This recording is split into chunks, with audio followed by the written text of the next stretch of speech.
How we doing, boys and girls? Oh, look, I'm looking very dark this morning. What's going on here? Oh, one of my lights is not on.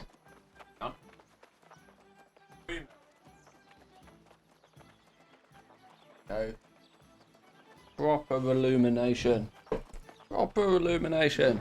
How we all doing, boys and girls? Welcome back. Yes, it's Saturday. We don't usually throw the stream up on a Saturday. There's big stuff happening at the moment. We're pretty hooked on New World. I can't lie. I can't lie. We're pretty hooked on this game right now. Got my coffee ready. Managed to log into the game without any queue this morning, which is a blessing. I'm hoping that today we can get some good progress. We've not been pushing the levels. We've not been pushing the levels for a little while. I spent a lot of yesterday actually playing around with trade skills, trying to get these trade skills up a little bit. We deliberately hit level 20 so then we can use better tools. And with those tools, I spent a bit of time yesterday running around doing some harvesting, tracking, mining, and logging. What I really want to do is get at least logging and mining, though, if possible, up to 100. Because when we get to 100, then we start to be able to get some of the good stuff. There's a big jump, right? You get to pick up a lot of basic things. Early days.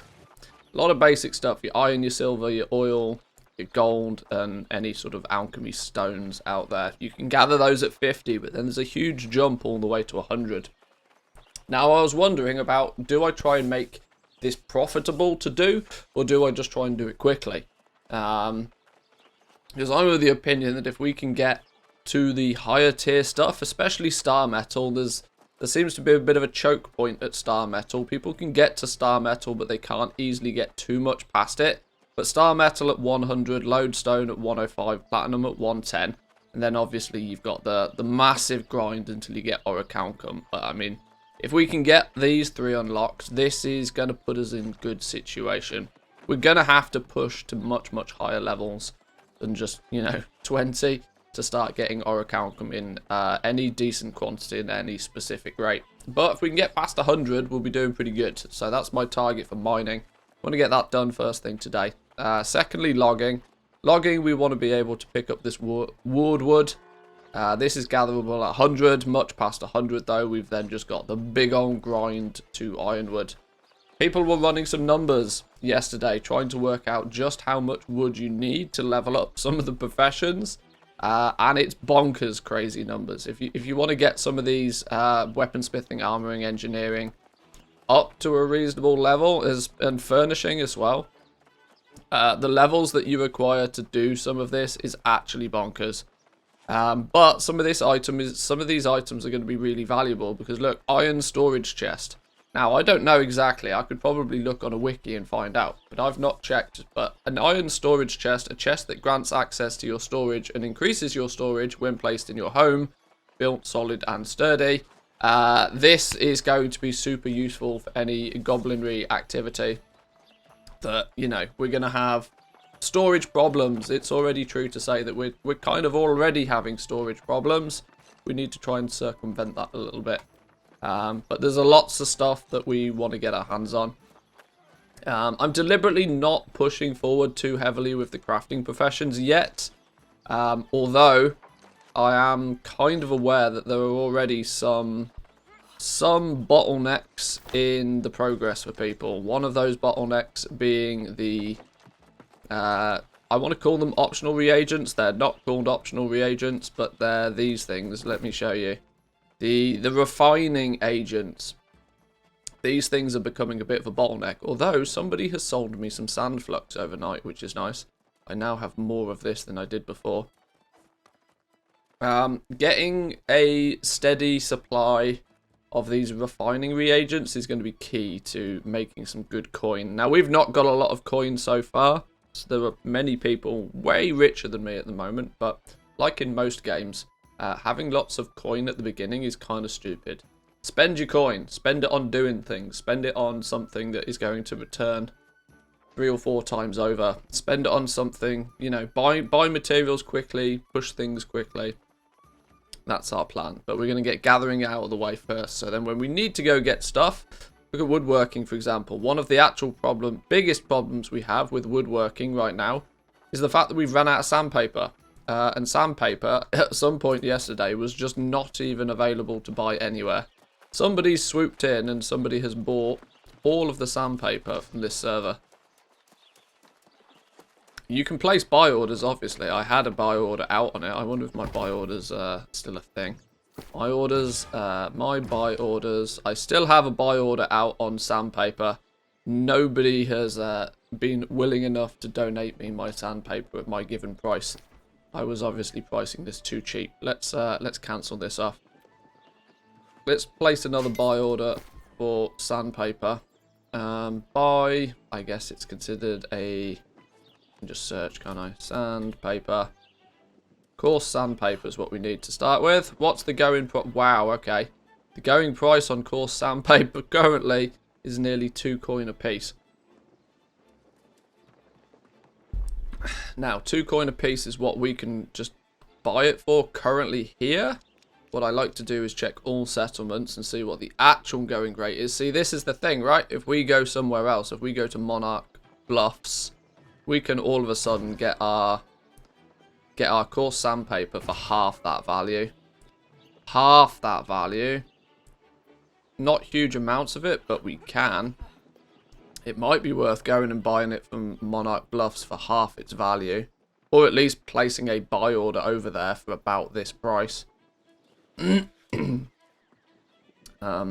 some dancing between cities to get your materials cheaply is going to be a benefit. Because we're going to go through stupid amounts of this. Maybe I'll do that first thing then. Let's go over to map. Go Monarch Bluffs. Ah, the zoom is too fast. Fast travel over there. I like the fact that the auction houses are all trading posts. The trading posts are all unique, so they have their own inventory, they have their own sales, they have their own info.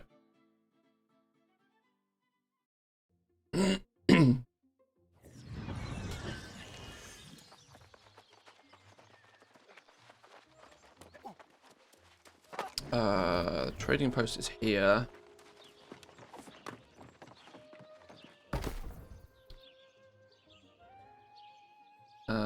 Coarse sandpaper.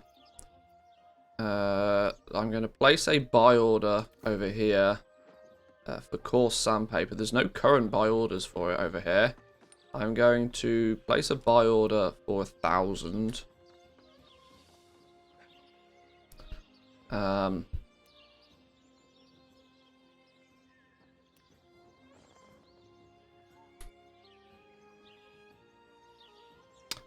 Do we want... how much do we want to pay for it? Do we want to just pay a...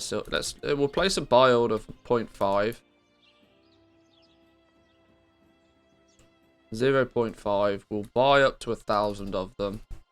That means we'll have... we'll only put it on for a day. This game is giving me just the 10 minutes more bug. Yeah, I know. Me too. Me too. Especially on the basis that if you log off... if you log off, you might get stuck in a 3-hour queue to log on again. Right, so we'll spend up to 500 coin on 1,000 coarse sandpaper at this price.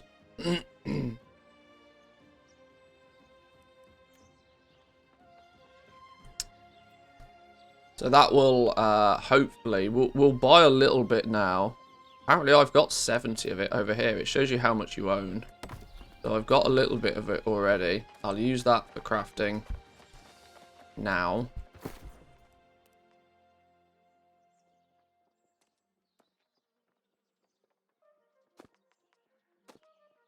I'm going to put all of these over in my other bank if I can.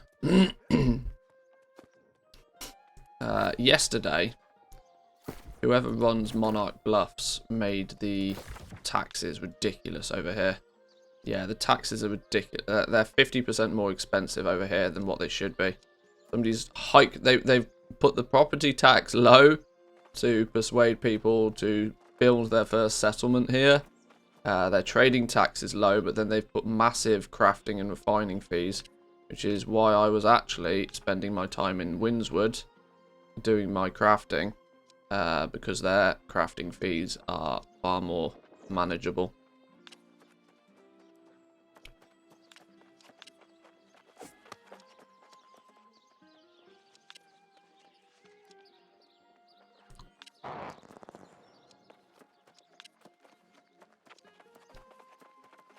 They actually have the cheapest. Yeah. Windswood actually, for me at least, currently has the cheapest crafting fee. Which is a big bonus because it means that I can don't have to spend quite as much of my coin crafting things. Metagaming taxes. Oh, yeah, absolutely. Yeah, you find the tax haven. You go and you do your crafting in the place that makes it cheapest to craft. But whoever owns Woodswood, for example, is smart because it's now become the trading hotspot. It's become the trading hotspot for everybody. It also is... it's also an advantage that this zone is a very, very good zone for leveling up your professions to begin with. I will. I'm already starting to work out some good places to level up and stuff. So expect some videos soon. Right. So now we grabbed our sandpaper. We can use our. We're going to just use all of it straight away. Although I'm going to do it 10 at a time, simply because I want to see just how many levels we gain.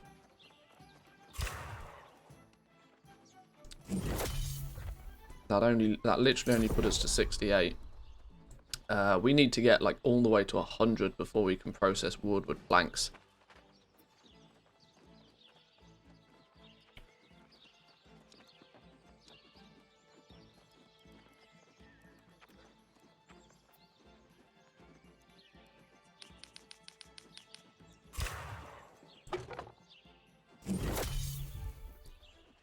But yeah, this is we might as well just go all the way. Go. Now we're waiting on people to 73. Now we're waiting on people to hopefully supply us with that sandpaper. I'm in no... See, this is the cool thing about buy orders, right? I would like some now, instantly. Out of preferentially, I would buy my sandpaper now. But if I want it right now, this second, I'm going to have to pay a premium for it. But I can put a buy order in, and that gives somebody an incentive to sell it straight to me rather than just listing theirs at whatever the current price is and doing a small undercut, you know. I like the interaction of this buy order, sell order. It means that those that are lazy and they want that instant gratification, they want that sale, they don't want to have to, you know, sit in a queue and risk not selling it. They can do. They can instantly sell it to somebody that wants it. But chances are is they're going to pay a cheaper... They're going to get less coin for doing it that way.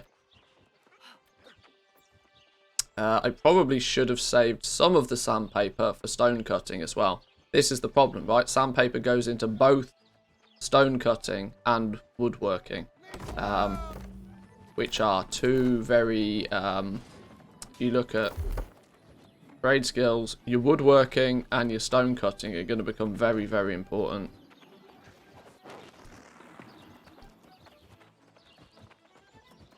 But this is in turn why I have no sandpaper left. Smelting, we need... what do we need? It's the sand flux. We've got a bunch of the sand flux now, actually. We should be able to do a bit more smelting. Where's the smelter-rooney thing over here?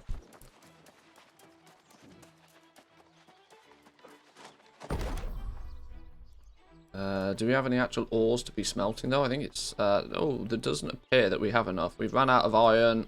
We've, in turn, by running out of iron, can't make... We've run out of silver. You need silver to make gold. So we need to go... We actually just need to go get some more materials now. This is cool. I can live with that. Star metal is next at 100. We're at 65. Wow, we need to go get a lot of gold and silver. Right, well, luckily I know where I can get a semi-constant supply of it. Now, this is the thing, right? If you want to level up, I'm going to go by the theory of just probably Zerg super speed level my gathering professions first. Oh, hang on, I'm going the wrong way.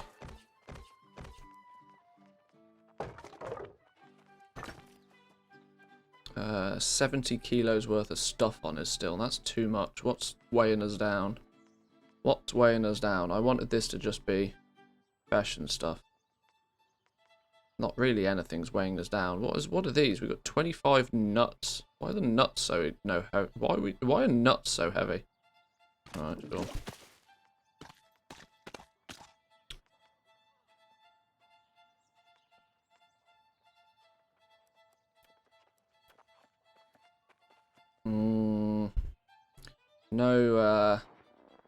No perks. No perks. Was this depth of crafting in the beta? No idea. I never played the beta. I waited until this game launched to even consider playing it.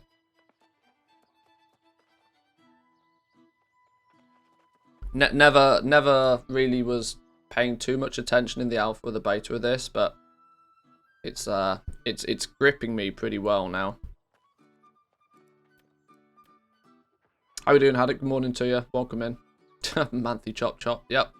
Definitely getting the Chop Chop on the go today.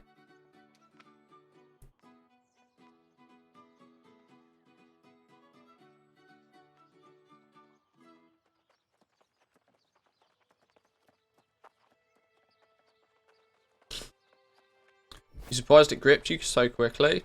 Not really. If I'm honest, I should probably point out the fact that when it comes to MMOs and games like this, I get gripped pretty quickly. I love myself a bit of an MMO. This is why I stick to WoW, right? I stick to WoW because I know if I go anywhere else, it'll steal me away.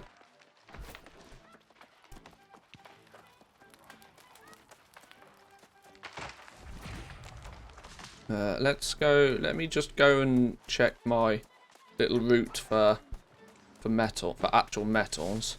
If there's not, or if there's too many people trying to gather up the metals over here, we'll just go with zerging some skills. This little area is quite cool because you've got lots of rocks, lots of trees, and then if you venture further up into the cliffs, but for reference, we're just south of Windswood. If you go a little bit further up into the cliffs, there's two piles of silver here that somebody's obviously come along and had them pretty recently. Need to get my skinning up as well, you know. If we go a little bit further round, you can see somebody's already whacking on this one. Interestingly, choosing to ignore the silver. Probably means that they can't mine it yet, which is good news for me. Because that's really what I'm here for. I'm here for the silver and the gold if I can get my hands on it.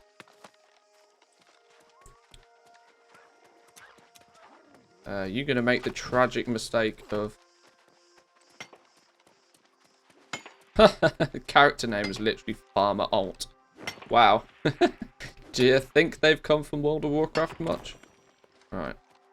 We also then... See, I'm going to annoy this dude because I'm following his route. He's going to get caught up killing things.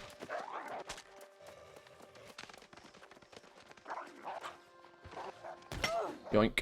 Sorry, dude. Should have killed the mob. Cheeky. Aw, you son of a... There's me trying to ninja his kill and he ninja'd it from me. Fine. I'll go get the good stuff in here then.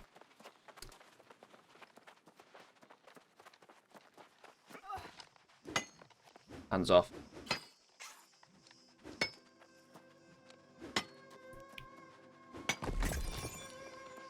Oh, he did steal the saltpeter though. There's I'm already noticing that the... Hang on, that was kind of silly. We're going to get rid of most of that. The same things spawn in the same locations. So once you've got a little bit of a route down, you'll be able to just rinse and repeat that route pretty easily.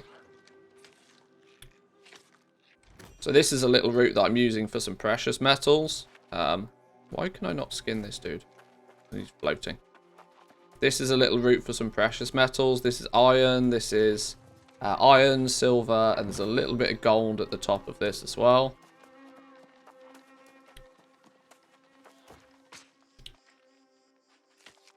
People just leaving 3 corpses lying about.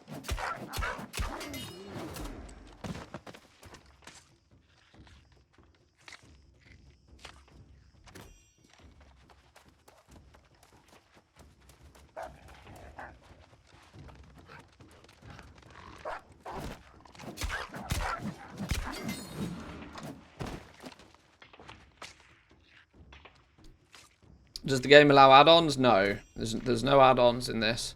Or at least I don't think there's any way to make any add-ons for this. There's nothing officially supported by my understanding. Which in a way is a good thing, right?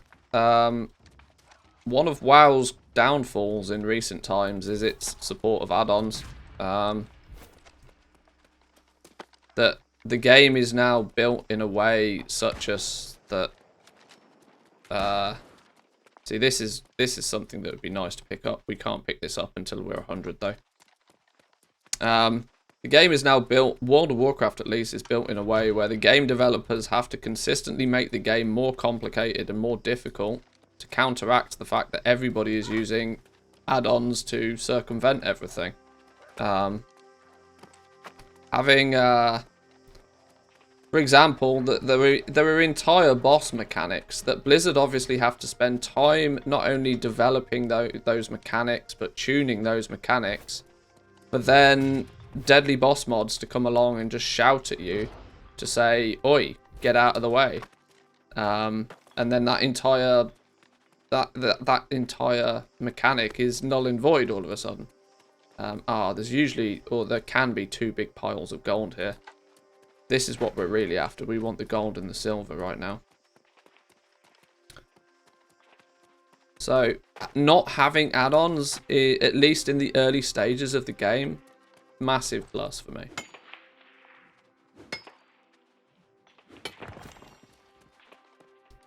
And it's a weird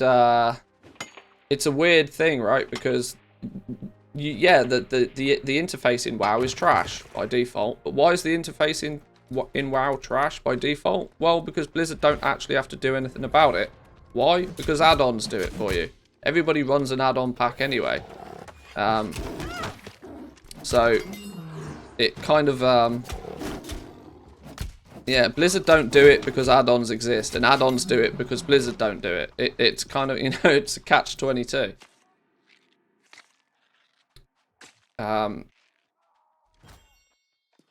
Now, I might just be very much in the honeymoon period with this game. But there are definitely some takes that Blizzard should consider from this. Now, I'm not to say that, you know, New World is the first people to have done whatever it is they're doing. I don't play a huge amount of MMOs. This is like only maybe the 3rd MMO I've ever played. But already it seems pretty good. I do worry about its longevity. I don't know if there's enough going on at endgame to keep people gripped for that long. But that's also fine, right? Just because it's a massively multiplayer online game, I don't think it needs to be such that you should feel as if you have to play it every day of your life. I find New World as a crafter and explorer's paradise. You obviously watched Breach's video yesterday. Yeah, it is. It is very good for that. There's a big emphasis on the trade skills. There's a big emphasis on the gathering. Yeah. Which is why it's attracted me so very quickly, I think. Because it is literally right down my road. Right down my alley, right? You do a bunch of gathering, you gather a bunch of materials, you craft a bunch of stuff, you sell a bunch of those things, you make coin to build your own player housing, eventually become the richest player in the game, and just dance around like lolling at all the poor people. Perfect. Can't think of anything more fun to do.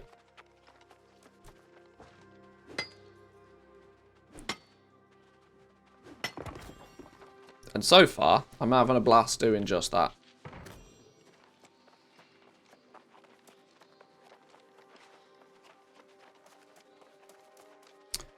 Yeah, I'm starting to agree that WoW has too many buttons. This game, at best, has 6 buttons. I annoyingly found out yesterday that you can't even use shift modifiers. I tried to set shift 1 and shift 2 and shift 3 as keybinds, and the game just doesn't support it. I was like, what? What do you mean? What do you mean I can't use shift modifiers? How am I meant to do all my keybinds? And then I realised, well, I don't need to use shift modifiers because I've got enough. There's just not that many buttons to press. You have 3 buttons per weapon, and you can use 2 weapons at a time. There you go. That's it. Done.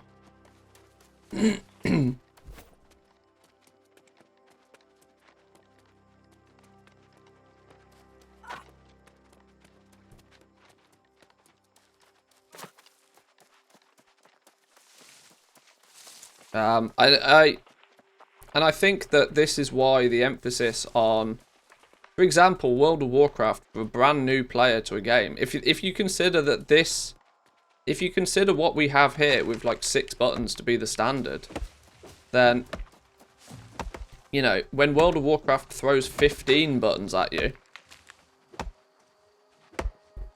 and they're throwing 15 buttons at you within quite literally the first hour or 2 of you playing the game, because the leveling matters 0 in World of Warcraft anymore. All that's actually really doing is just confusing the crap out of new players. I think it's just it's way too fast. Way too fast. World of Warcraft now. They need to just get rid of the leveling. Either make the leveling meaningful again, reduce the amount of buttons that we press. The problem is they can't easily do that. Because, you know, look what's happened previously when they start taking abilities off people. People lose their fucking mind. And then Blizzard give them back again, and then people complain there's too many buttons again. It's a bit of a problem.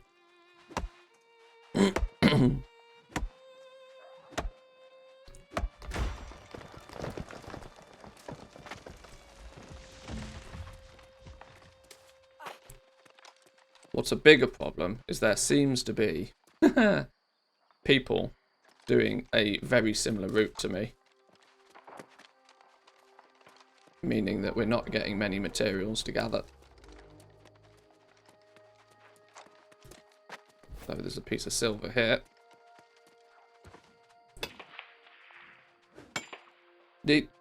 Needs a complete redesign for modern gaming.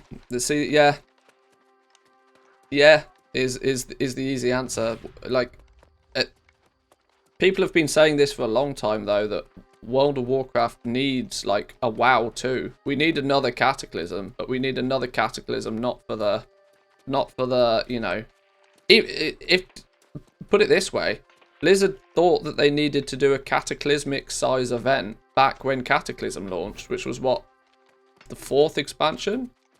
Or a 3rd expansion, 4th version of the game. And how many have we had since that? Oh, go on. I'll have me a big piece of silver, thanks. Gold even.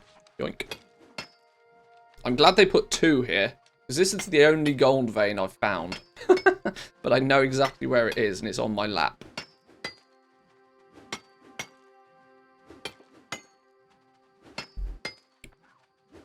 I don't know how Blizzard fix it, though. This is the thing. I don't know how they can bring it back in line. Because they can't change things too drastically. That other dude's mining seemed very slow compared to mine.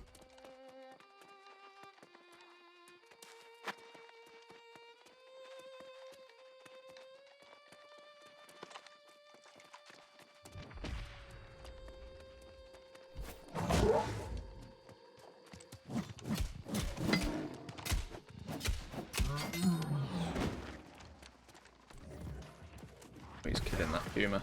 Fine.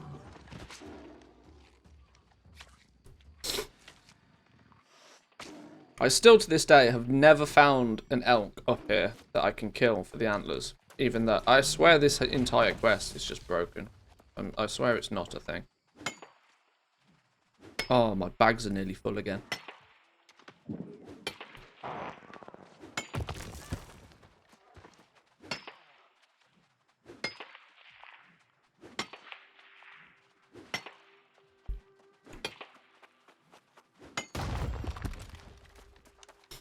There going to be any ores in here? There's people running around in here, which leads me to believe there probably were. In fact, there's a lot of people in here. Yeah, there's not going to be any loot kicking about when there's this many players. They're all low levels though, so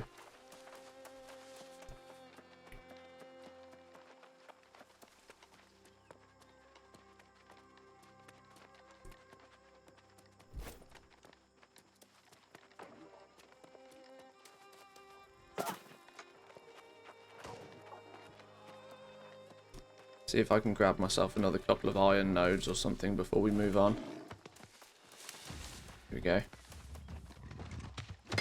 Ah, I tagged a puma.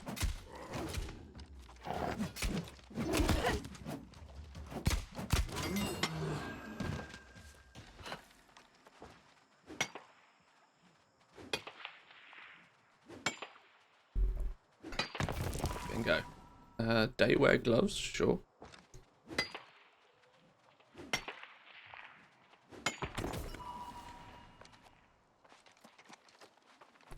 I could loot it, but now I can't skin it. Hang on, it's thinking about it. There we go.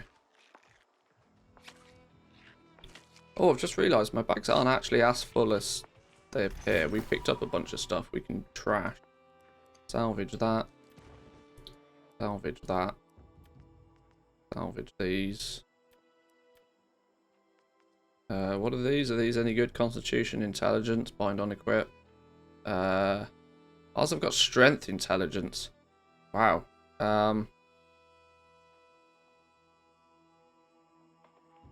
Well, my hatchet does scale off strength, so I guess it's better, but maybe the constitution might actually be more... I don't know, just scrap them. You have to think that hard, it can't be an upgrade. This game's not that complicated.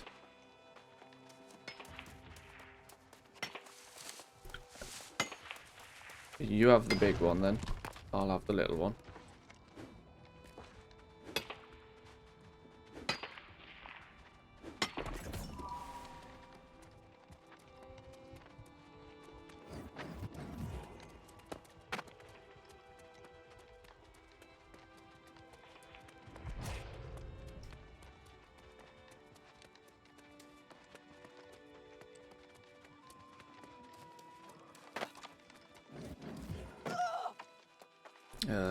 We've not got room for much more stuff.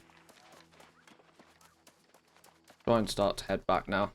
I almost started just trashing basic materials yesterday because my bag space keeps running out.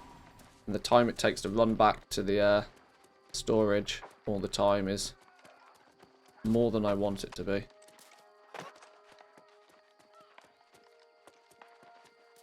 But this is where we're quite lucky that the town is right next door. That doesn't take us too long.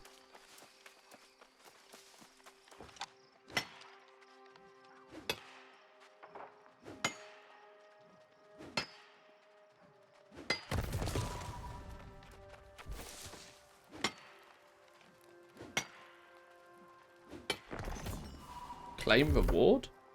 What's this? Miner. Mine 8,000 items using a mining pick. Cool. The miner achievement. Is there a bigger miner achievement then, I guess? Where did that come from?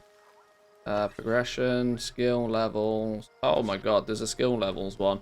Oh dear, oh dear. Oh dear, oh dear. There's achievements for reaching the levels in stuff. Oh great. Oh great. Well, there's our next 6 months done. Oh, there's also one for doing everything. I saw it then. Where was it? Character achievements. Skill levels. There was one right at the bottom for doing everything. Get all trade skills to 80. Get all trade skills to 140. Get all trade skills to 200. Skills Grandmaster. Oh boy. Oh boy. Skills Grandmaster. It's going to be a thing.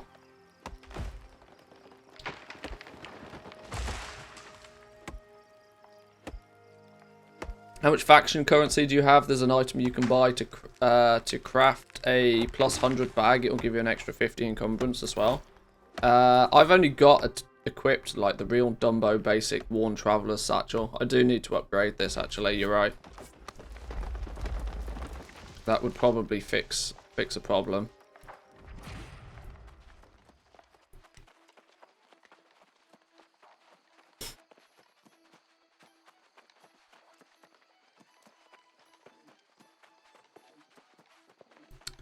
Yeah, sense of dread when you realise what you're going for. It will happen. It will happen. Do we have anything to smelt? We should have some iron to smelt.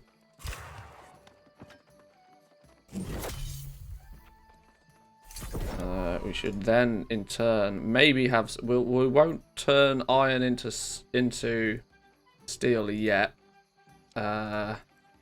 Turn our silver into silver bars first. Do the stuff that doesn't require any flux. I should prioritize my flux into the highest thing possible. See, steel, using our flux on steel only gives us 228 smelting, whereas using our steel to make gold is a lot more of value. So we want to make sure that that is done first. 68 on the smelting. We're going to need to do it a lot. Where do we need to get to? Did I say like 100? Yeah, we need 100 to be able to smelt star metal. Damn! Damn!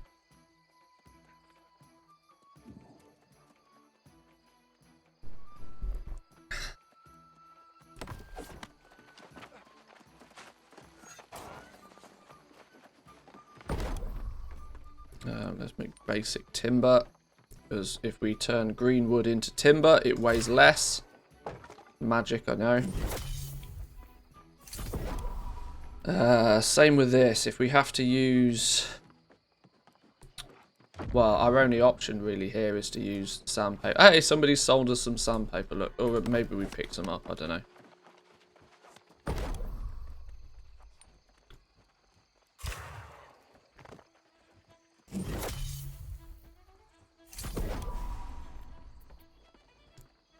Do we use our sandpaper over here? I don't know. We'll save it for now.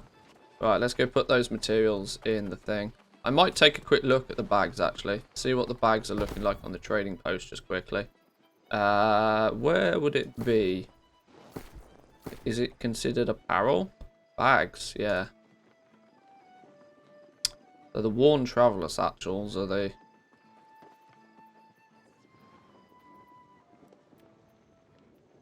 Coarse Leather Adventure Satchel.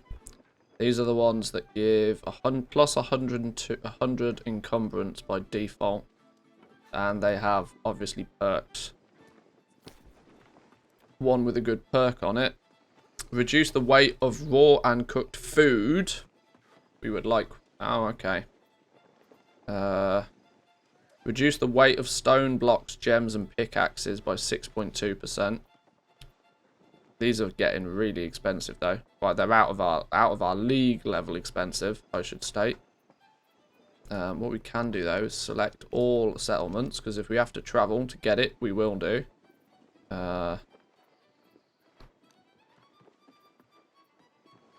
Let's search specifically for this one, the Coarse Leathers Adventure Satchel. Cheapest ones going are 500 gold. Or 500 coin. Cheapest is 500 coin, whilst at the same time with a trash perk. One with a good perk. We can get one with a good perk. What's the perk on this? Alchemist's Burden. Reduces the weight of alchemy reagents, potions, and sickles by 6.1. That's not really too cool for me.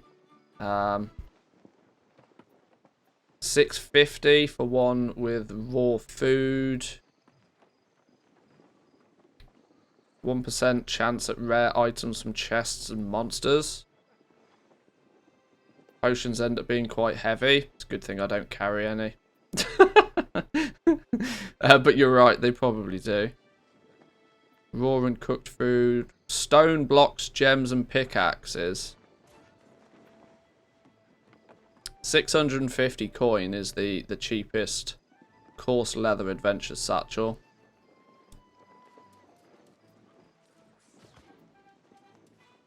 With a good perk on it. There's a lumberjack one as well. Alright. What about rugged ones? Is there any rugged ones? People have started making the rugged ones.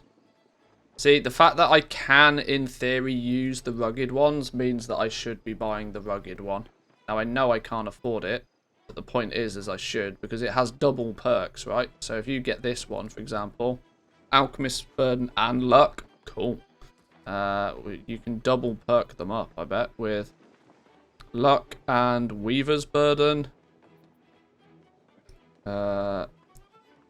Weight of weapons and ammunition by 7.2%. Mercenary's Burden. You gain Azoth. When you gain Azoth, gain 3.7% more. That's quite cool. Weaver's Burden. Is there like an ultimate wombo combo? Luck and Weaver's.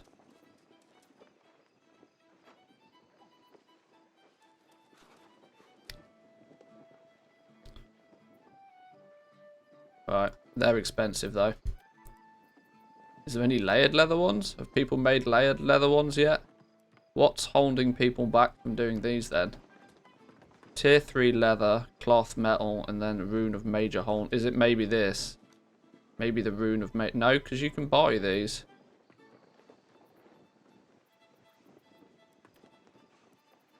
Maybe it's... we look at... character, trade skills. What's gonna make the bag? What makes the bags? Is it armoring that makes the bags, technically? Rugged leather adventure satchel at 50.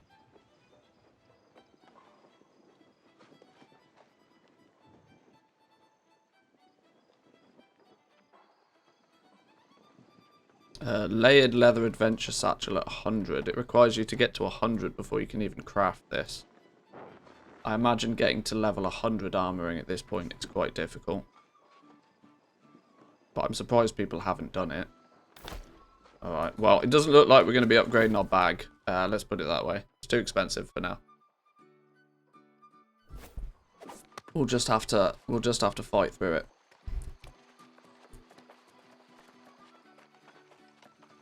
Now, we are going to hit a point before too long where our storage becomes an issue, though.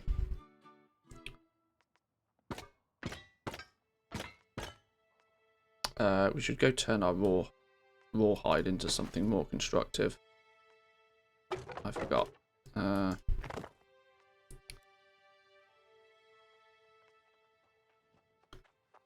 These gems don't take much weight at all, but they're annoying that they're in my bags.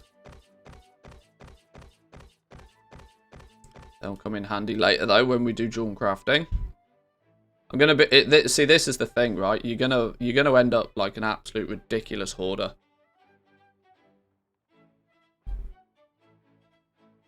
Or at least I am. Let's put it that way. At least I'll end up being a ridiculous hoarder. We need some basic food. Mana regen, get out of here. In fact, yeah, whatever. What I should probably do is cook some food up, actually, because we haven't got any. Where's the cooking thing? Is it this one? Kitchen, yeah.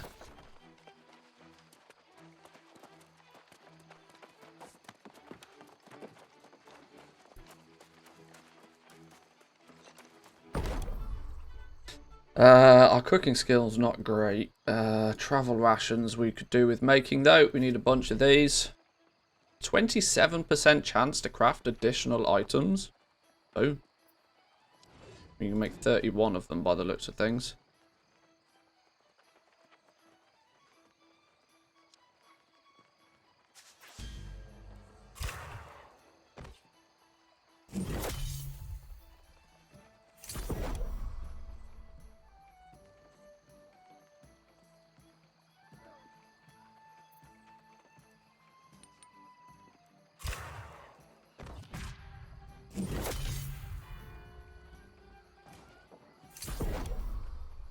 At what point do we get something that's trade skills stuff? We should probably look at doing some of this. Increases your luck when mining by 1,000 points for 20 minutes.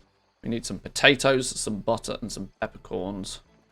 I have no idea how you make these. Tier 3 vegetables derived from potato plant.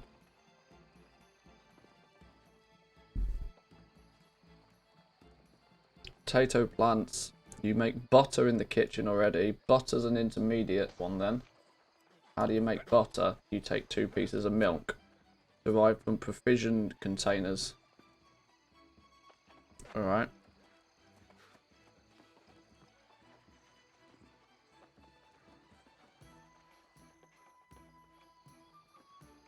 Cooked corn.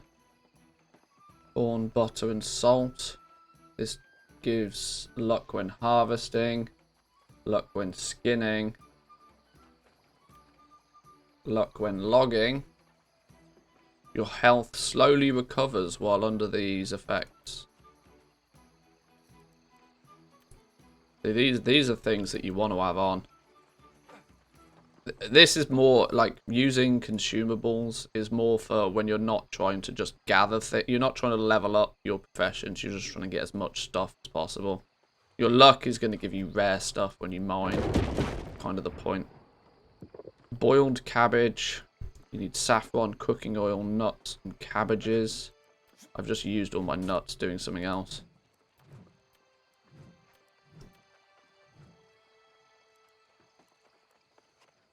I tell you what, the interconnection of all of this stuff is really quite fun.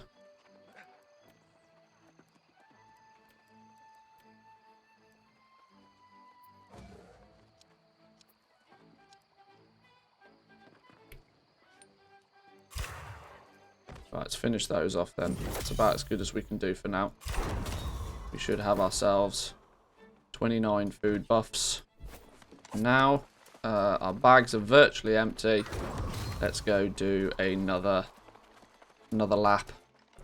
Roasted pork shank, cornbread, herb roast carrots, and boiled cabbage. Lovely.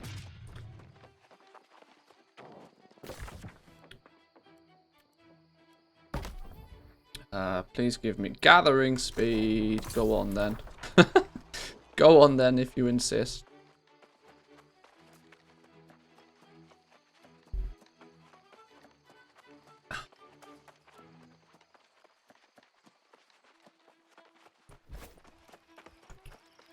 Right, let's just get some levels up. If we get some levels up, then we can, because like I said, I want to get the gathering. It's my priority is get the gathering up to like 100 plus to begin with. That's, I wouldn't sort of call it the bottleneck, but that's like the main, where you're unlocking things is before skill 100. After that, that tree's bugged. After 100, you tend not to really unlock much more. What is going on here? Stupid wolf.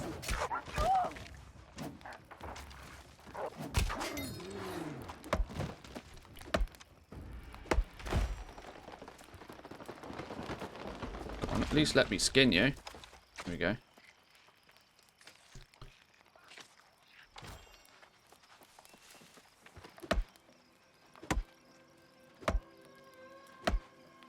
Now, considering I've spec'd pretty heavily into dexterity, because we're going sort of like hatchet, musket spec, I'm actually, skinning is technically the profession that I should be best at.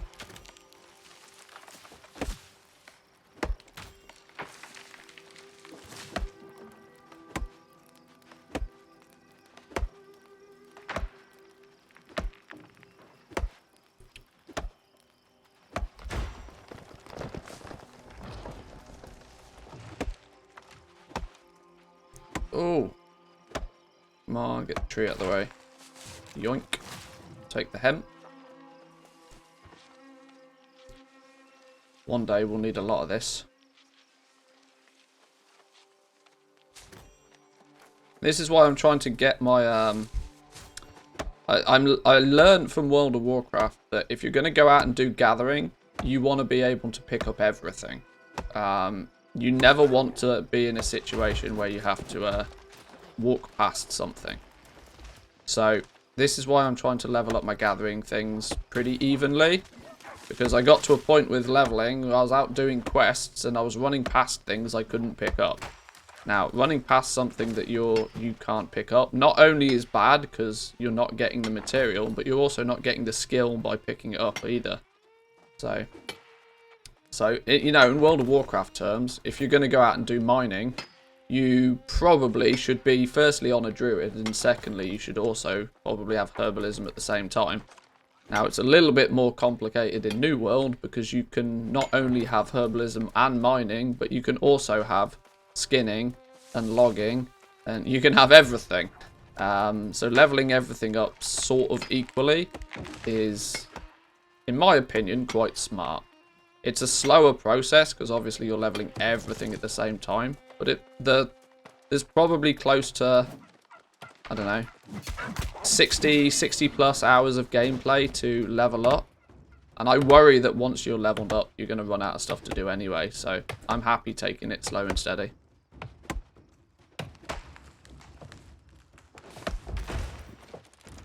Now, where's the hemp?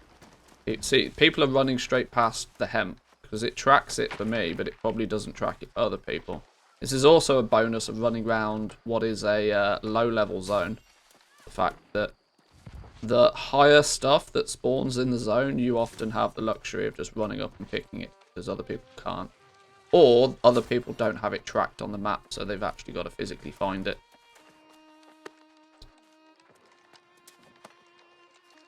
Like these silver nodes, for example.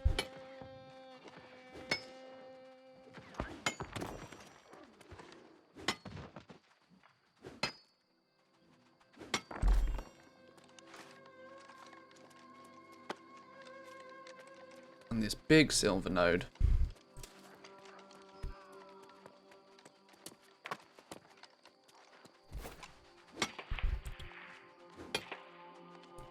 Is it better being able to do every profession? Short term, I think it is.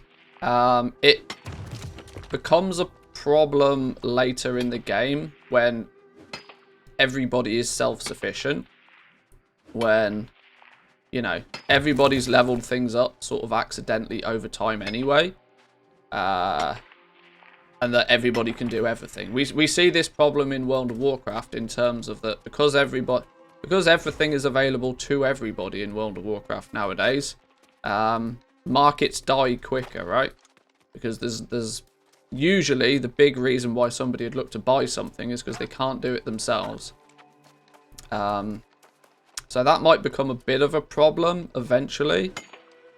But nowadays, at the moment, it's really good because not only can you go out and you can level up something, you're leveling up everything. Means you're getting an even bigger advantage if you dedicate time to doing it. Most people at the moment are out there and they're trying to zerg levels and they're trying to get higher and they're trying to get more gear. I sacrificed that big silver. No, I didn't. Because he's going to get eaten by the...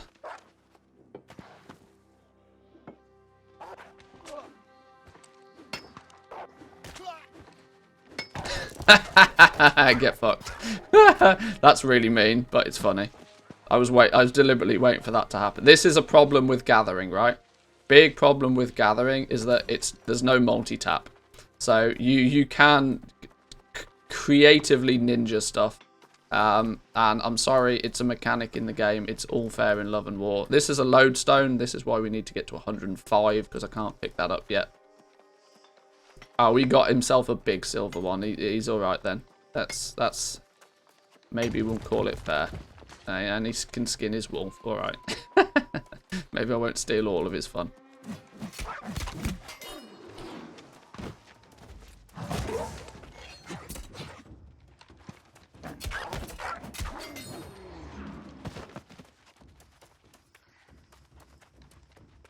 Let me go see if the gold ones are up top.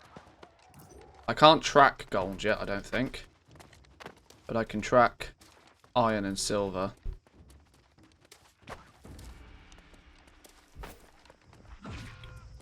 Proximity chat will be fun when gathering. Yeah, but if you're gathering properly, you don't have time for proximity chat. You want to be running as fast as you can to the next node. It's going to be weird, right? That there's also going to... See what? I don't understand why somebody's picked up the small one, but not the big one. There's going to be the problem that without mounts and stuff, everybody is sort of the same speed. So there might become a point where you actually start picking up a set of deliberately mining-based gear. Or gathering gear, I should say. A set of gear that, for example, has a lot of luck on it and is lightweight to allow you to move faster. Because if you can run between the nodes faster than the next person, you get it before they do. This dude is just camping the gold now.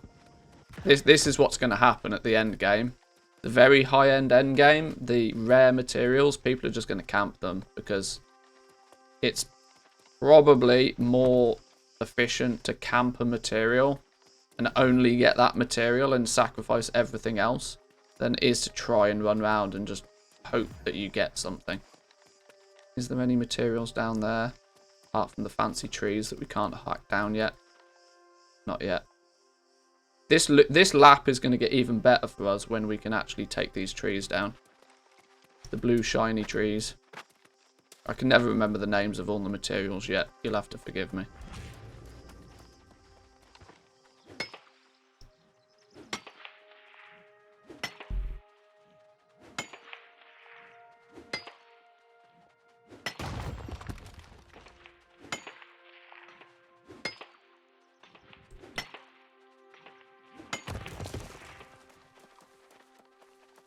Oh, there's a dude's chilling in here. Dude's chilling in a cave. Oh, all the dudes chilling in a cave. Okay, that never means you're getting resources anytime soon.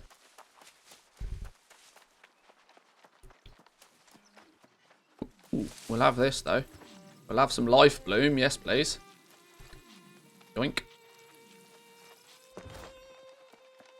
Get our harvesting up. That's one that I'm going to find more difficult to level up, harvesting. Logging and mining is really easy because there's rocks and trees everywhere. But harvesting is going to be a little bit more of a... Oh, and skinning, obviously. Skinning's pretty easy because there's stuff everywhere. But the harvesting is going to be more of a skill. More of a long-term grind, I think. Which it makes it even more important to keep up with it. Because if you start running past things that are rare to begin with, you're really missing out. Oh, iron. Get off my iron. Oh, I knew he was going to beeline for the iron. Yep. Well, I'll have this one then.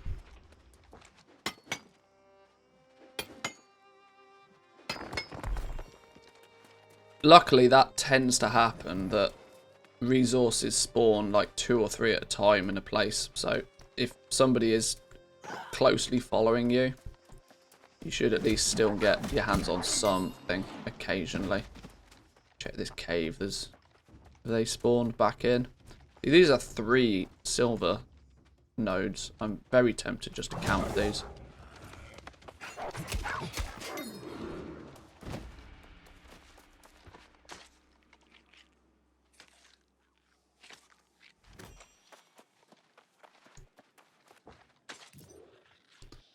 Trying to work out the respawn timers on these is probably not a bad idea either, actually. But I wonder if there's some sort of mechanic that, you know, it doesn't spawn. Like, what's the phrase? There's the English phrase, a watched pot never boils or something. Basically meaning that if you're, like, you know, if you're looking at something waiting for it to happen, it feels as if it takes 10 times longer than if you just go do something else for 5 minutes. But trying to work out what the respawn times on these are could be pretty good. Because if it's short enough, if it's a 1 or 2 minute respawn timer, it's definitely becomes worthwhile just camping them. Especially the rare stuff.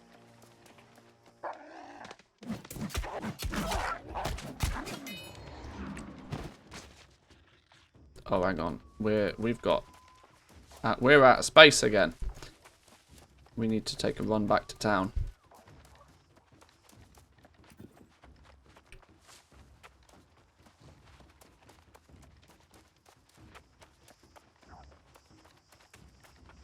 Let's hope we don't come across anything too interesting on our travels. Oh, god damn. Like all this hemp that's chilling here.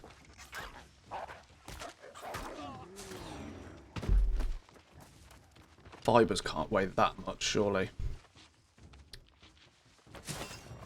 Oh, apparently they do. Well, we'll pick them up anyway. We'll get rid of something less valuable.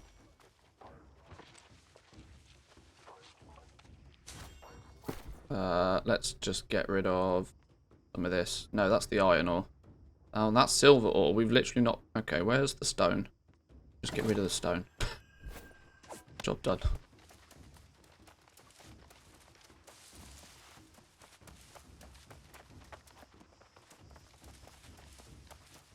Long term, that's probably a terrible decision, because we're going to use basic stone to actually level up most of our mining. If we only... Sorry, smelting. If we only level up smelting by, you know, the rare materials, it will be a very slow burn. This is finding this is where finding the middle ground between leveling your professions quickly and doing it in a useful way. I also probably should be dumping all my materials on the trading post right now until whilst we're gathering this, just to save space and to make some coin. Because I get the feeling that we'll when we get past 100, we'll have to start buying a lot of the reagents, the higher quality reagents, which will get expensive fast. So I'm going to need coin. I would love to just stockpile everything, but I don't think it's going to be too sensible. Oh, this stupid tree that's bugged.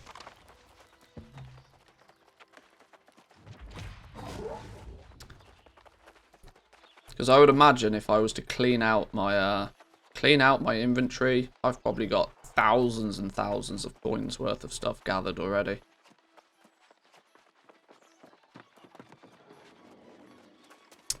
Right, let's see what we can smelt then first. We can smelt iron. We didn't pick up a lot of iron. Wow, that literally got us nowhere at all. Silver. We picked up a reasonable amount of silver. Got us to 70. 30 to go. It gets expensive when we do steel. We haven't got any gold ore. We definitely need to go get some more gold. I mean, the other possible way is level up gathering. So what you could do, and what I'm thinking might be possible, is when it comes to trade skills, level up the gathering like at as fast as you can, literally as fast as you can, and then sell everything. Because there's no cheap way to level up gathering, right? Refining is still technically a crafting profession. I would imagine that you can, in theory, buy everything that you need, because people will gather stuff and they'll just sell it. I would guess if we go to the... So like now, greenwood, I bet there is millions of greenwood for sale. And I bet there's a huge price war on it. And I bet greenwood is really cheap. Yeah, here we go, look. Greenwood, really cheap. If we look at everywhere, there's probably plenty enough greenwood that we could buy.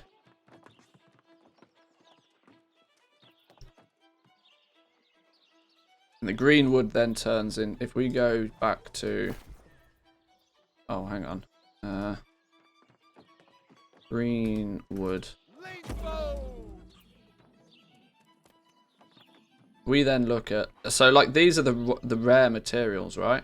Aged wood, then petrified wood, then whisper wood. Wood. So if we look at aged wood. Wow, look how cheap the aged wood is. See, this goes to prove a point, right? That people are just trying to dump their materials on the trading post. Which means if we make a bunch of coin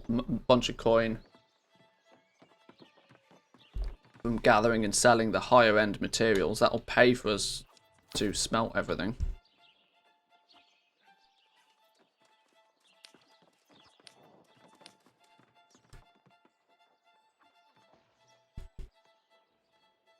My sand flux, we bought all of the sand flux. We got that one fully completed. That's why we got a lot of sand flux on us today.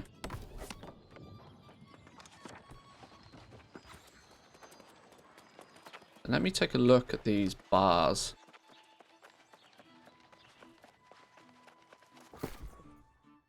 What have we got in here then? So we've got 73 gold bars, 41 steel bars, 180 silver bars, 27 iron bars. Once we've upscaled it to as high as that one goes, so like, we should probably look at just selling it. If we sell it, we can make a bunch of coin, and we can use that coin to then buy more stuff that we need. Use the coin effectively. Don't just stockpile your coin. That's kind of why you do all the gathering in the first place. This lumber, for example, we should probably just be selling it. Oh look, I got a magic snail, a salamander slime. The slime of a salamander snail. Used in some stuff. Apparently these are quite valuable. But once again, I should probably sell it. Everybody's going to be like playing around with this sort of stuff, so there's a huge market for it. I probably should just be selling a bunch of this. Let's see what these gold bars are actually worth.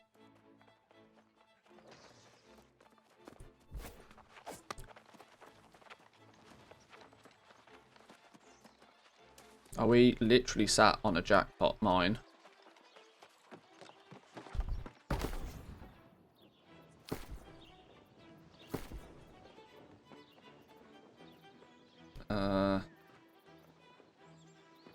Gold ingots. There are no existing buy orders. That's not necessarily a good sign. But if we go gold ingots and we say place a sell order, what are the current price? I see people are selling them for like 2 a piece. But there's not many people selling the gold ones.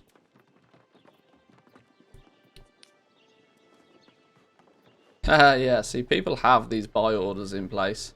People are putting buy orders out for like stupidly low prices on things, and I imagine they're probably like getting some of these materials as people just want to get rid of them. It's better to get something for it than nothing, you know.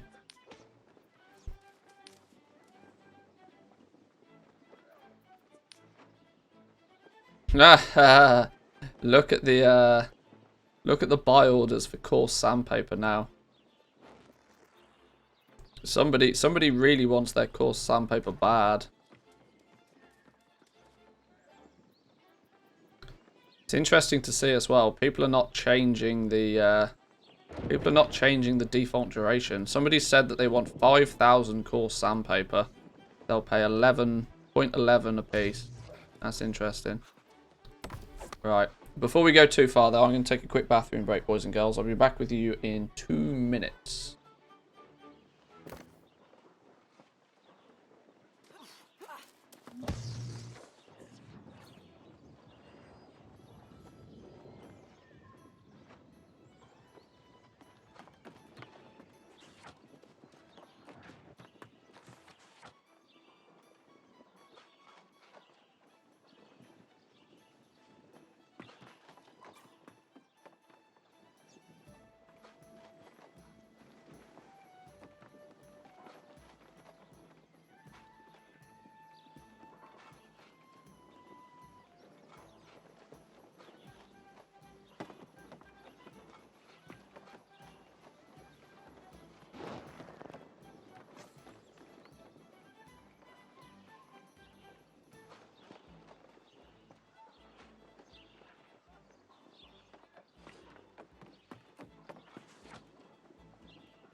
Right, where did we get to? Where did we get to?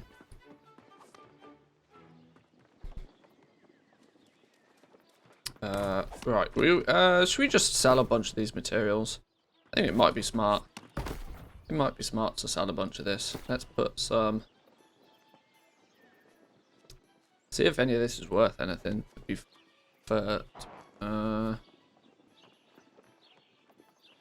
Although, it pains me to sell things that I know I'm going to need and want to buy back eventually. But the plan is... The fact that there's no buy orders worries me. Anything where there's no buy order, I'm kind of like slightly sus. Let's just do 1-day listings on these. We'll sell all of them. Listing fee.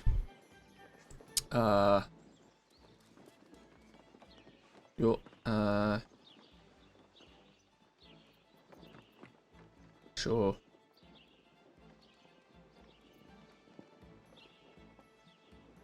Hang on, just out of curiosity. All settlements. Where's gold gone? Where did it go?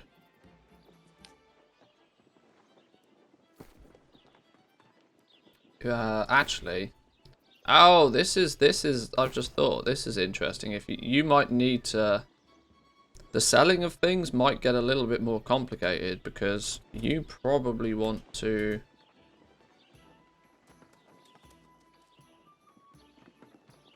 Is it a gold ingot? You might first want to see, right, well, what is the actual cheapest price of them anywhere? They only seem to be sold here. The gold bars anywhere else don't really exist. That's interesting. Windsward is the primary location for selling gold bars.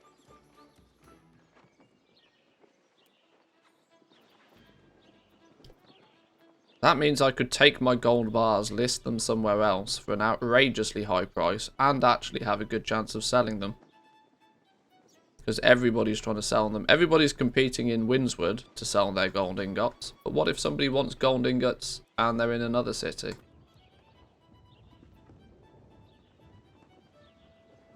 So gold, silver, gold, and then platinum. Does platinum take gold to make?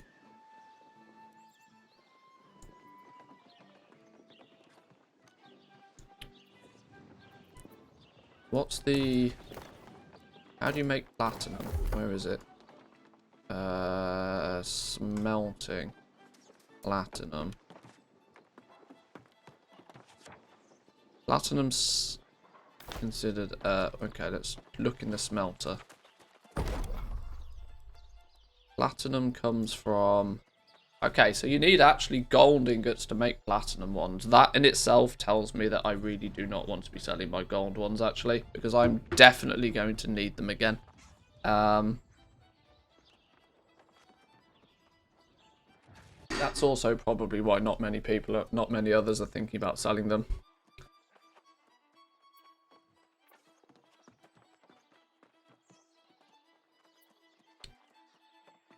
Ah, okay. Right.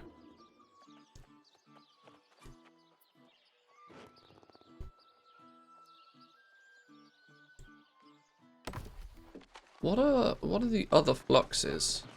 Is there any of the other fluxes listed? Flux. Sand flux is the basic one. But what about... okay, there isn't any listings for cell dust flux. Obsidian flux, none. Okay. I was just wondering if maybe people are getting these and then listing them and dumping them, but people obviously haven't come across these yet.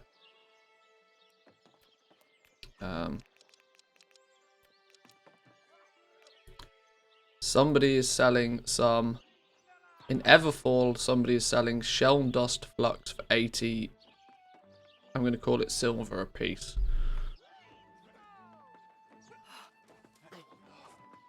That seems incredibly cheap, considering... Incredibly cheap, considering that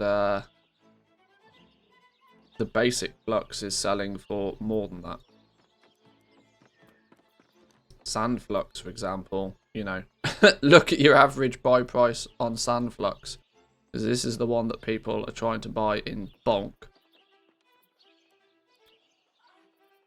But if we buy some shelf dust flux, 56 of them from Everfull. Which one's Everfull? This one.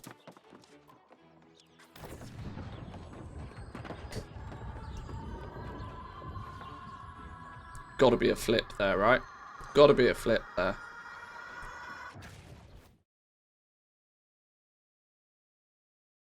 See, we're already getting into the flipping game.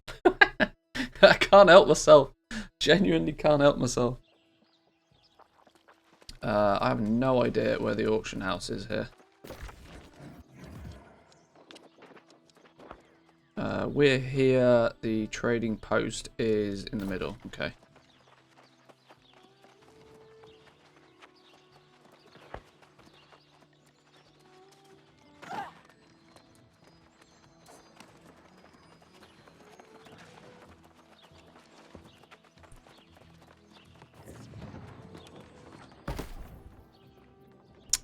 Resources.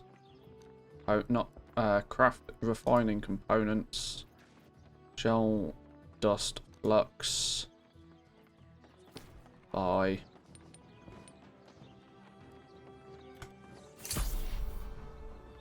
There we go. Now I'm going to take that back. I'm going to take that back to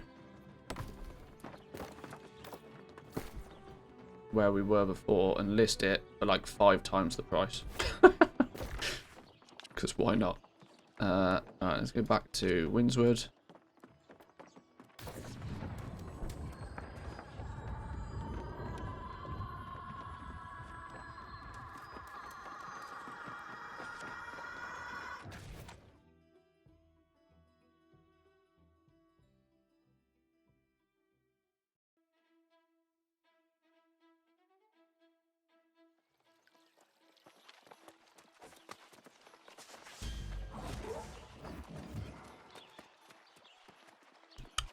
See if this works.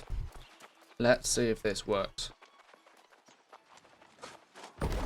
Firstly, let me just double check that if we were to do this, we could say, right, we could put that in there. What does it then do? Yeah, if you use the higher quality fluxes, look, in these scenarios, it then gives a 27% chance to create another one, which eventually is going to be the way you, like, when you start, you know, with the big stuff, with the big expensive stuff. I mean, this requires an obsidian flux. There's no other choice in the matter. Orichalcum, you're going to want to be using the higher stuff. Oh, even then, that doesn't give any. Or maybe it won't.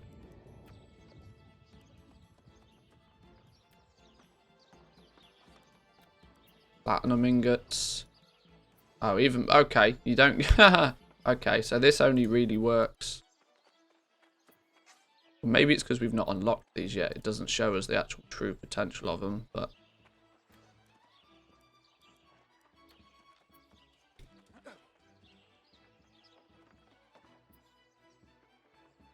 For now, I'll just try and sell that flux. Somebody might snag it up. Sell.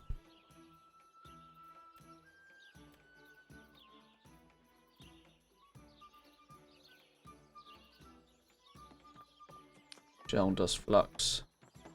Haha! Somebody over here has put a buy order in for it as well. Somebody's trying to buy a bunch of it. We'll place a sell order though. There's no current sell orders for it.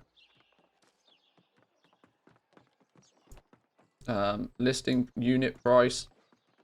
We'll try and sell. What did we pay? We paid like... I can't remember what we paid for it now. I should have really paid attention to that, shouldn't I? We paid like 80 silver a piece for this or something. If we try and sell this for like 5 gold piece, 5 gold a piece.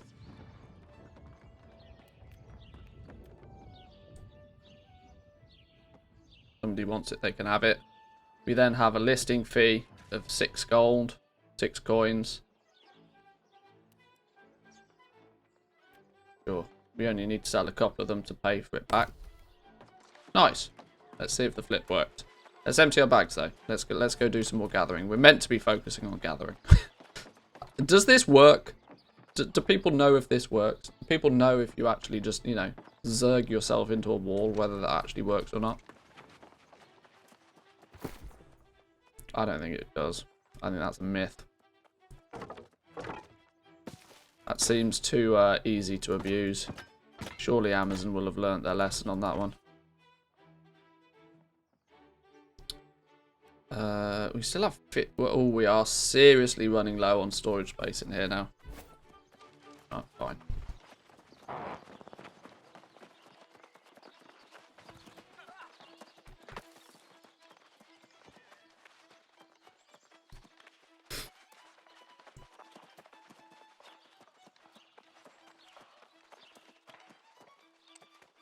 How much are the houses here? 10,000. I don't think the 10,000 is actually going to be the problem. It's the 30 standing level with the cities, which is going to be the problem for people when it comes to player housing. Item purchased, 229 coarse sandpaper is now available at Monarch's Bluff. Beautiful. Somebody sold me their sandpaper. I like that you get the notifications if you're online when it happens. So I guess if you're not in the city, if you're in the city, I think they go straight in your bags. But if you're not in the city, they appear to go in your storage. I don't know how that works if your storage caps out though. Maybe something we should try and test.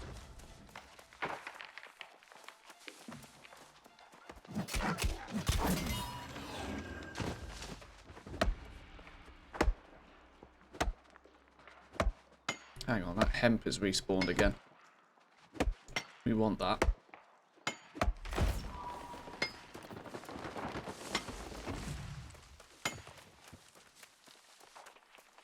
We want this before somebody else steals it.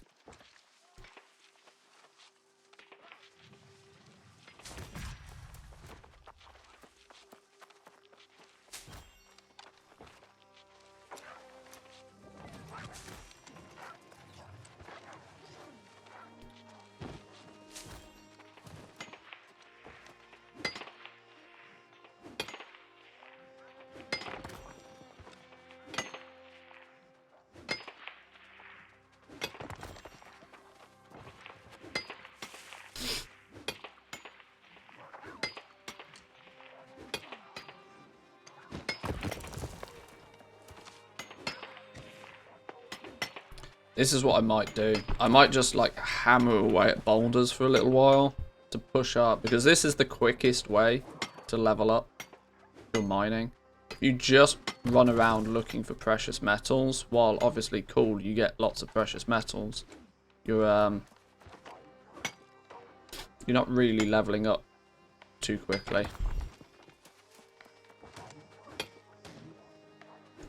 My aim is to get to like 100, 110 with the mining. And slowly work our way up to like the 170 mark eventually. But we've got to get this early gathering out the way first. Boom, there's mining 70. Gold can now be tracked. Ah, beautiful. That's what we wanted. Because there's those two big piles of gold at the top, which were on our lap. It would be helpful to keep track of.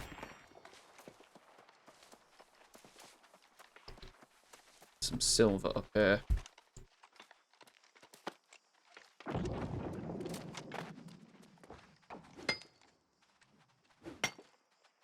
This is another thing, right? If you just zerg your gathering first and then you start to be able to track stuff, you have to spend less time hunting for it.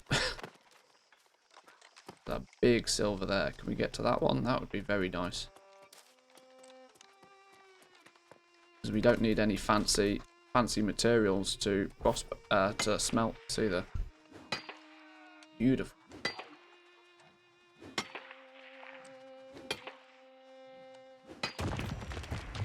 Oh, and that one literally respawned us. We're here. Sure. Oh, what perfect timing.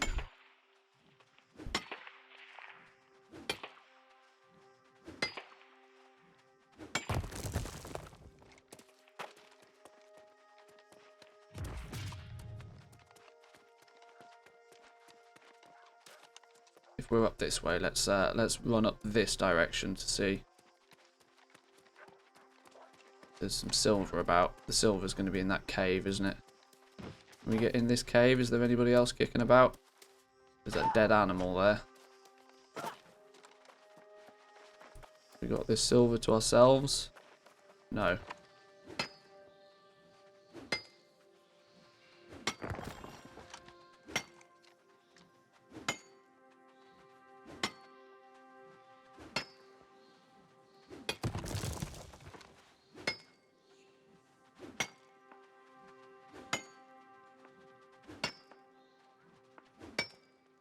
Our bags are nearly full again already. Holy damn. This actual ore is really quite heavy, I'd imagine then. The rare ore, at least. Oh, we're getting a lot of silver, though. This is good.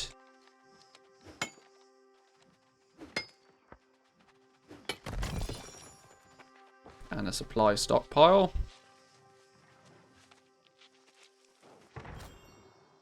Stout gauntlets, plate gauntlets, and some sand flux. Ironically, the sand flux is the only thing we want from that.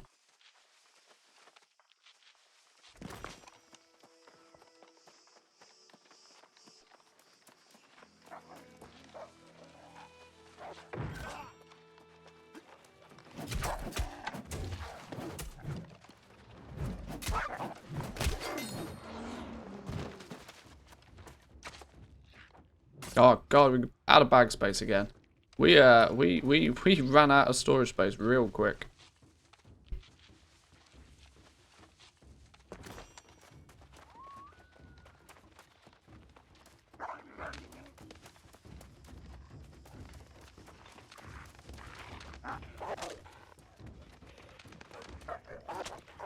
Go away, Wolf. Not interested in you, Mr. Wolf.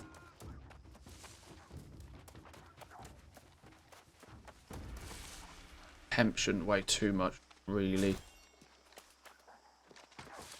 It does.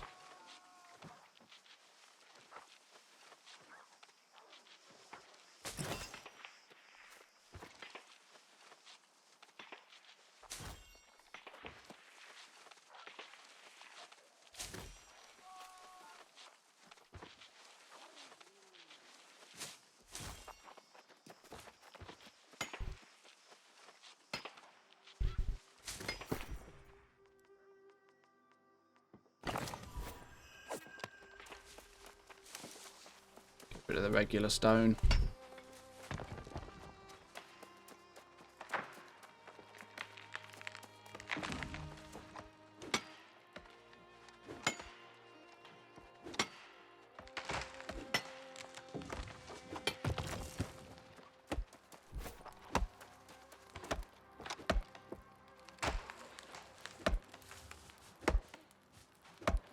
I'm not entirely sure how long my how long I will enjoy randomly cutting trees down for, but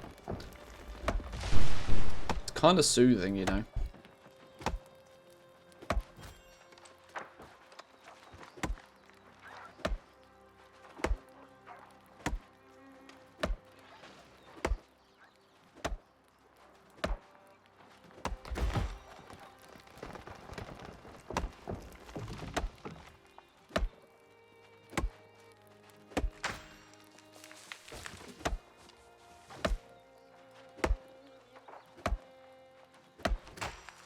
Right, that'll do us. That'll do us for now. Should be a lot of silver though. 574 silver we picked up very quickly there. That filled our bags super quick.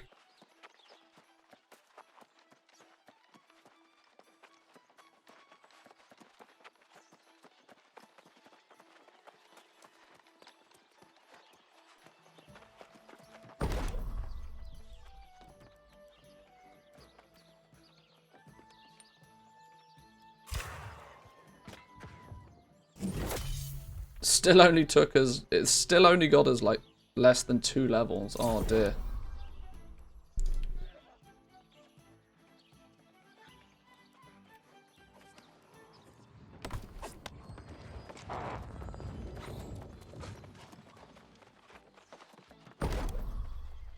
Basic timber.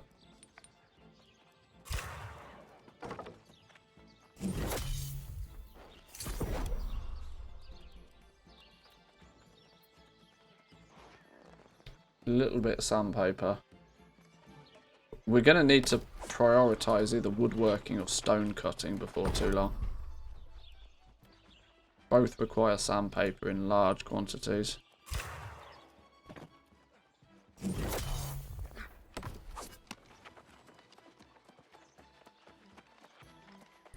One thing that's never on my lap, actually, is loom. We can take these fibres and turn these into linen.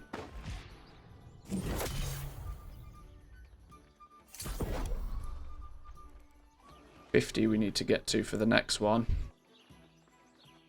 Which then requires the cross weave.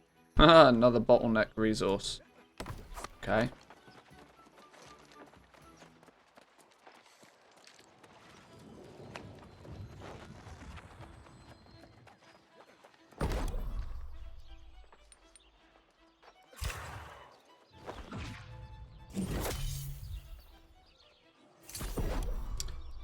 $50 here as well.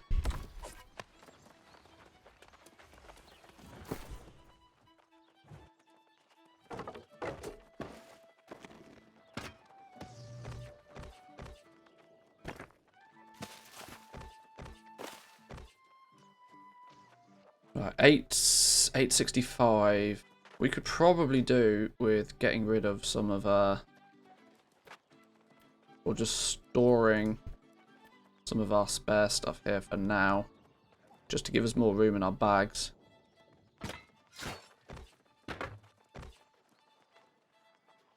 We don't need that on us, really.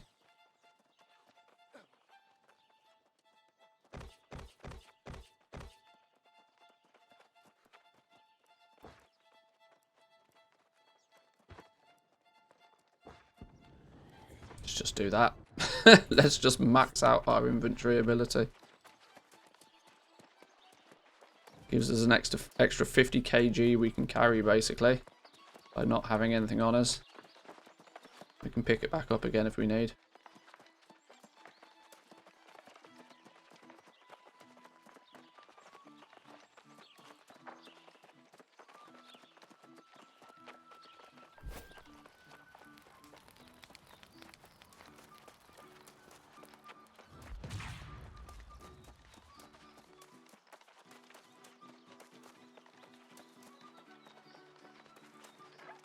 No, don't steal all my hemp.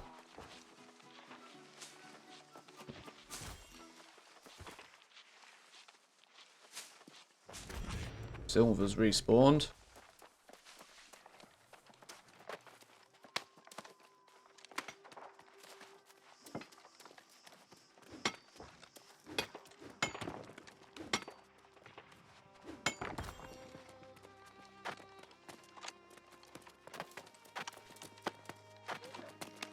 Get off it. Mine. No, no, I fell down. Ah, I tried to take the shortcut and the shortcut failed me. So I end up with a small one.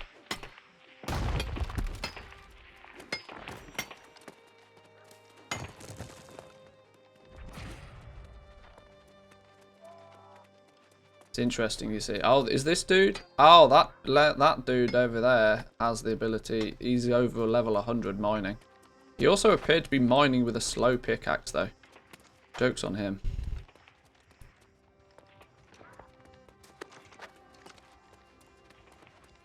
Kind of annoying that the gold is so far out the way.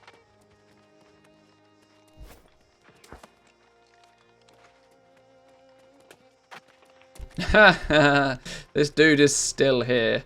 This is going to be a problem. This dude is still here, just chilling. Just actually just waiting for it to respawn.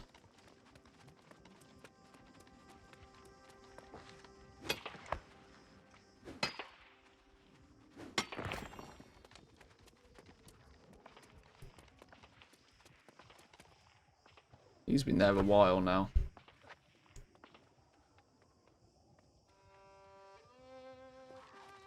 In fact, this dude...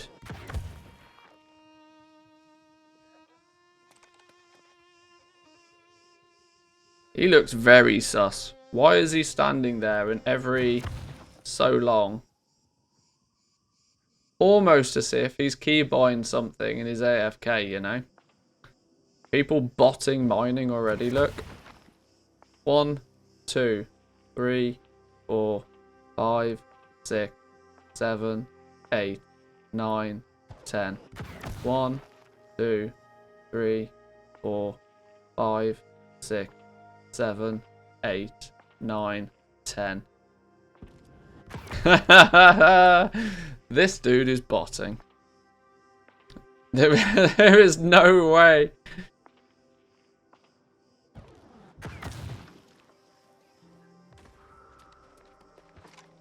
Get shredded, son. Oh, what's that? You can't have it. Oh, dear. Well, well, well.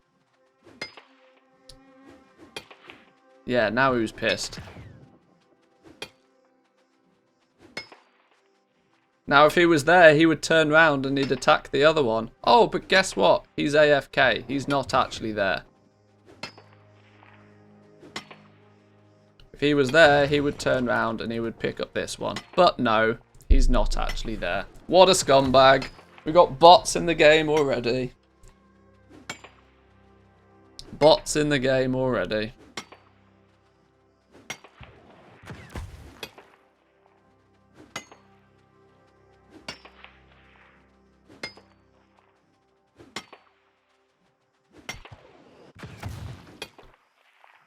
Now, what can we do to annoy him?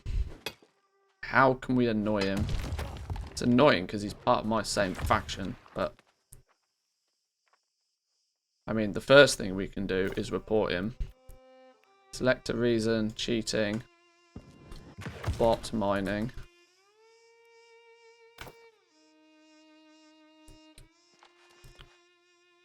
That's the first thing we can do. How much gold did we get? 194 off those 2 veins, though. Nearly 100 gold ore per vein. Damn. This is why we need to get our mining up. This dude's probably fast asleep in bed. He's probably fast asleep in bed and expects to wake up in the morning and to come back and find his inventory full of gold. Only to end up with his account being banned, hopefully. If you're going to cheat, you can suck a dick.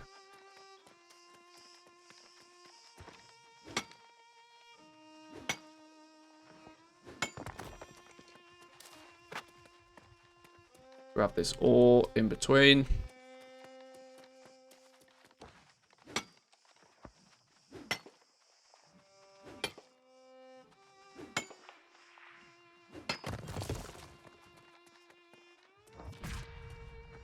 That's one of the only... I mean, I've not really explored too afar, but there's not many places that I've found where gold spawns. And this guy's probably realised the same.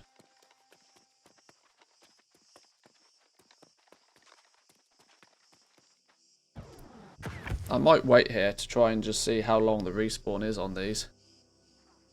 Interestingly, though, both things were had been down. Let's just wait. Let's just wait. Wait and see. Is there any way I can interact with him?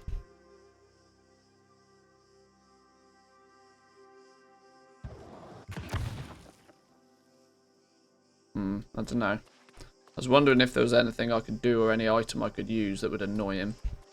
There probably is, but...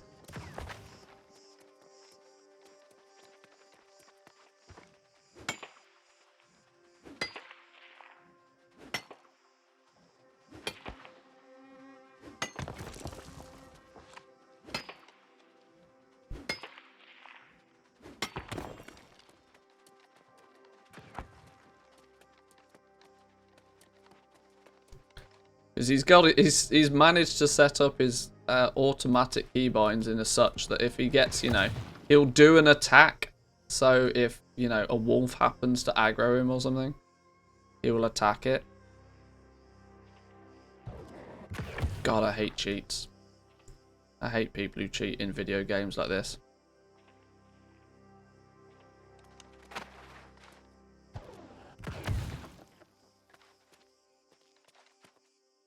I want this golem to respawn. I should have taken note of what time it was when it respawned.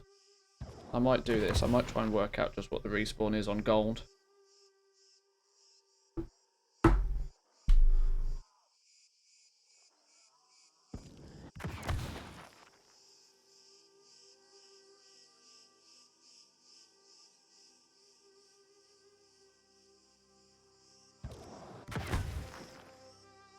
Gather the iron that spawns over there in between.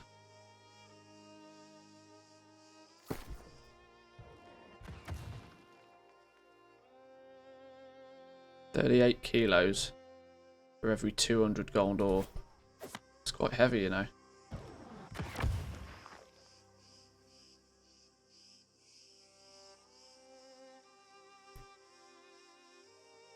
I still love soaking in just how incredibly good looking this game is. That's one thing that they have actually smashed out the park. Like, you know how like, it's not perfect, not by any means, but I equally don't have a fantastic graphics card, but for years people have said that it's the WoW art team that is kind of, you know, dragging World of Warcraft with it. The art team is saving. These guys have done an amazing... I'll just sit and watch the sunset in this game. It's just incredibly good looking.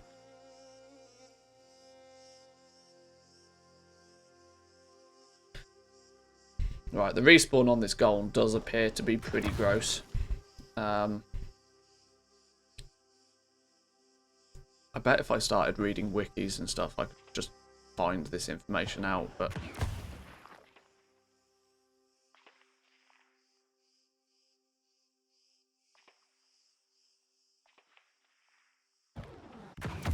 Did his title just change? Did his title... I swear his title just changed.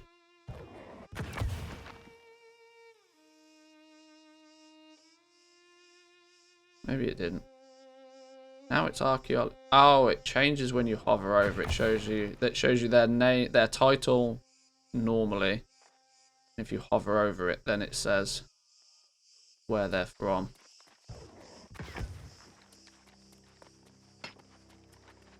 Oh, we got it. This is going to be the problem, though. Later on in the game, when everybody has got their gathering skills up and everybody's fighting over materials, this is what will happen. I mean, if this is happening already, this is exactly what will happen. People will just decide that, right, I'm just going to camp one node. Because there's the gamble, right? Do you camp one node and wait for that one node to respawn? Or do you run around and hope that you come across that node? The sensible thing to do would probably actually be to run around, gather everything, sell what you don't need, and then just buy the thing that you do need. But people's brains don't work like that. Something over here is respawned. The iron's respawned. Let me check my respawn timer on iron, maybe. If he's over there aggressively farming gold. The size of the node might have a difference to how long it takes to respawn as well.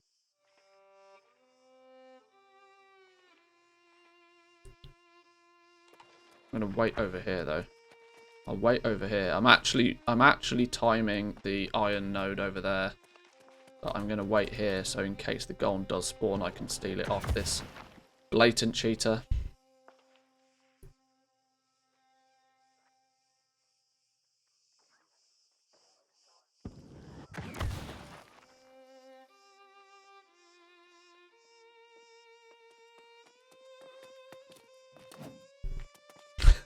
Yeah, I agree with that, dude.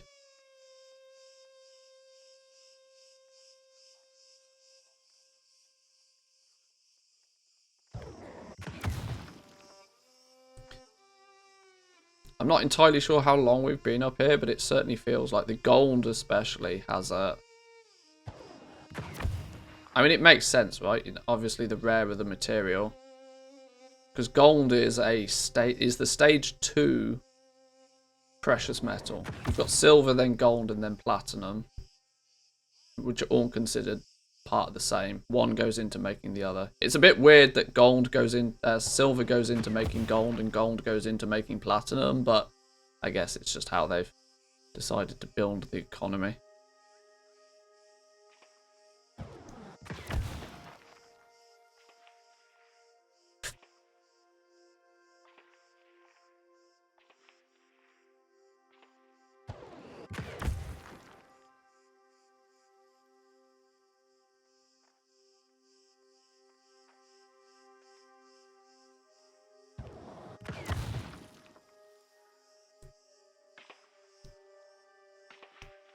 You know what will almost be the meta?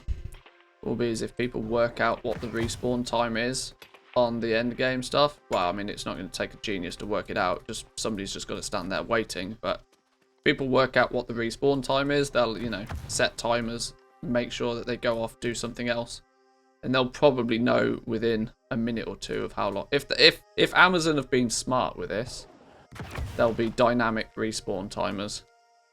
And by dynamic, I mean that they won't always be exactly the same to the second. They'll like, especially with the rare stuff, there may be a plus or minus 5-minute respawn on them.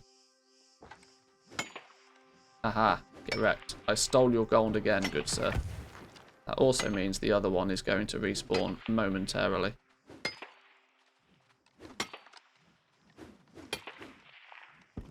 Probably before I've finished. Is there anybody else around? There's nobody else around. I should be able to get both of these gold veins then. Well, this is actually this does seem to appear as if that might be the case. There might be dynamic respawns because they were both up at the same time last time. This one back here is taking a lot longer to respawn. Even that iron over there, though, is taking over 3 minutes at this point to respawn. That was probably... I could always go back and check the VOD, but that gold one felt 15 minutes maybe, at least. This one's taking a lot longer to respawn though, because these were both up at the same time. Because I was attacking this one, the other one spawned, and I said that this dude should probably turn around and get it, but he isn't because he's botting.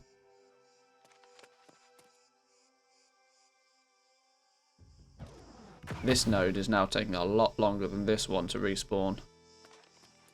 I don't want to go too far because I think that it is going to spawn like literally in a few seconds.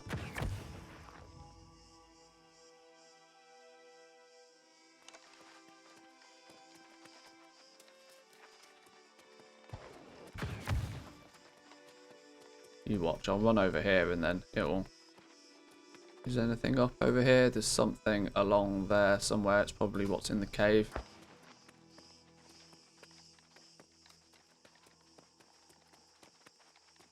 Good job, Amazon. I can already say that the dynamic respawns are a thing, which is good. I like. I would also hope that there's some... that it depends on how many people are in the area at the time to how fast things are. Kind of like how World of Warcraft have their force spawn timers on mobs. I'm sure it's all probably the same technology behind the scenes, but this one's taken a hell of a lot longer to respawn. Oh, our iron's up though. That was about 5 minutes, give or take, for this to respawn. So iron appears to have about a 5-minute respawn. Gold, on the other hand, is a lot longer.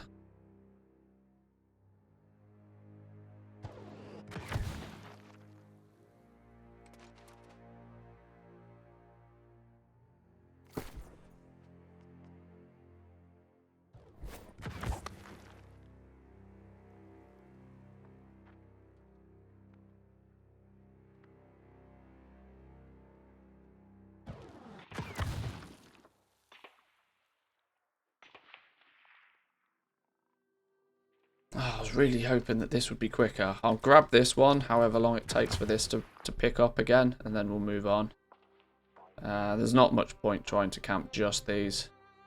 Gold isn't actually worth a lot currently. It's going to be useful to have when, you know, when we unlock platinum at 100. Because we'll need a bunch of gold to build into platinum, but...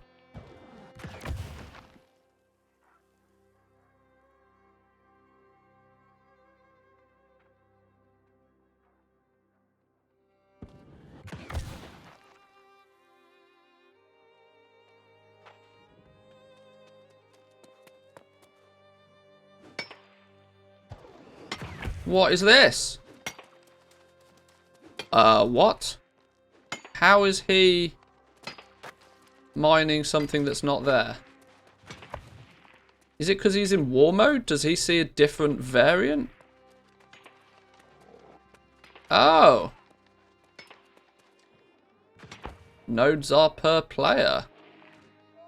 Well, this dude's in war mode. Maybe war mode you still see them, but they have a different instance. Because he's whacking away at a piece of gold that's not there. Oh, that's interesting. Because he beelined straight to that and just boom.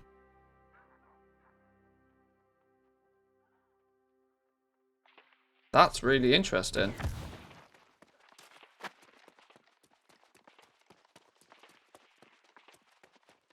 The fact that it just didn't turn up for me.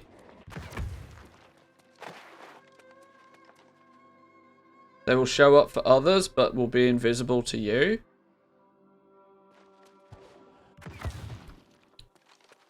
Huh.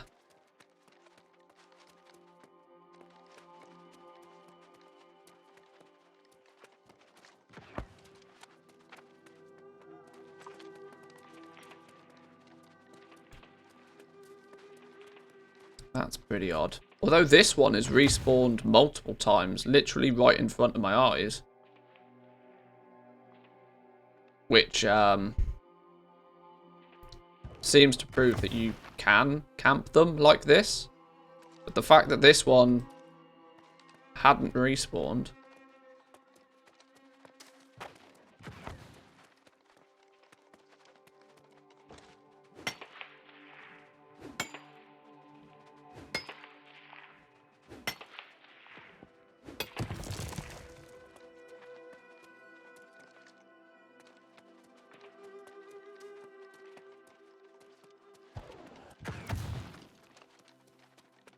I don't know how much more time I want to dedicate to testing this though, but that was very weird.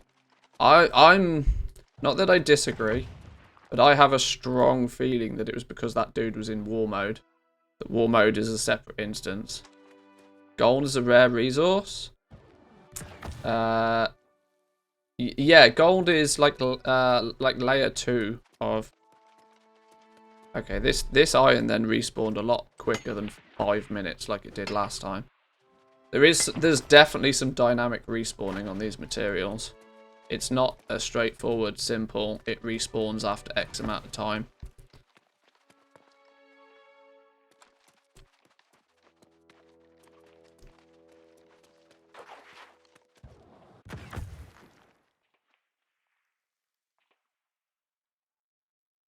Yeah, gold.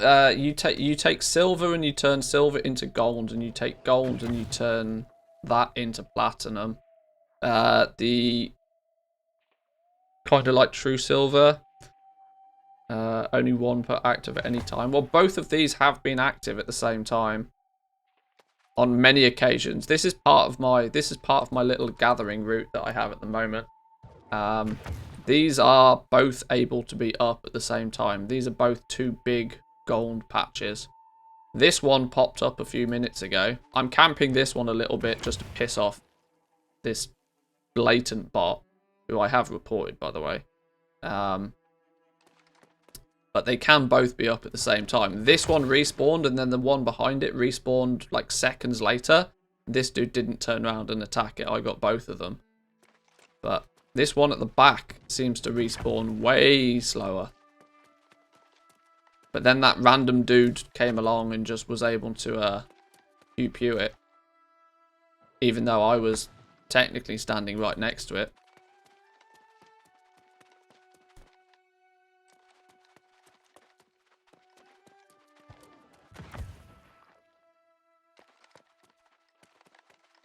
Strange.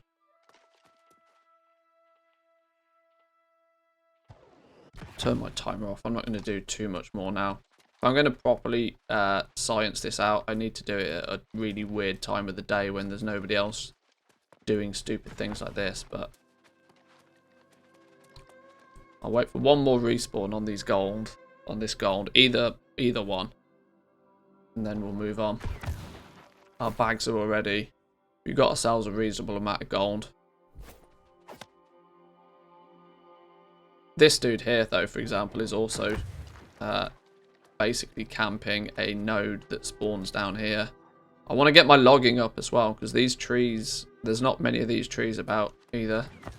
And nobody seems to have their logging skill up. There seems to be way more people that have their mining up rather than logging.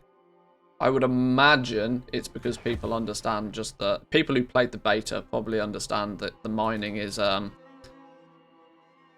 big part, because it goes... It's very heavily goes into both weapons and armor. So, you know, crafted gear needs mining. People are prioritizing mining.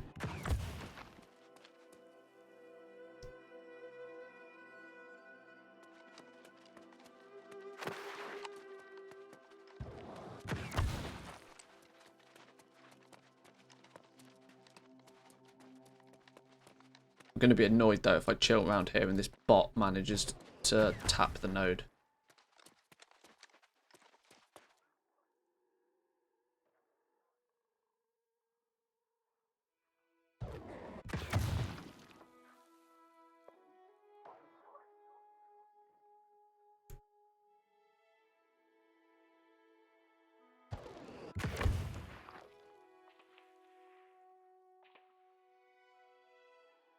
I mean, how blatant does this dude feel that he wants... Like, it's so blatantly obvious. He's not... There's not... Ah, it annoys me. If you're going to bot, at least be smart about it. Like, Christ. At least be smart about it. Don't have it set to press a button every 10 seconds exactly. Because guess what happens? Anybody else that wants it can have it. Because now you're fucked. Now you want it and you can't have it. Oh dear, what a shame. This one is now spawned twice in the time that this one is spawned. By my screen and my instance, at least. Makes me think that the other one had spawned and that dude randomly was able to run up and get it.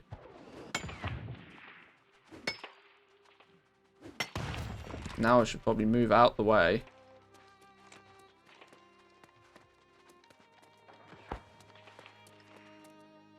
Let that one at the back respawn.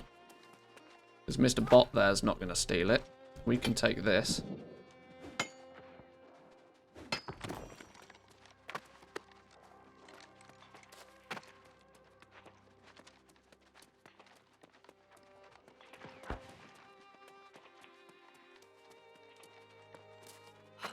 We stand at a distance. Do we think it might just pop up? Were we maybe too close for it? Oh, he snagged the iron. You've really got to be quite close, actually, for the tracker to actually track them. The tracker doesn't work from very far away. Can I... Oh! Can I maybe somehow aggro one of these and bring the Puma with me? That's what we can do. Come on, Mr. Puma, you're coming with me. No, don't kill it. Don't kill it. Mr. Puma, come with me.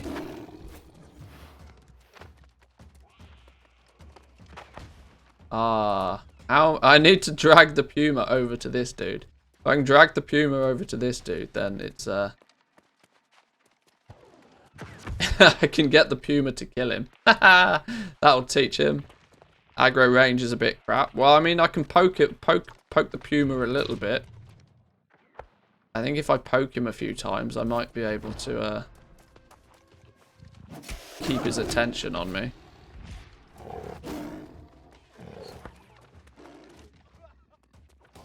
Oh, now the dude's killing him. Ah, I needed that Puma. Oh, well.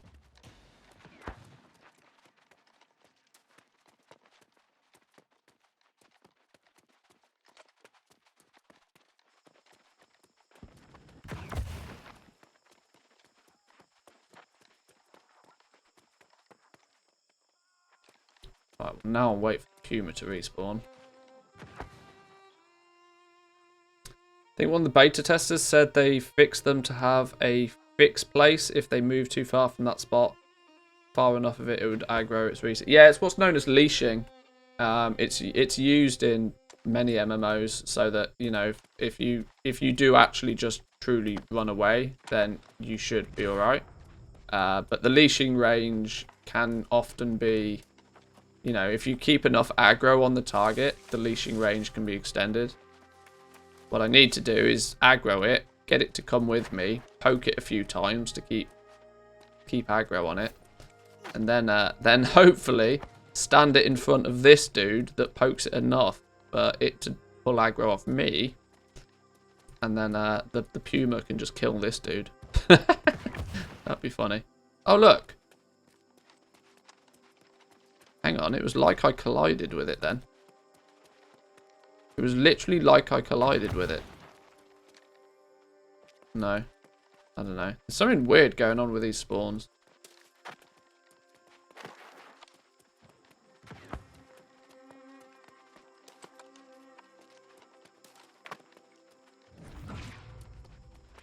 See, now it's up.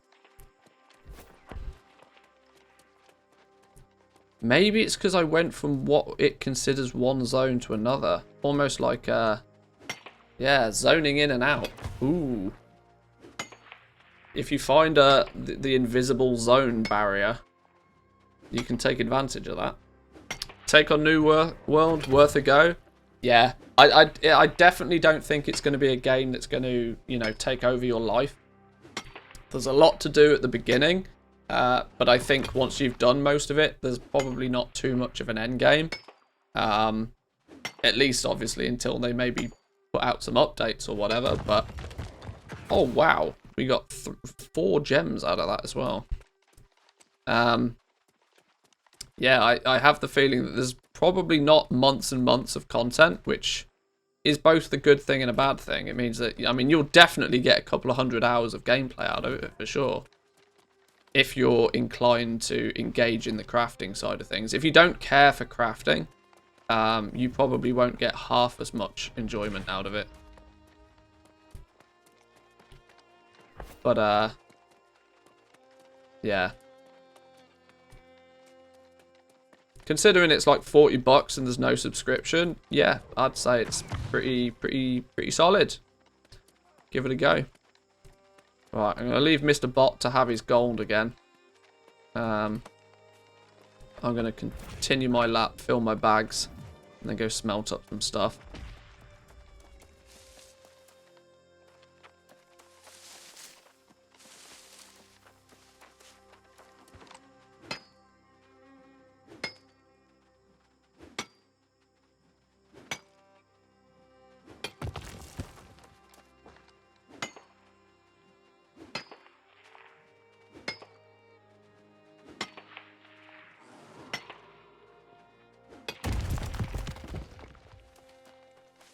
Is there going to be anything in here? Oh, that Puma's respawned. There's people camping in here. I'll borrow that. Yoink. Oh, snap. Who are you? Scratchy the bear.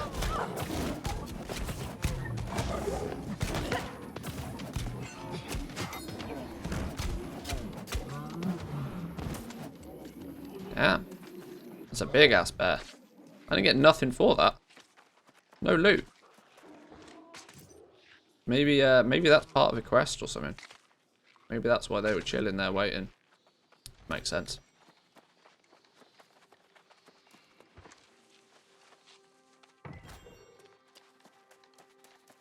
I need to incorporate those 2 chests into my loop, actually. There's often some cool herbs down here. Yep, there are. Here we go. Some life bloom.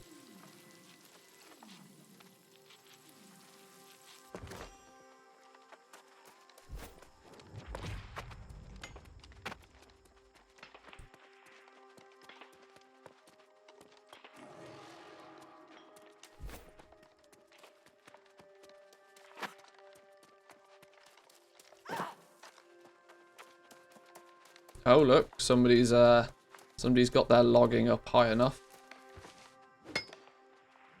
to take these trees down.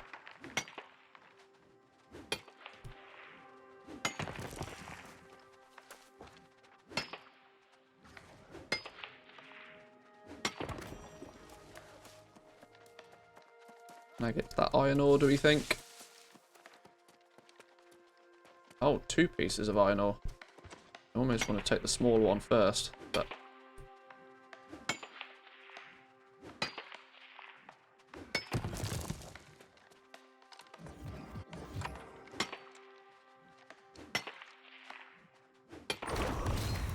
Boom, 75. Does that 75 do anything? Oh, alchemy stones are now tracked now. There's no alchemy stones in this little lap that I do. But that's it's good to know. There's often some reason. There's often 2 piles of silver down there I might be interested in. Or do we go back up this way?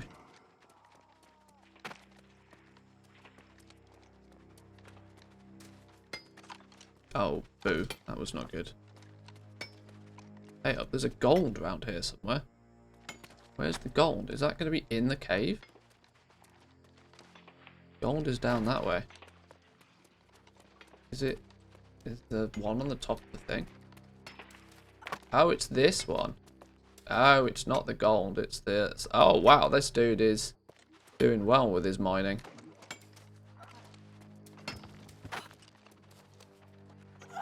To be able to pick up that one. It's 100+ skill right there. You think he streams? People who put Twitch in their name always make me giggle. Like, what do you think? People are going to see you in game and be like, oh, this dude streams. No, don't be stupid. Nobody cares.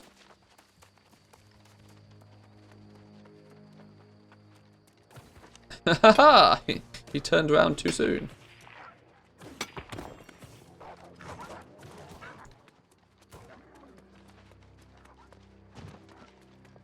Right, we'll just fill our bags with just, you know, any old stuff now and start heading back.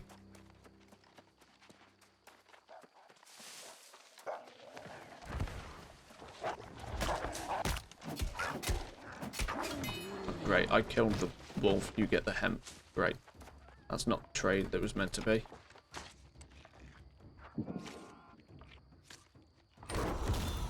Oh! 50 skinning. Medium prey can now be tracked. Yeah, see, that was a problem for me. I was getting to a point where I couldn't pick up, couldn't skin mobs that I was killing through questing.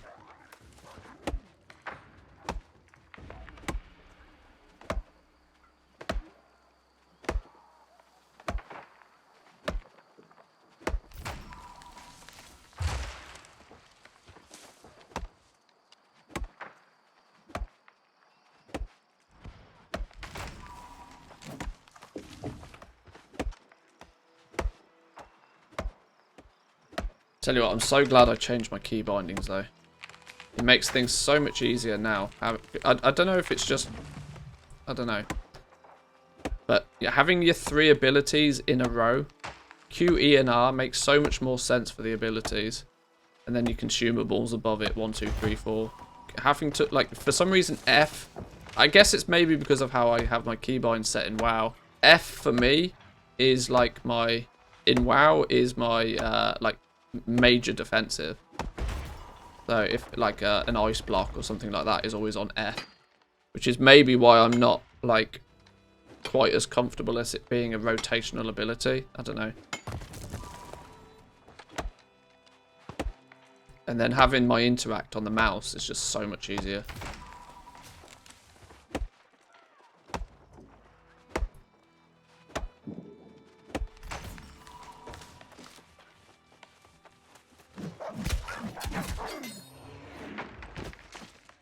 How we doing, Derp? Welcome in. Happy Saturday. Hope you're having a good weekend. I'm literally just whacking at trees at the moment. We were doing some, if you just joined, we were investigating mining respawn times. We already found somebody botting the mining. Well, by botting mining, like at a super duper noob level, standing with a, you know, he presses a button every 10 seconds, some auto hotkey kind of level of botting. But we annoyed him by stealing his stuff all the time. Oh, we're encumbered. Let's just get rid of some in we don't need. How far over are we? Enough that we need to get rid of some in. What's the split button?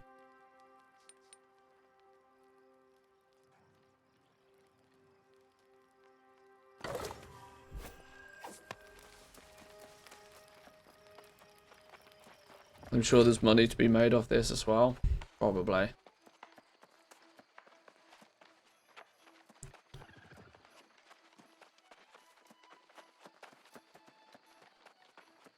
Although people are using it for two reasons, aren't they? They're using it, one, to defeat the log out boss. They're doing it so that they don't get logged out. Secondly, they're doing it so that obviously they can level up their skill. I mean, there's many reasons why people are doing it. Luckily, there's no huge financial gain, I don't think, out of it. Like real life money side of things, for most. Make all this silver. Craft that. Hardest boss ever, the login boss. Yeah, exactly. This is why I'm trying to log on quite early in the morning.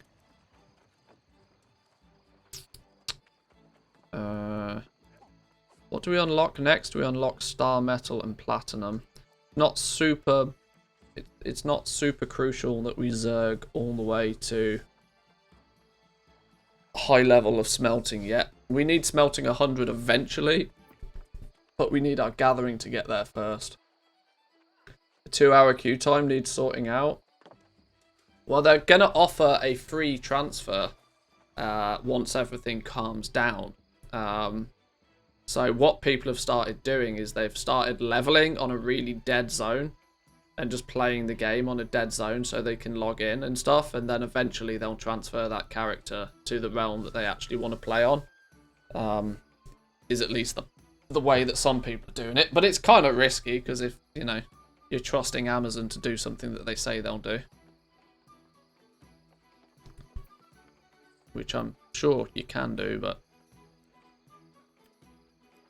wow, we literally get nearly 10 times as much smelting for making the gold out of the silver.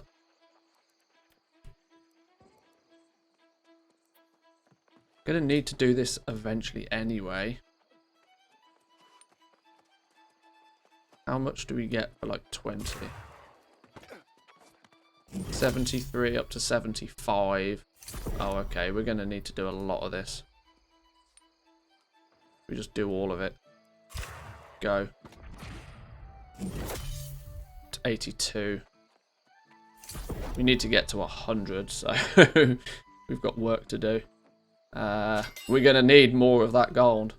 Sell order complete. Your items shell dust flux times 56 all sold. There we go. Our first little flip complete.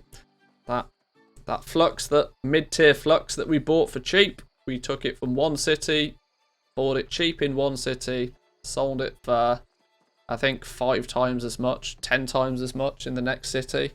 Bingo. Bingo.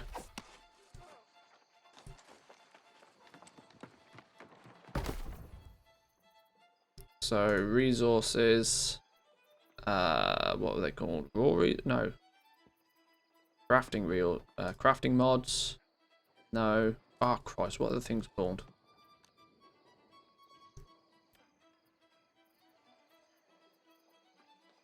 Oh, flux.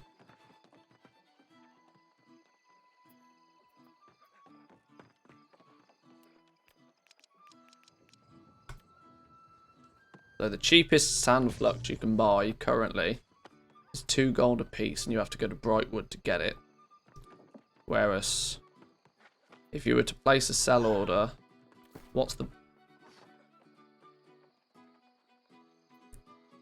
People are putting buy orders in place for nearly 40 silver a piece currently.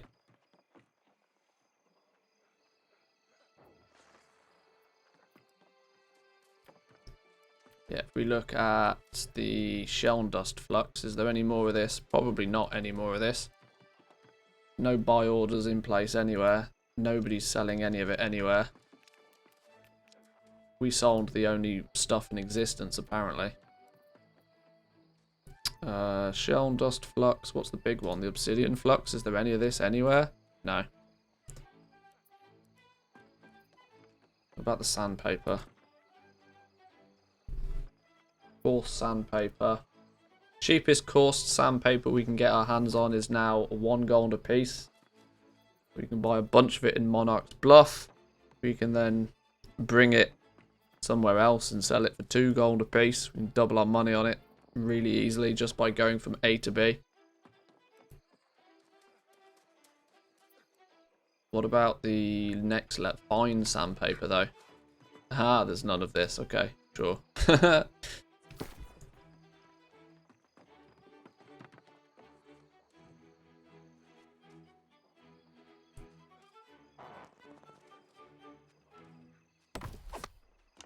Right, fine. What are we doing with our bags? What have we still got on our bags? We need to turn some wood into timber.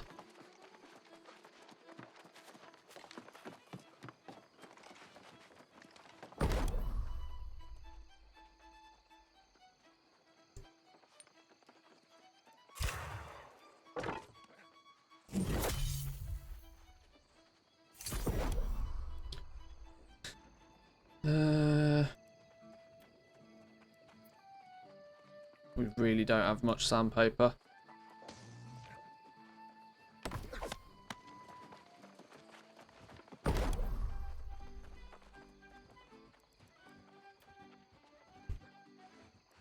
Ooh. Cut Lord Carnelian. Use some of these fire motes that we've got. These earth motes. Where do these motes come from? Derived from earth spine, earth crag, and earth shell turtle. The fire mote came from dragon glory, scorchstone, and salamander snails. Cut Lord diamond, life motes, life bloom, life jewel, life moths. Can level up our stone cutting this way by cutting some gems. Another alternative way to do it. 36 stone cutting for making stone into a block. 129 stone cutting apparently for the basic gems.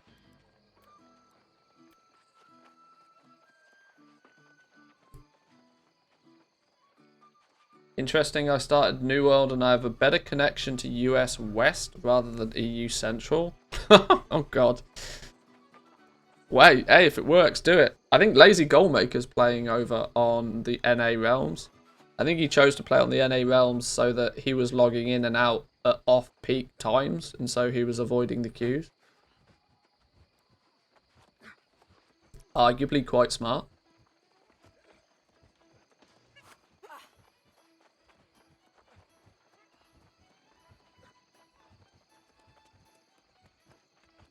I mean, if I have the ability to make these gems, I probably should make them. They don't cost anything to do. 7% chance to make additional ones.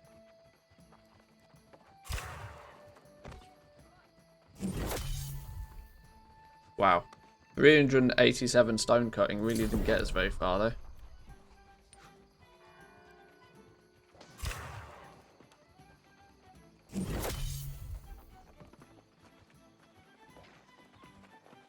Sounds like something I'd not want to do. I'd imagine I'll be having friends playing this. Yeah, I mean, obviously, if you're super interested in playing with, like, real-life friends, then maybe not, but...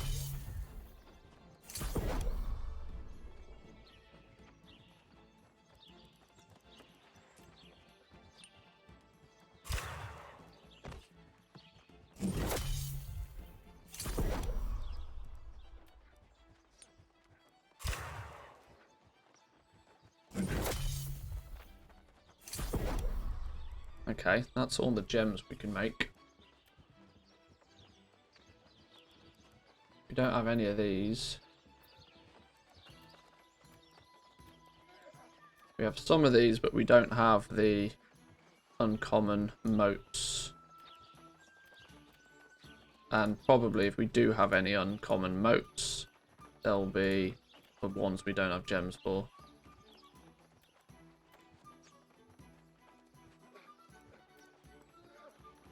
Alright, nothing else we can make with what we have other than more stone blocks.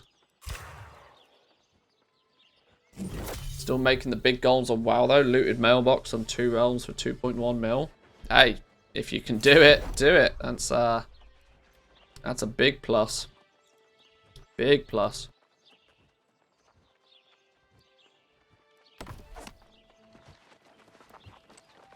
I should check my auctions on WoW actually. It's a good point. Why are people just running into walls? I think they believe it prevents them from being logged out.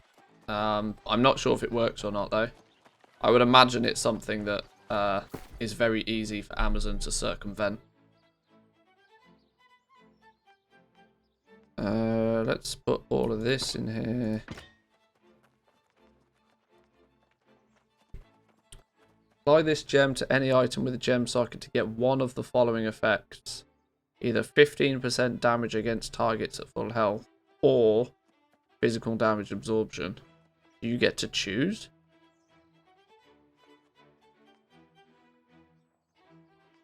Do we have any sockets on any of our stuff? We have a socket on our boots, of which we probably want to change because they have loads of strength on them that we don't really need. But either way,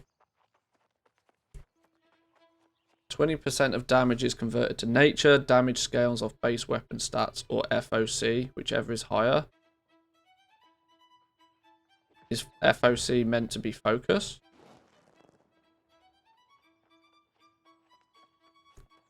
%8 damage against targets with less than 30% health or 2% thrust damage absorption. Oh, cut flawed carnelians. You're either going to get taunting or calming. I mean, that's a real 50-50, right? That's a real 50-50. If you're trying to play a tank spec and you put a cut flawed carnelian in your gear and you get calming, that's the exact opposite of what. Do you get to choose this? Let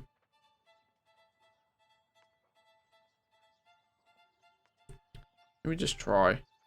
15% damage against targets with full health. Yeah, why not? We're a sniper. We do 1 big damage. We put that in here. Once attached, the gem cannot be removed. You can replace the gem with another one, but the current gem will be lost. Alright.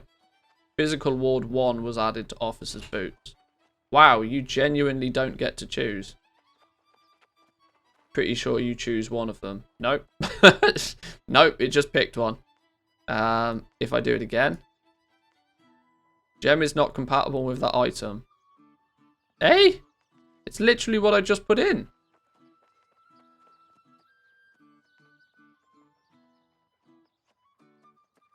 Replace gem. Now that gem is not compatible.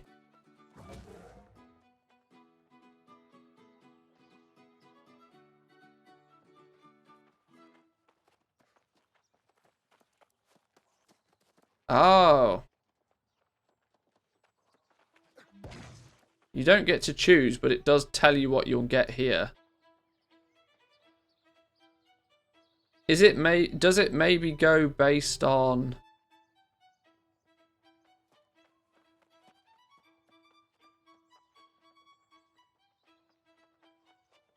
gem with an attunement to the Arboreal 1 weapon trait and nature ward armor trait can also be used in dual. This is odd. That's a weird system.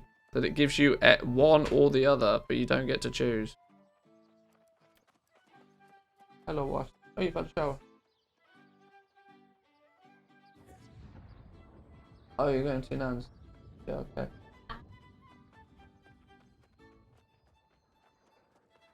Maybe I was more than likely to do that tomorrow.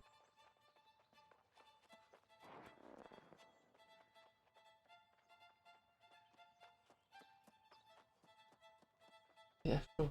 That's fine. I will probably need to research this this gem business then, because it seems a bit weird if, you know, if it just choose. It's obviously not choosing one at random. It's probably choosing one based on something, but I want to know what it's based on. Looks like one of the stats is for weapons and the other is for armor. That might make sense, actually. That might make sense. What if I try and put this in the bow? No, oh, hang on. Hang on. Hang on. What if I try and put this in a bow? If I put it in the bow, will it give me damage against targets? Damage against targets at full health. Okay. Maybe that's what it is then. Maybe it's, yeah, one's for weapons and one's for armor. It should really say that, though. You know? It would be really helpful if it said, like, if you put this in a piece of armor, it gives you this. Not just saying it's an or. This or this. This or this, like, instantly gave me the thought process of, well, is it random, or B, do we choose? But no. Weapons and armor, yeah, I mean, that could just be fluke that I got, you know, the right one both times. But that could be a thing. That could be a thing. Alright, fine.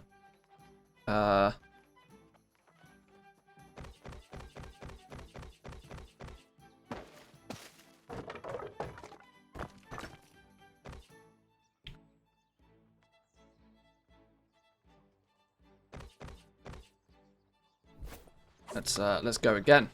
Let's go again. Kind of does in the tooltip. What do you mean it kind of does in the tooltip? Lie. Oh, I haven't got any on me now. Alright, maybe it does. Either way. Let's roll. We are getting there, slowly but surely. We are 68 logging, 75 mining. We're doing much better at mining. But we're still, you know, not anywhere near the 100 that I want to be at. We've got to get ourselves to 100 pretty quickly. Focus on getting to 100 now, I think. I'm going to less about running around and harvesting up the rare materials, and more about just active time whacking things. Hit more things, and we will skill up faster.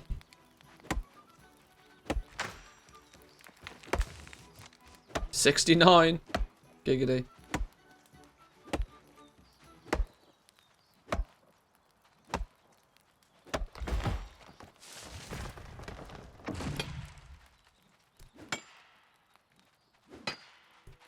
I want 100 mining, continues cutting trees. Well, I want 100 in both. Well, I want 100 skill in as much as I can get 100 skill in. Obviously, logging and mining are the easier ones to do, because there's always trees, there's always stone. Skinning is arguably a little bit easier. No, 100's not max. 200 appears to be. 200 appears to be the max, but considering I'm only level 21 and there's 60 levels, the main reason I want to get to 100 is because that seems to be like a choke point, right?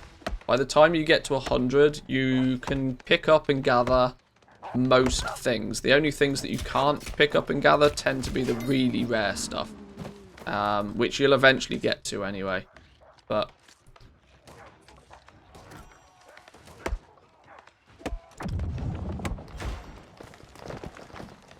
it was starting to frustrate me that I was running around questing, and I was running past things that I couldn't pick up, and I was having to leave things. So that gave me the indication that I was out-leveling my professions. So with that in mind, let's get our professions up as far as we can get them up for now, so that when we are out questing, we are out-leveling, anything we come across, we can pick it up. We're not leaving anything on the table. That's the plan.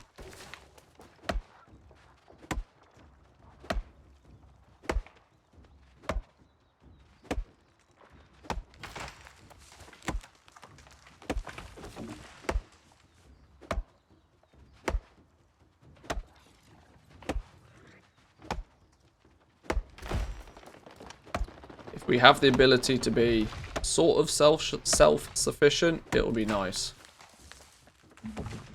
Now, you guys know me well enough that the likelihood of me actually doing much gathering when we have enough coin to no longer need to gather is slim. But we've still got 40 levels. We've got many, many hours of questing and leveling. So on that journey, we will come across many, many things that we want to pick up.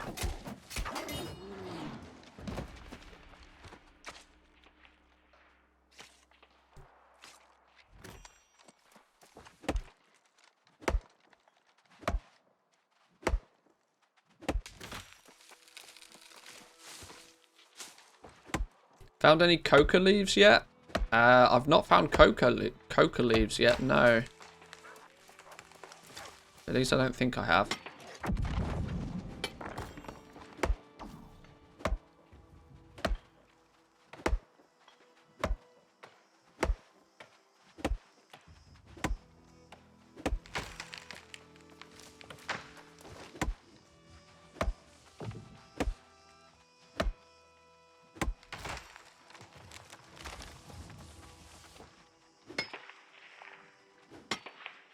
Ooh, see, this is a really good example. Look, there's 2 spawns of some random herb.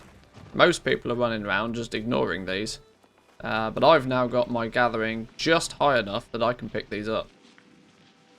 Because these require harvesting 30, I think. We're now harvesting 43, so we're getting there.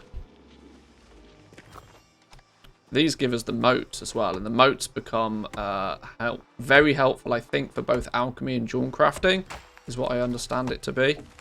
The herbalism aspect, I'm going to use the word herbalism because, you know, talking in a language that us WoW veterans understand. The herbalism side of things is a lot more difficult to do, I think. Trees are everywhere. Stones are everywhere. You can get your logging and you can get your mining skill up quite easily and quite effectively. And you can actually choose to go out of your way, like I'm doing now, and just farm things. But the herb sort of gathering side of things is, you know, a little bit more difficult. Nuts are really hard to see visually. They're only notable if you pay attention to the compass. Yeah, that's true. Yeah, I'm getting more in the habit of keeping my eyes on the compass at the top, because it is a good indicator to stuff that's nearby.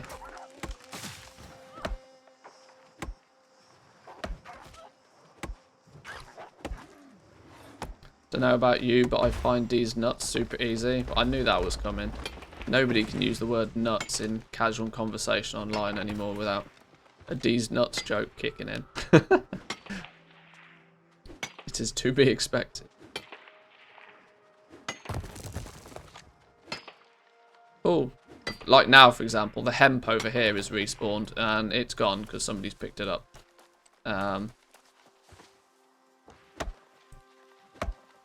That's another one, actually. Fibers for...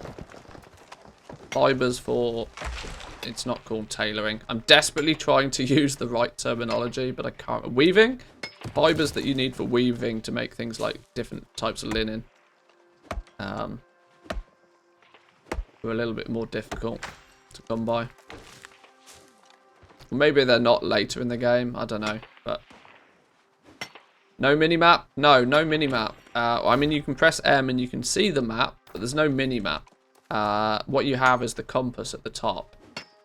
You can see that there's some little icons on the compass as well. When you grow your expertise in any of the skills, the gathering skills, you'll start to see more and more little icons appear of things that you can track. Now, the tracking doesn't extend very far, so you've kind of got to be in the right area to begin with, but it is helpful for... see, there's nuts, for example. Nuts didn't actually show up on my my compass, though. Maybe I need a higher gathering skill for those to be tracked.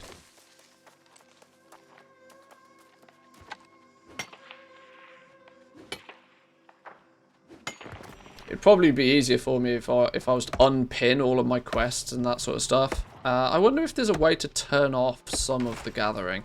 Because I imagine by the time you get to real end game and you can track everything, that compass is just going to be spammed full of stuff that you probably don't want to see.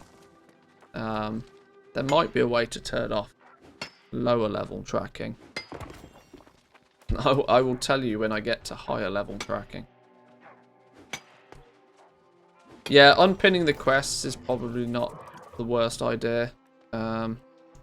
These are pinned. Unpin. Yeah, I know I'm being attacked. That will clean up the interface a little bit at the top there. Oh look, it's now tracking like medium animals. Those big piggies over there, for example, you can see it's tracking.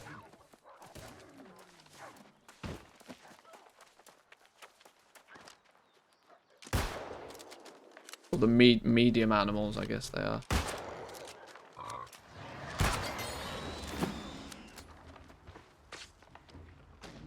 Not just the little rabbits and stuff.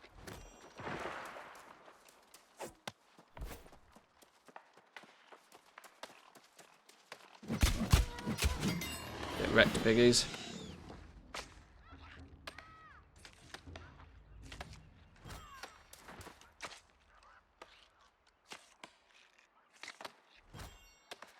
Beautiful. And a supply cache. Go on, give me some nice stuff. Crossweave, okay, sure.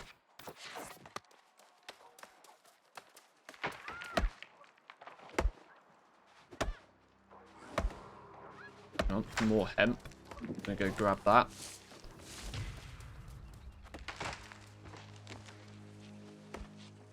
Some more this way. Oh no, that was it. Sure.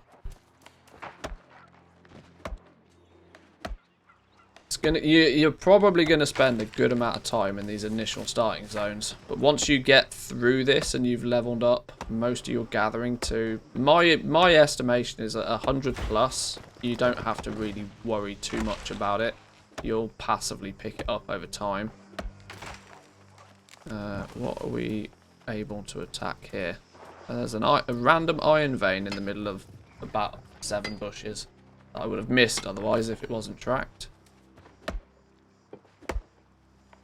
And one of these is respawned, look.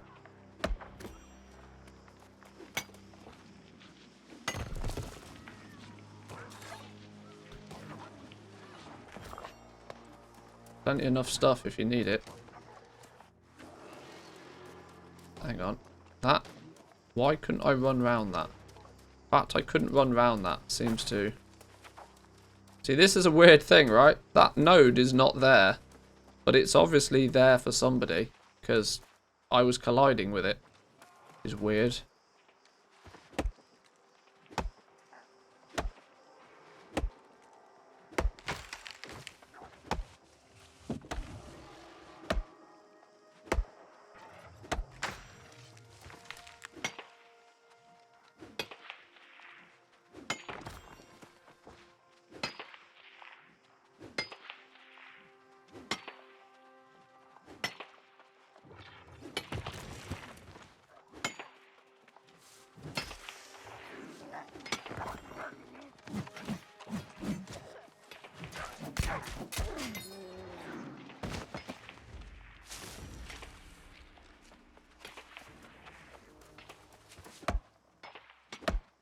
Some nodes stay visible on the screen even after you pick them up. You can only re-pick it up when it actually spawns back server side though. It's slightly annoying but rare. Yeah, there's some definite weird things going on that are not really easy to explain. I'm sure they'll just become the normal eventually. But yeah, I agree, it's kind of annoying.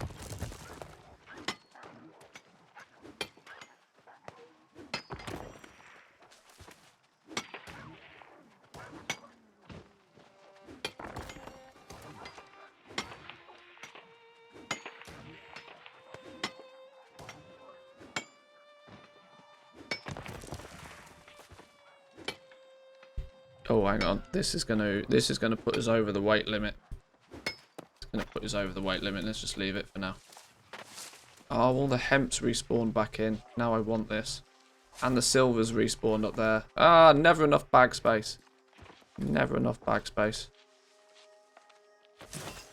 Oh, that's put us over, of course.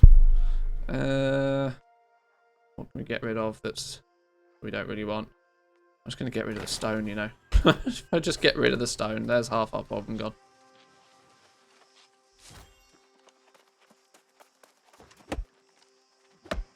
We can stay out in the field a bit longer.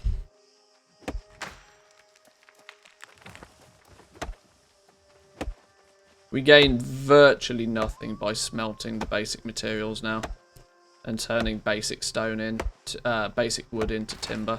So if I have to throw a bit of it away, it's not the end of the world. It keeps me out in the field chopping things for longer.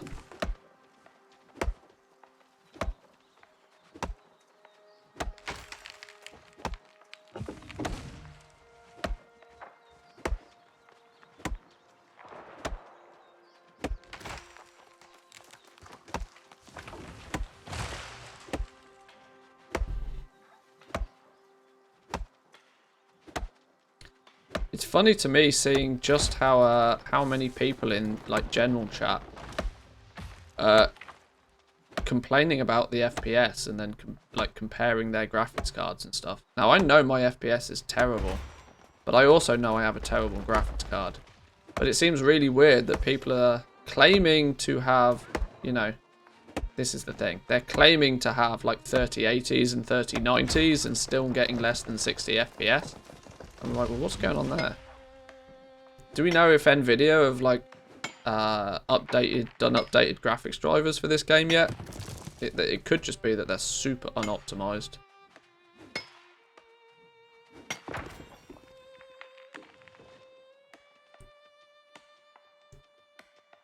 Manthius gathering to work on professions. Manthius dumping gathering mats for more bag space. It's funny because it's true.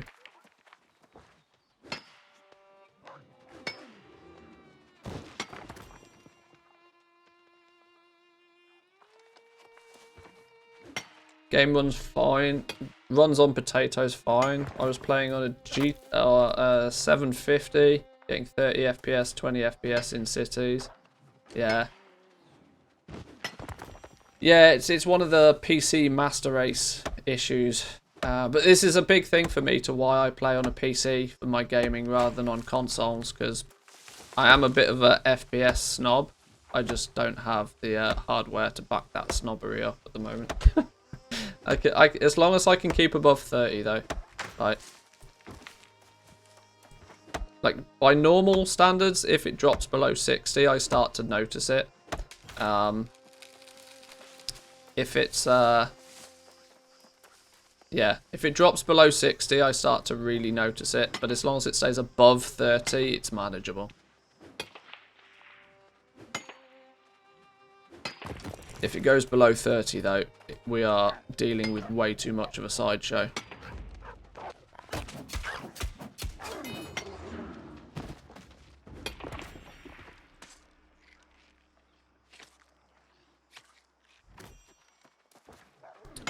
.980 is getting 40 FPS on high. Yeah, for doing stuff like this, I'm happy to turn the graphical fidelity like down to the floor. Like, I really don't care. I'm more than happy to trash the graphics just for performance at this point, but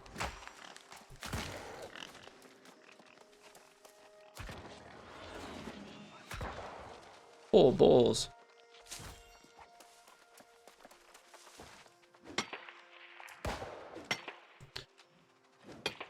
Graphics is visually stunning even on low.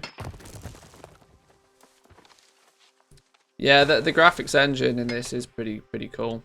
I can't disagree. The graphics in this game are actually beautiful. And if I had the hardware to make it look like really good, I'd be pretty happy, but not yet. Oh, bags are full again. Bags are full again.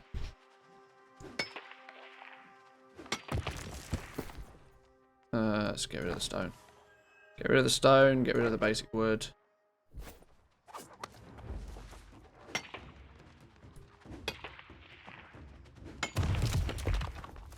Wow, that was an easy big rock.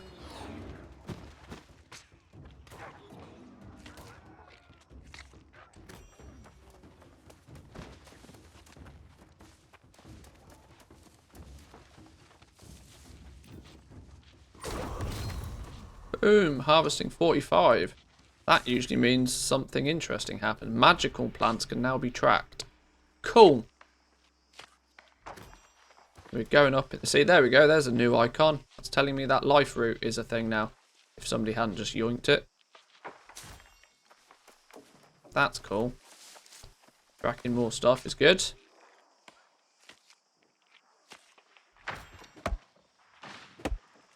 This whole area is just slowly but surely getting completely rinsed. Oh, hang on. Please hold.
Lovely bush there.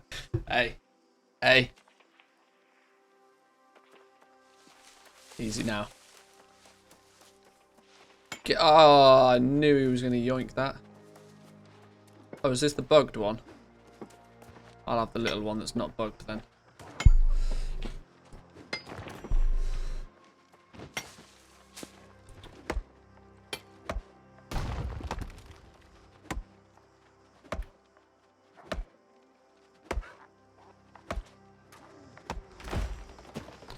People are starting to get some pretty high levels now.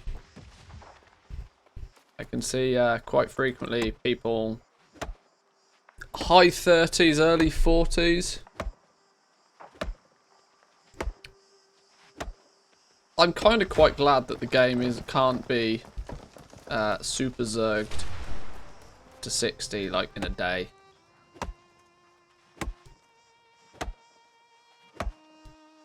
I think leveling should be such a fundamental part of an MMO. But there's an inherent problem with that, you know, leveling can only last so long. And then eventually it just is worthless and you want to do nothing but super speed it.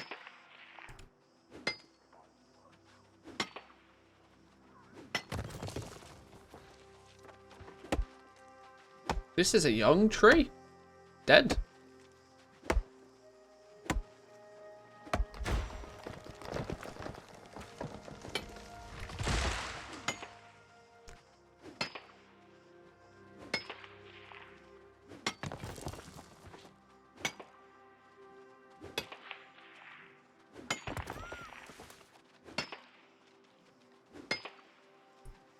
does worry me greatly just how much mining experience and logging experience you're going to need past 100.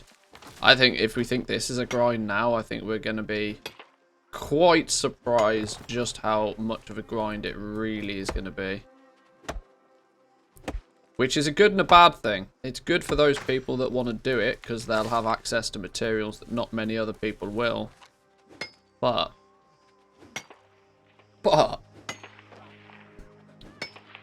mean, that could be the thing, right? That, like, the economy could balance itself around most people being able to have access to the low-level stuff. But if you want the specialist materials, the endgame materials, then there's not going to be many people that have put the time and effort in to farm them. Whoa, whoa, whoa, whoa, whoa. Can you relax on spawning on top of me, please? You're going to attack me now, aren't you?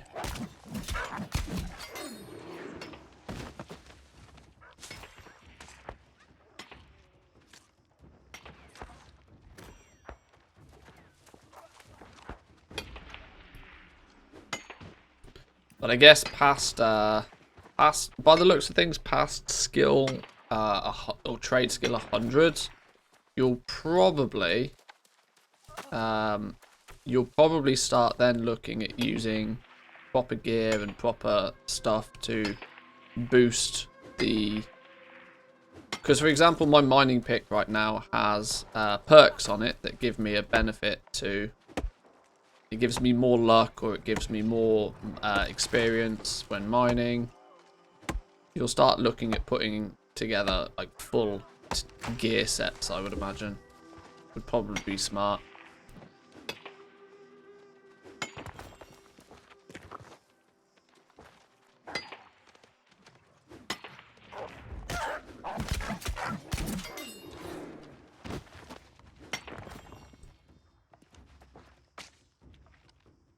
Right, we might actually have to make a trip back to town soon. There's not too much more stuff I'm willing to just throw away.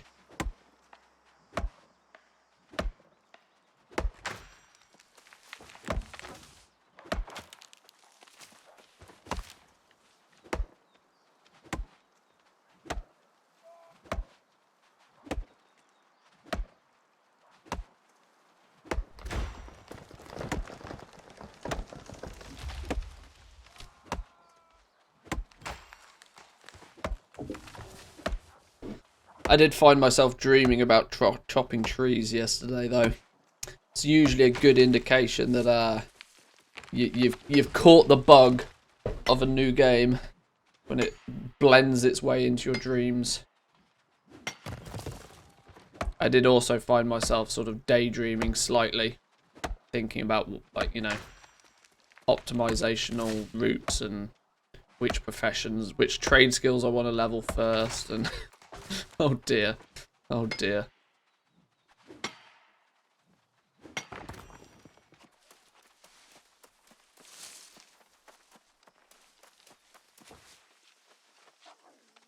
Any new release makes people hoard.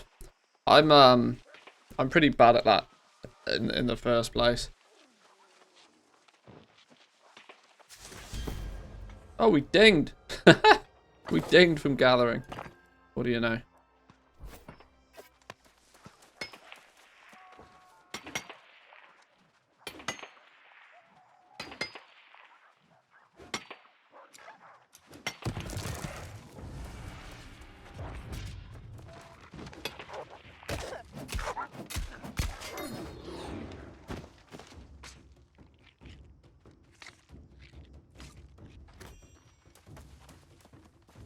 Grab this iron.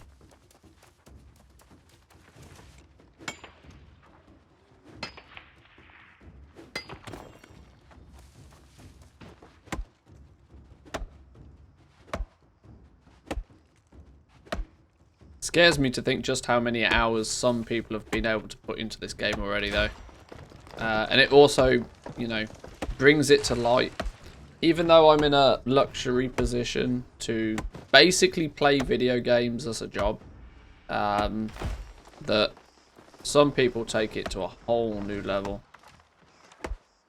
Why is this thing not showing on my map? Is this such a high thing that we can't track it properly yet? Fronded petal cap. I thought this was quite a low level one.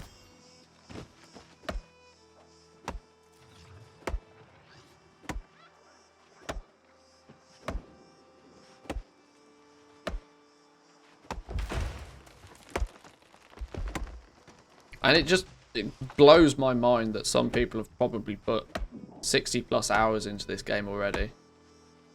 How many hours is there in a week? What is 100? Is it 24 times 7? What's 24 times 7? 100, is it 168? Is there 168 hours in a week? If there's 168 hours in a week, I imagine there's people that have already put close to 100 hours into this game. There'll be people that just don't sleep. Getting muscles on muscles? What did we... Oh, there's a logging achievement, apparently.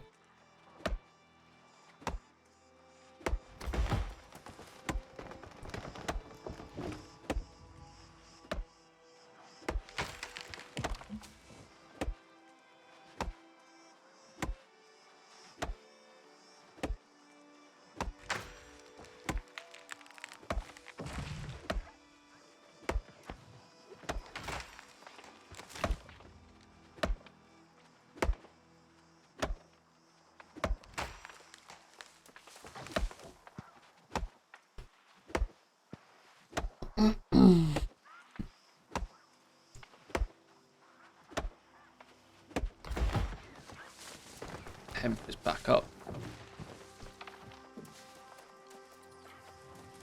I remember to keep my eyes on the radar for goodies. These things pop up. I want to come and get them.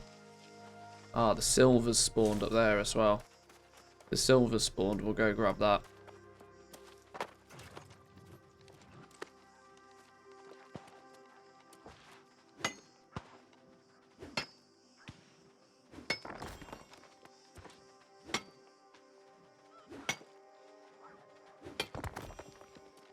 Another one up here. Where's this one?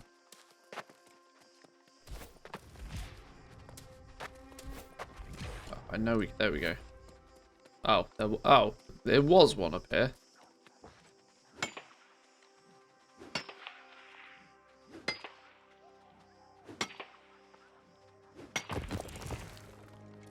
Right, we should probably take a stroll back to town now. There's not a huge amount of stuff that we can be comfortable getting rid of now. The rest of this hemp is respawned. We'll pick this up. Maybe new pure wolf.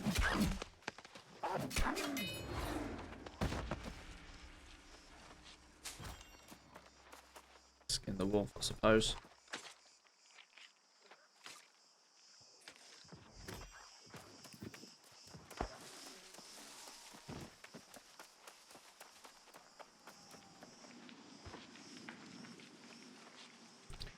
See if this gives us some motes. 8 earth motes. Nice. Right, let's head back to town. Empty bags. Refresh. Reload. Some attribute points. Throw those in there.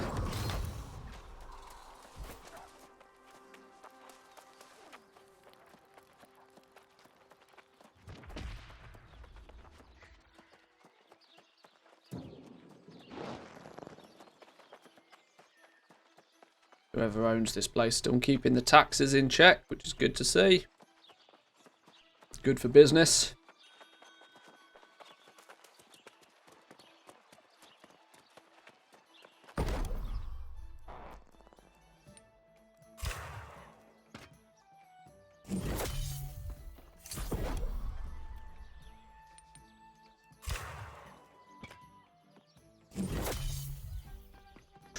Nearly 83.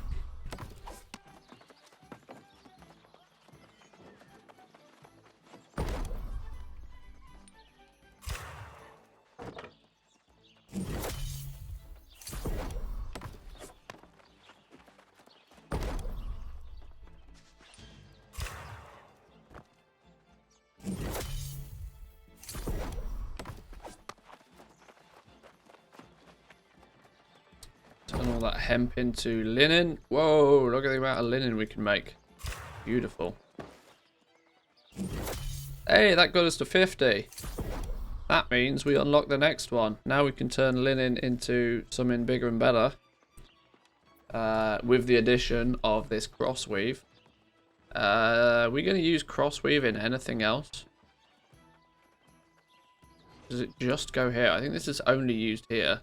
Which means I don't have much of a concern with just going... silk at 100. We went from 50 to 57 in one go. Now we're out of... oh, we're not out of crossweave. We're out of linen. Okay, cool. I thought we'd be out of the resource. Alright, well. Getting there. Let's turn our leather into something useful. We get this to 50. Oh, 49 and a bit. You kidding? 49 and a bit. We need 50 to get rugged leather, and then it's tannin that we use here, and luckily we've got plenty of that. So we're not in too bad of a shape for our refining. Weaving, we've got some. Leatherworking, we've got some. Yeah, it's the fact that both woodworking and stone cutting share the same... They share the coarse sandpaper.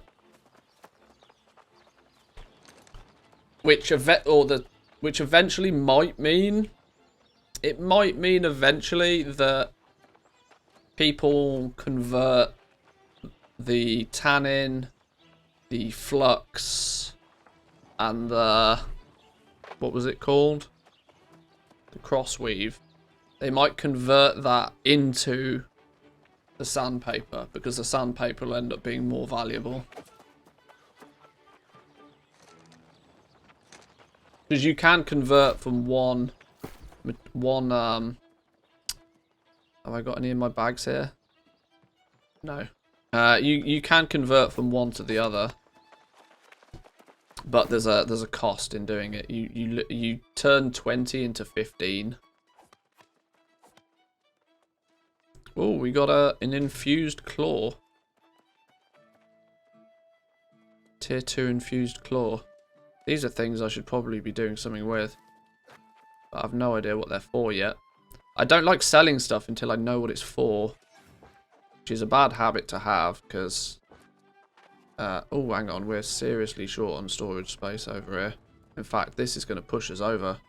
We don't have room for everything anymore. Problem.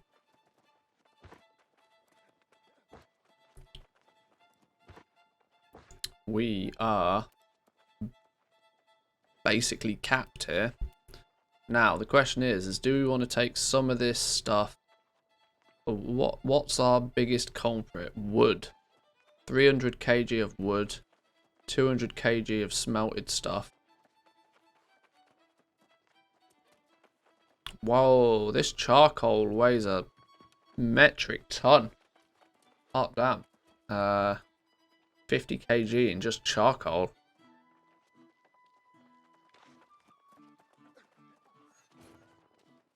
The other little bits and pieces don't account to much. We might have to shovel some of this somewhere else. Do we look to move some of this somewhere else, or do we just take all of the small bits? There's only 5 kg worth of gems. There's not worth doing anything with those. We might have to take some of these resources and store them somewhere else for now. Because if we're doing our farming here, then we need space to dump stuff here. The problem is we can only carry... To take stuff from one storage shed and take it to another is annoying.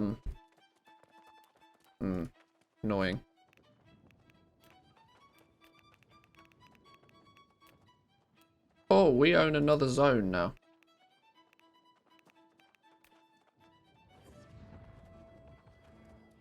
Don't need a shield on if you're running hatchet and musket. That's true. That's our own personal weight that we could get rid of. Plus the shields are broken right now. The shields don't actually do anything. Even if you have a one-handed sword equipped, shields just don't do anything.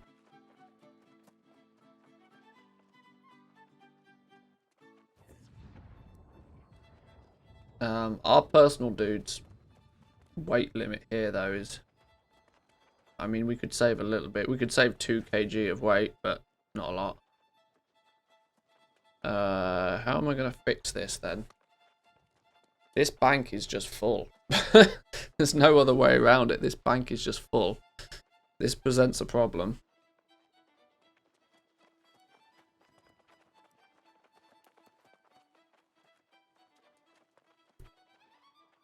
Maybe we just list a lot of it on the list a lot of the heavy stuff. If it sells, it sells. If it doesn't, it comes back to us. What I don't know though is, can we go, if we list something to store it on the trading post? I suppose we could always store it for 28 days, but it's going to cost us a lot to store it on the trading post.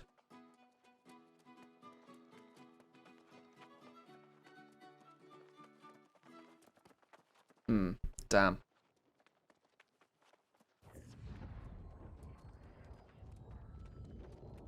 God, inventory space is going to be a problem.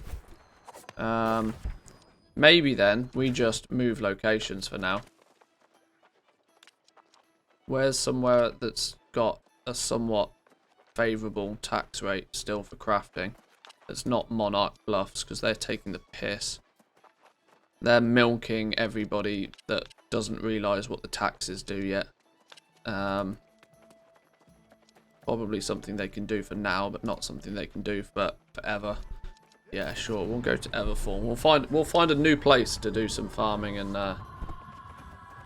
if our main focus is just to get our gathering up, we can do that anywhere. So.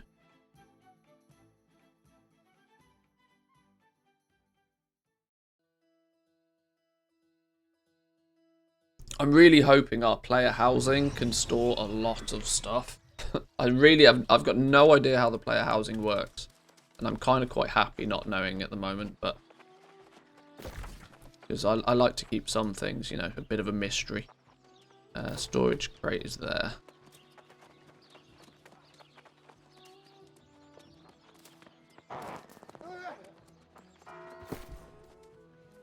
Right, let's store all of this here then.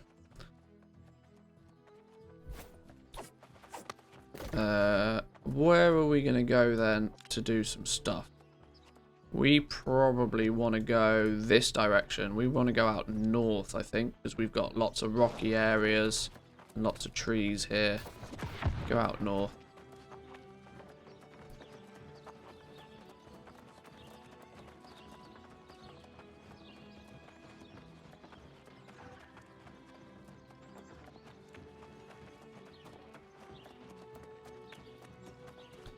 Head over this way.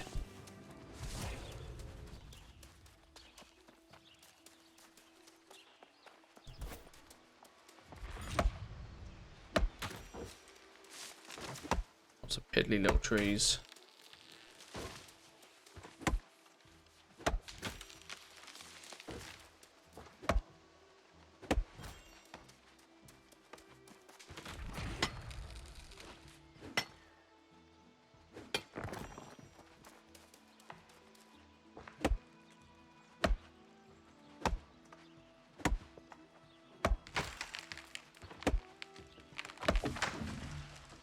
Huh?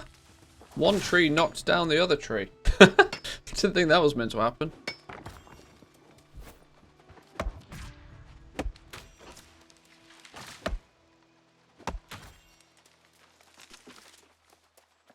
Okay, there's a lot less stony stuff over here.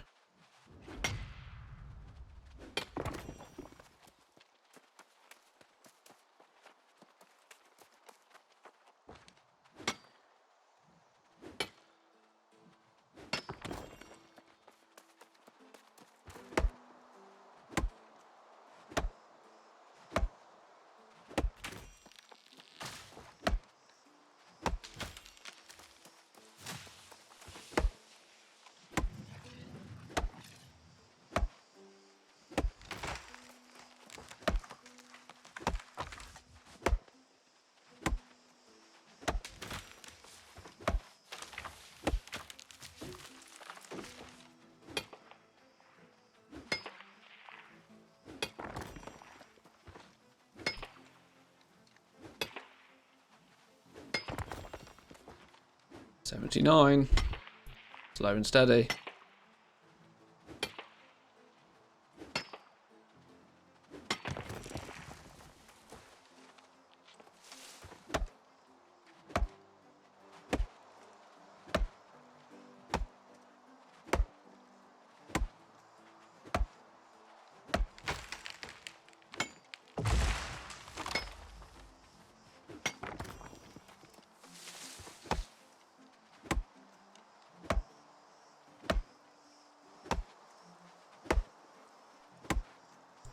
Seems to be a lot of people up on the rocks there.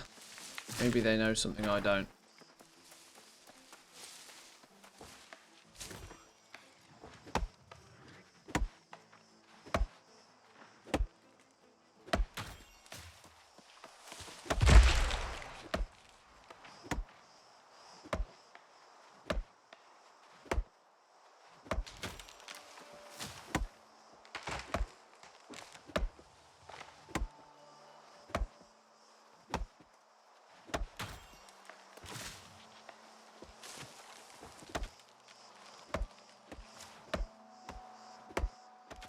This place doesn't seem to be too bad for logging, but there's not a lot of mining opportunities here. We might have to find somewhere slightly better than this to switch up what we do. Maybe going in the other way might be better for mining. Or we just run up this way. We just have to go a little bit further out the town, maybe. I'm trying to keep as close to the main towns as possible, because it just makes it quicker and easier to, you know, return when you need to empty bags.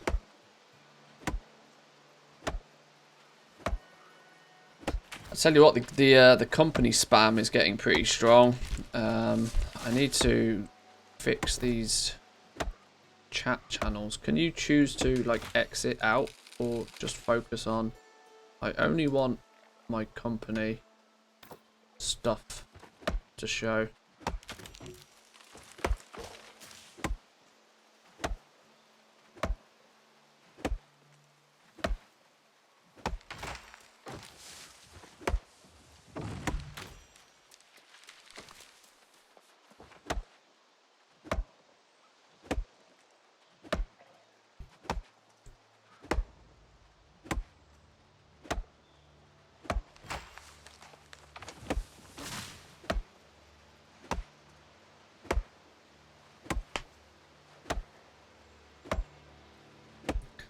Definitely didn't expect to be spending my Saturday chopping down trees. That's one thing I can say though.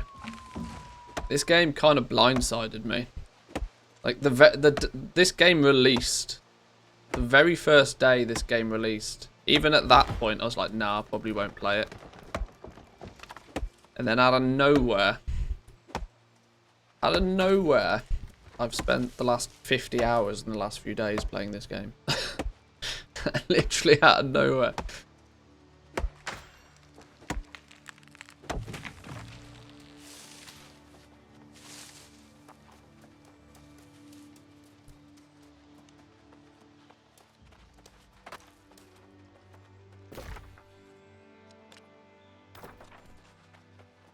We've not explored this little area.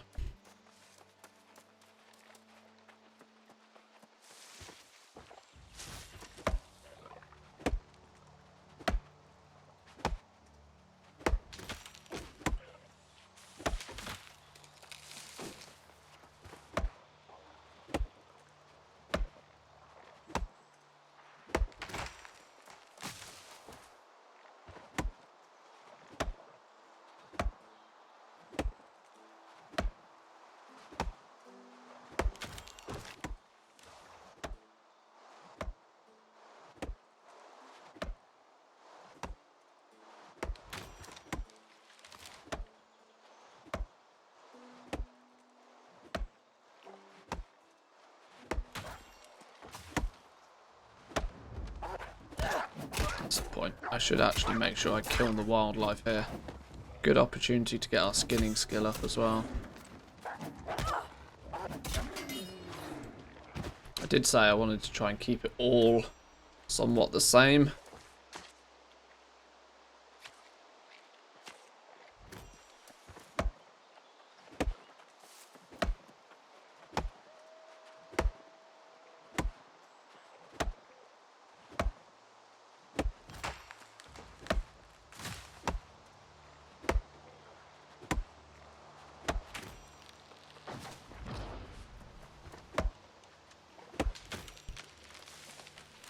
Ooh, what is this? Blight root. Oh, hello. Hello, Mr. Skeleton.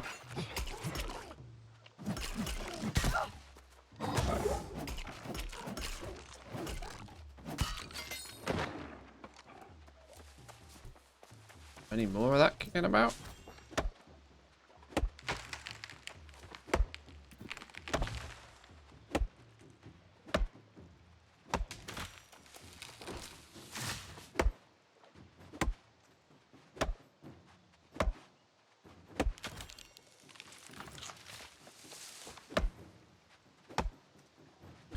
There's a whole bunch more of that blightwood stuff. Is it on the other side, maybe? Where is it at?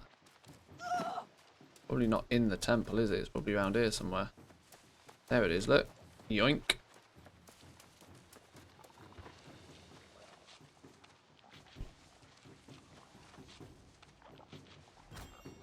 Death motes. Probably another one up there. It might not be worth going to get.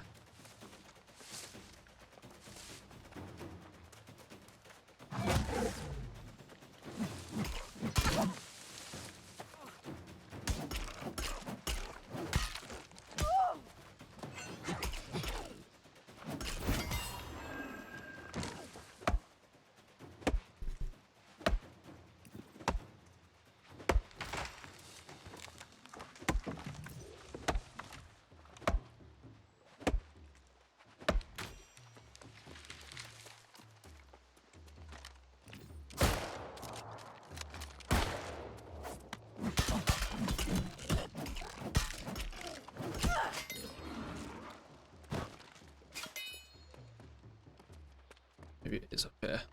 I wish they had some elevation indicator as well, actually. That would make things much easier.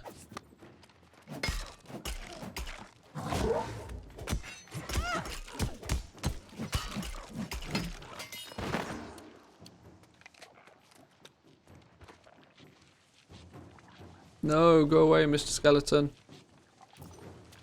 Ooh, just in time.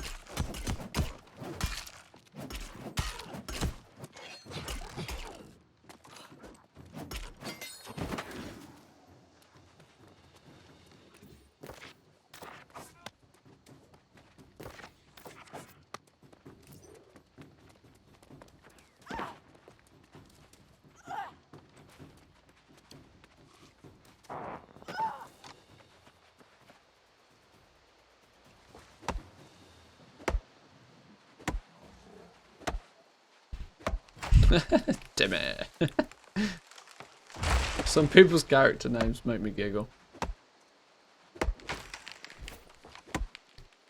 Some people are way more creative than I am with things like that.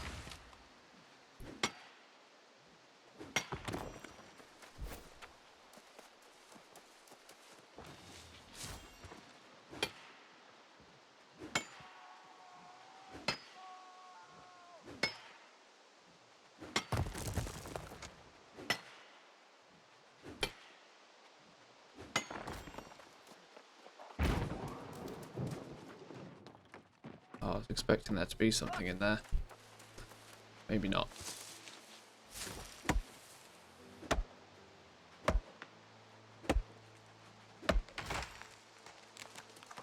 Yeah, some more of that. What was it called? Blight? Something or other?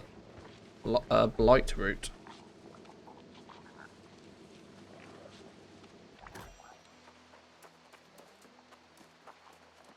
All seems to have respawned. Don't particularly feel like killing a whole bunch of skeletons for it every time, though. If somebody wants to take the skeletons away, I will quite happily farm up.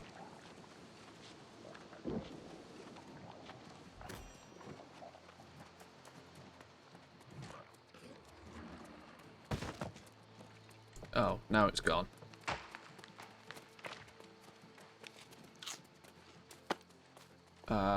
Dropping down there is probably not sensible, is it? What is that, though? I'm interested. Don't die, don't die, don't die. Oh, you take very little fall damage. Nice. What is this? Blight Crag? I've not pew-pewed this before. Putrid Lodestone and 16 death motes. Get in.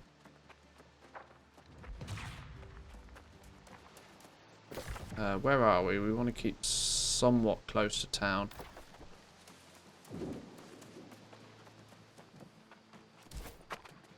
An elemental. So we'll get some of those elementals, those motes actually for mining as well. That's going to be really handy.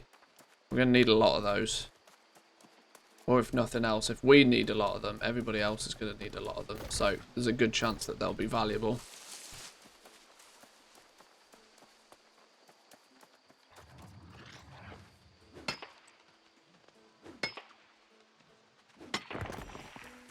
Oh, balls. Oh, bags are full again.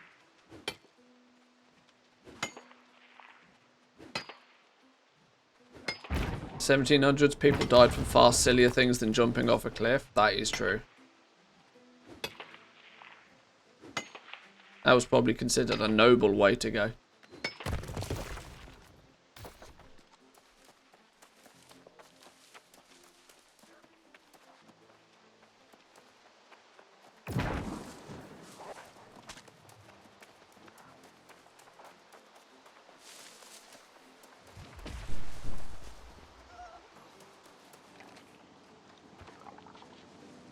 Nobody seems to be farming up this blight route. Everybody seems to be leaving it well alone. Fine by me, I'll take all these death motes. Sure, I can put those to good use. Let's head back to town though now.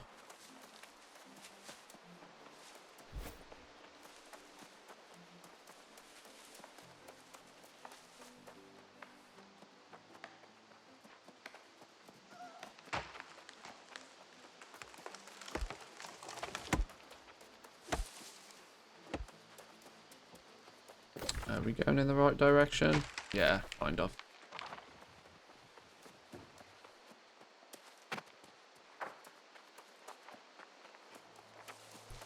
Yeah, this tracking ability alone is going to give you a huge advantage, it appears, over people who don't use it.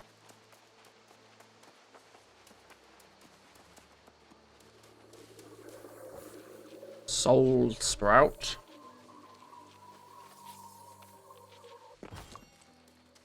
Some soul motes.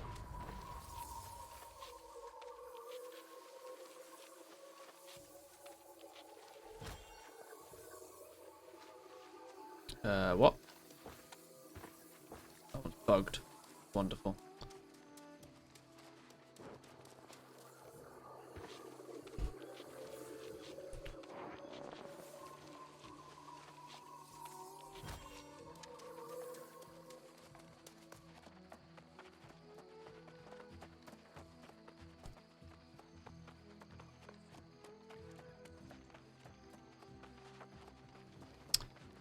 Right, now to try and remember my way around this place.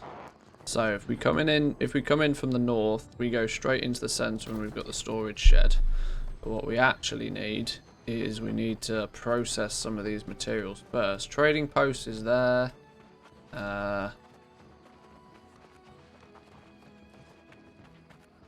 So we need to, oh okay, so the industry side of things is that way. We went past it.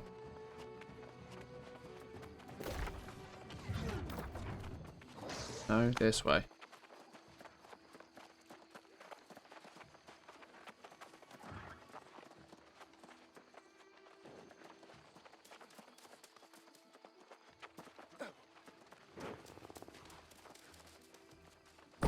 This is the forge. We're not doing much forgey stuff yet. Where's the smelter, Rooney? There's the smelter. We picked up a bunch of iron. 83. Did we pick up any silver? No.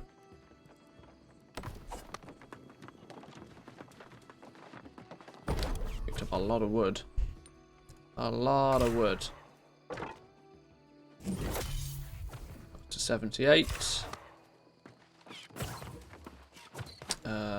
We could do with the loom, maybe? Is there a loom around here? No. Typical. Oh, the loom's all the way over there. Oh, God, with the tannery as well. Okay. That's annoying.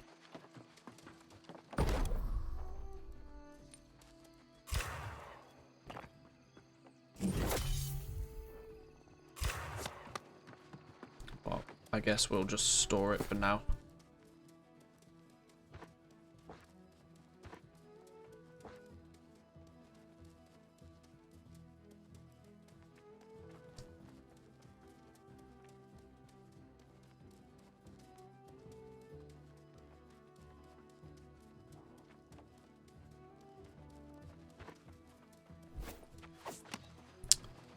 Rinse and repeat.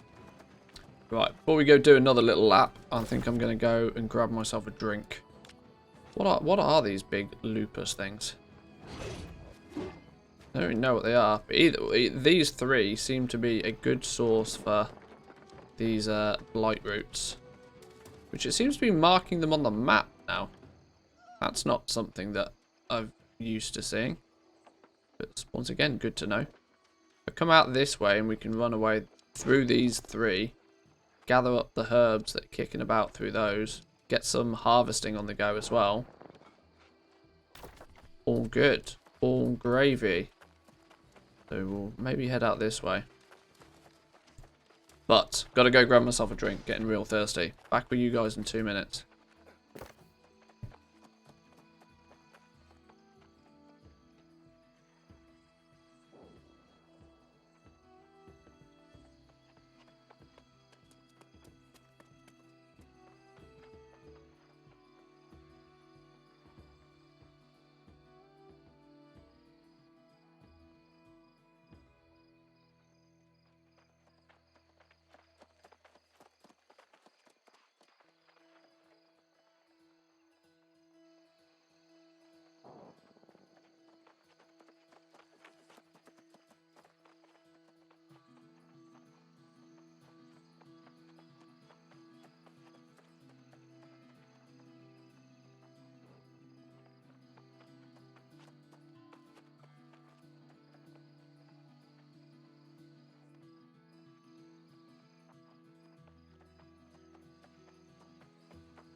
Alrighty. Time to rock and roll.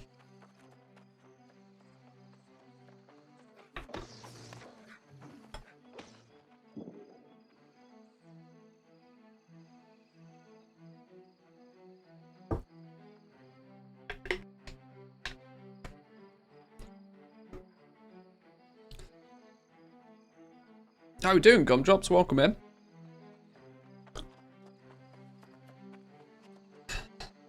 Don't tell me you've got the New World bug as well. It's addictive. I mean, look at me. The goblin that hates farming. Doing farming. Literally whacking trees. like they're going out of business.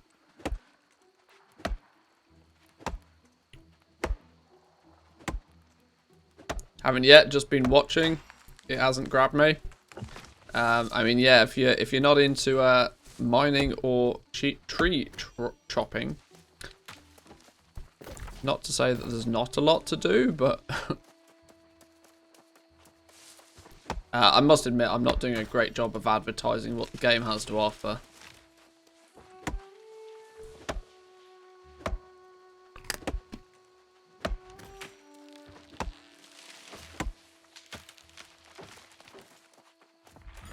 Can we chop these trees? No.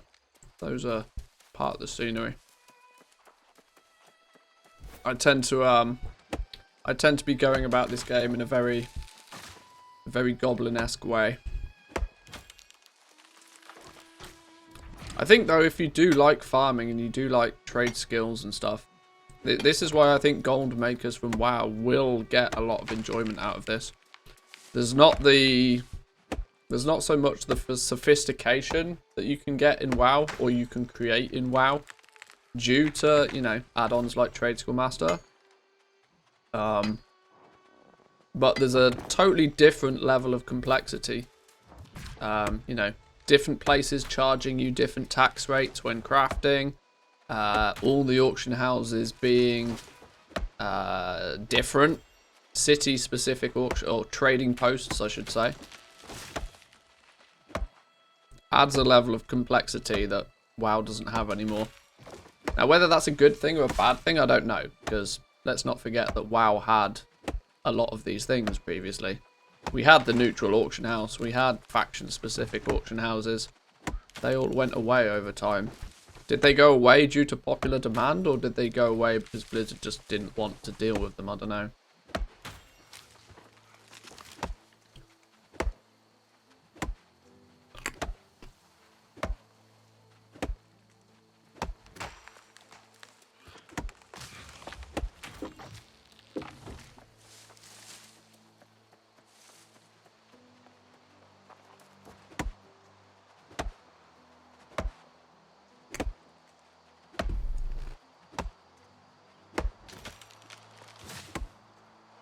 My leveling seems to have really slowed down, though. Are you planning on doing some videos about it? I'll probably do a bit of content about it for whilst I play. But I'm aware that there are people who have played the alpha and the beta of this that know considerably more than I do anyway. So I don't think if I do much content on it, it'll be... I might do a few little bits and pieces as I level through it and as I learn it myself, but I don't have any intention of, you know, trying to be the authority on it, you know, which is often what drives content creators. That the reason they make content on the game is because they just know everything about the game, and there are other people that would like to know it.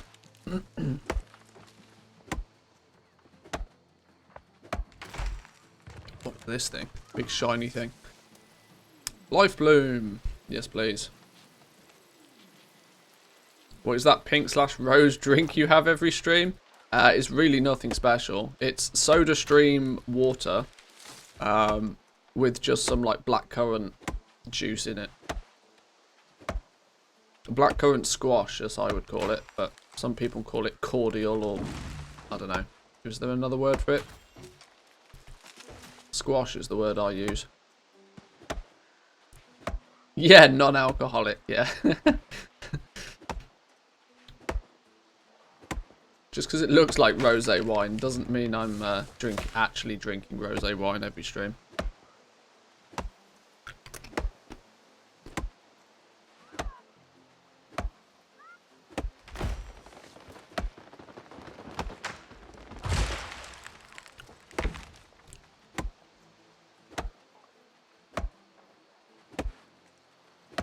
Weird colour wine, yeah.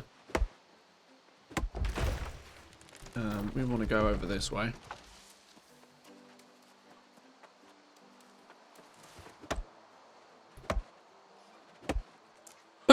Oh, Jesus. I felt that coming. But only just.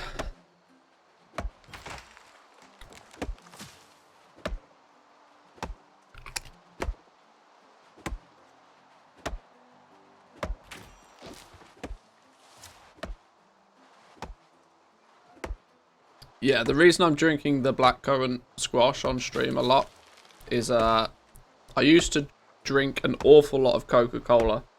Like, ridiculous amounts of Coca-Cola.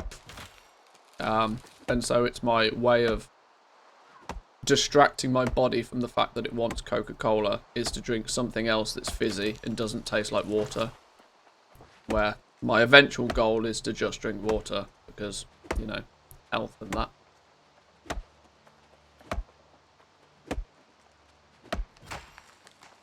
But one step at a time. I'm not really the best person to be talking about, you know, doing healthy things when my profession nowadays is to sit at a computer and play video games. That's not exactly the most healthy thing to do in the first place.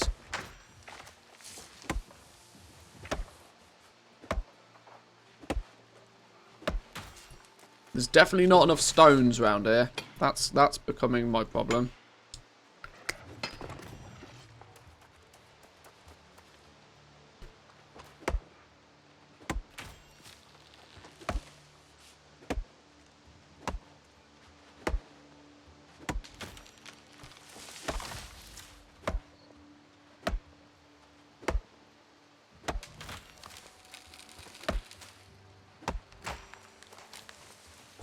I didn't really have any of the... I wouldn't necessarily say I was like addicted to drinking Coke or whatever, but I was very aware that firstly, the amount of sugar in it is not great for you.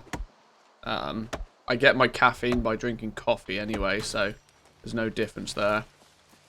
But it was just like, you drink 2 bottles, you buy up, like, you're drinking Coke like it's going out of fashion. It's not cheap. I mean, it's no, you know, it's no cigarette addiction. You're not going to go bankrupt, but it's still... I still probably save, like, stupid amounts of money every month just by not drinking Coke.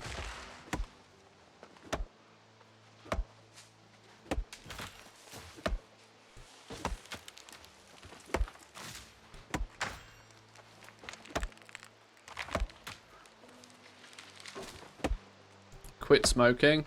Yeah, I'm lucky that I never took up smoking, so I never had to quit it, but I don't envy people trying to do it. Ice cold glass bottle of Coke though. Oh yeah, I mean, that's not to say that I don't drink Coke. I still drink it from time to time. It's not like I'm going cold turkey, will never touch the stuff kind of thing. I just know that drinking it daily as the main thing you drink is super unhealthy.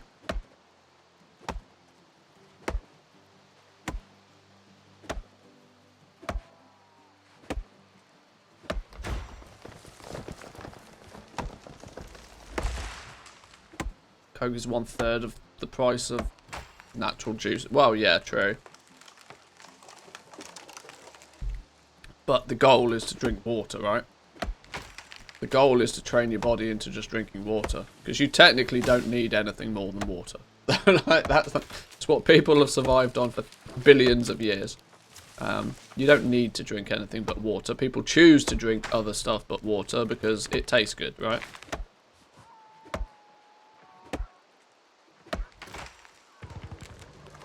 Taken to clean energy waters. I'm not going to lie. I'm very aware that stuff like that is probably mostly placebo. But hey, if it works for you, it works for you. Who am I to say any different?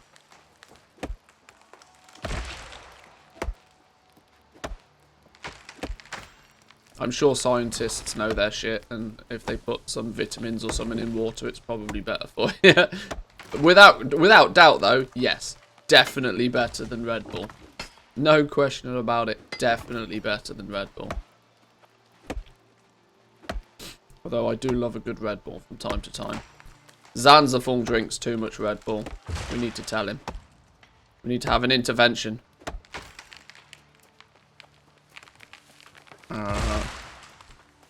Those herbs, I don't know where they are. They're probably up there. I'm not willing to run up there to get them.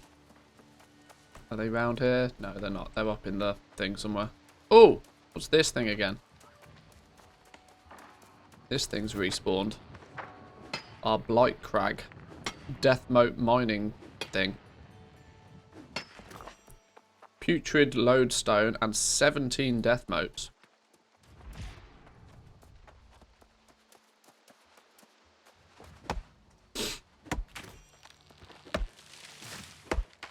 Hang on, what's that? There's a thing somewhere here. Where is it? Is it here? Iron, there we go. Yoink. Oh Christ, our bags are full again. Let's get rid of the basic stuff. See you later. Now our inventory's not full. Problem solved.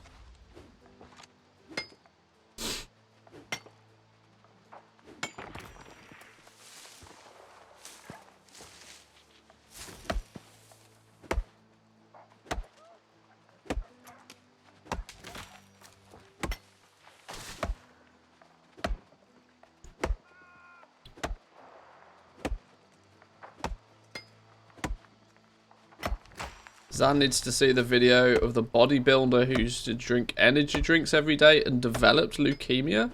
You can develop leukemia? Is that a thing?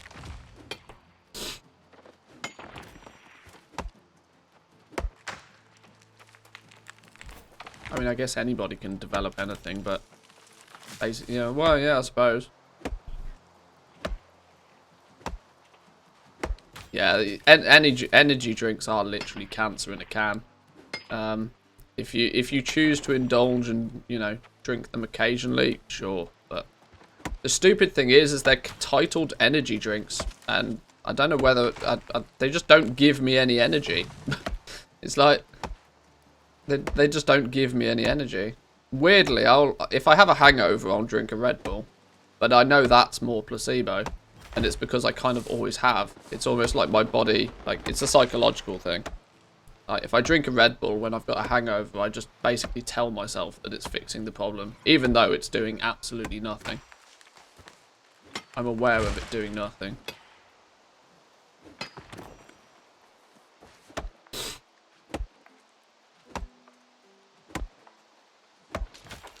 The real sensible thing would be to, you know, not have the hangover to begin with, but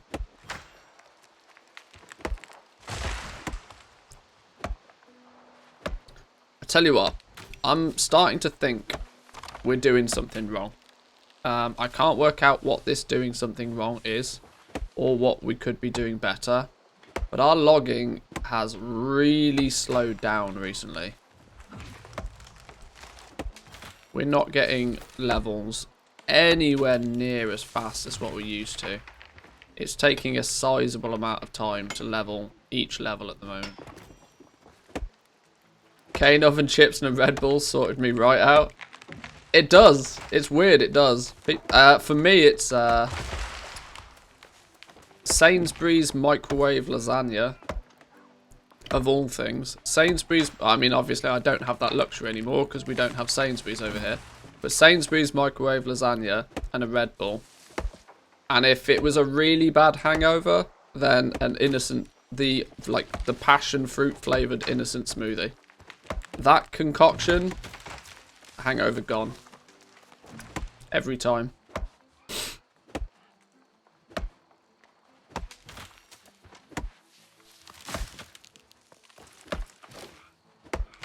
Elixir of the gods. Yeah, pretty much. Not far off.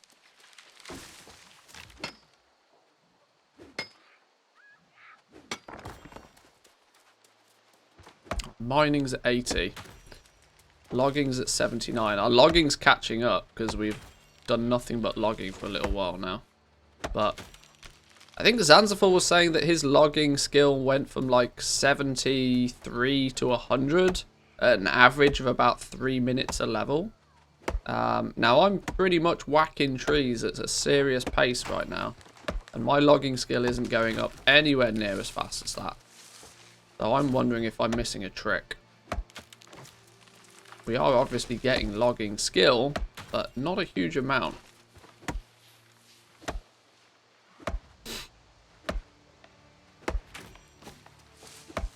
We used to call the Coke can as the healing potion. It causes effects over hangovers.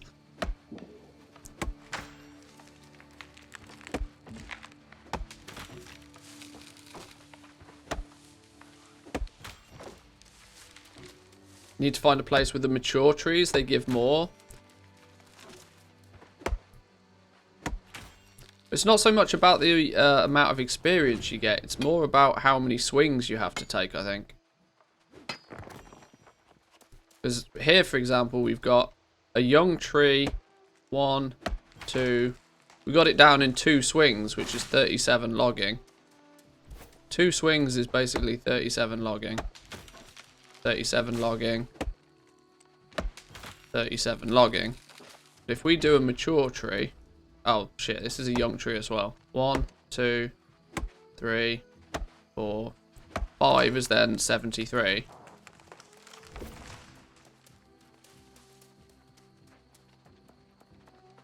Oh, this is also a young tree. 3, 4. This is 5, so this should be 73. Yeah. Yeah, you might be right.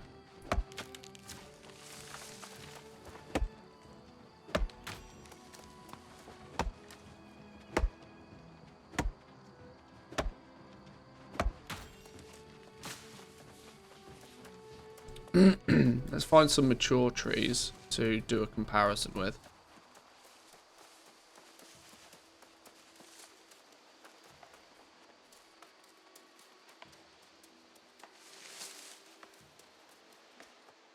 Young tree. Mature tree. Here we go. So we pretty much know a 3 swing is going to be... or a 2 swing or a 3 swing is 37. 3, 4, 5, 6, 7. That was a big one. 7's 140.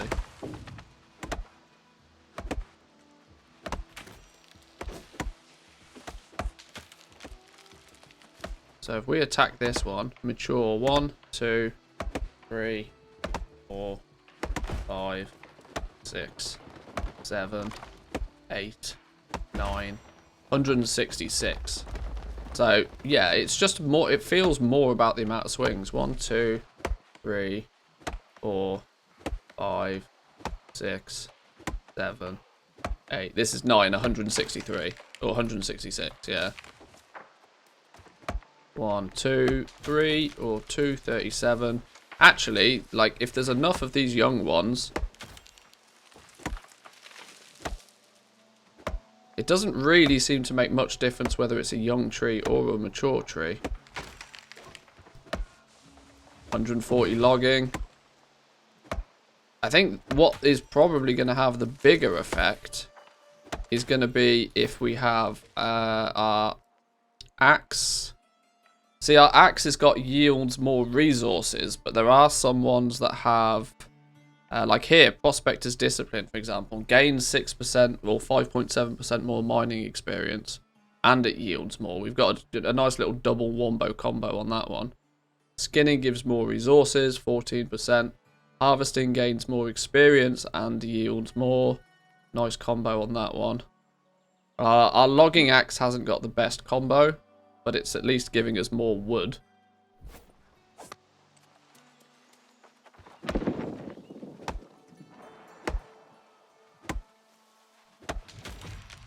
But also, if we look at our character skills, what's this? Collect 8,000 wood using a logging axe, a bit of a hacker. Fair enough. Yoink. Attributes. One of the attributes plays better into logging. Yeah, Constitution. If we were to actually spec... Oh no, you see, we'd have to get really deep into Constitution to get our logging up.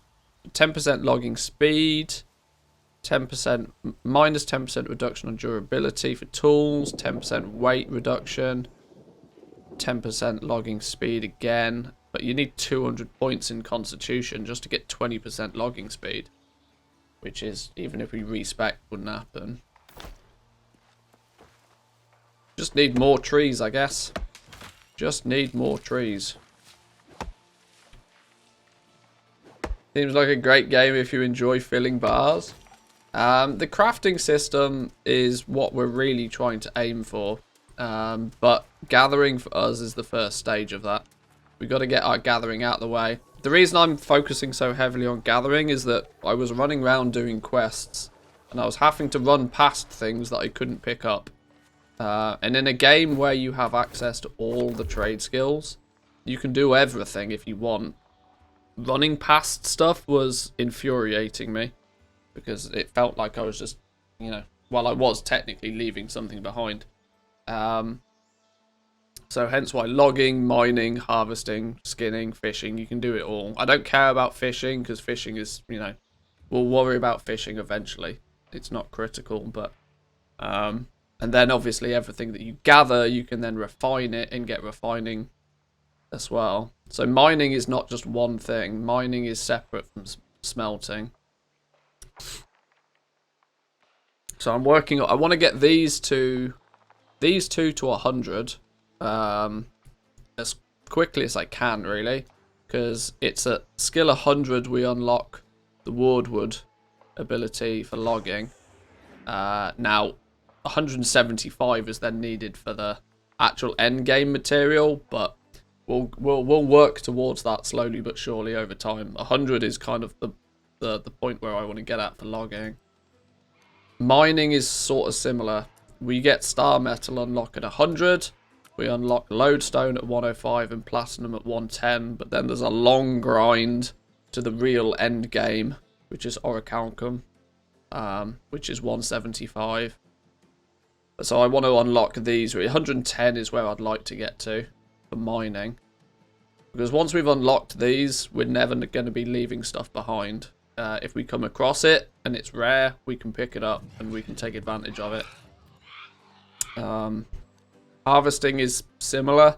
You get a lot more stuff quickly with harvesting, but when you get harvesting to 100, you can get silkweed, and then it's the same again. You've got the long grind to wire fiber.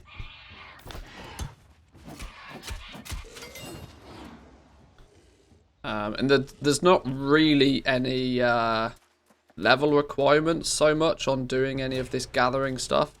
You can find the super rare stuff or the end game material. Why? What's going on here? Is this bugged? Is this not actually here?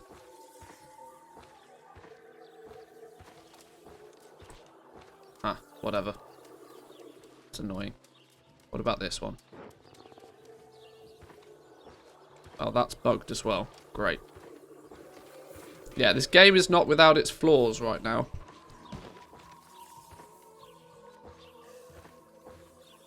Ah, I get it.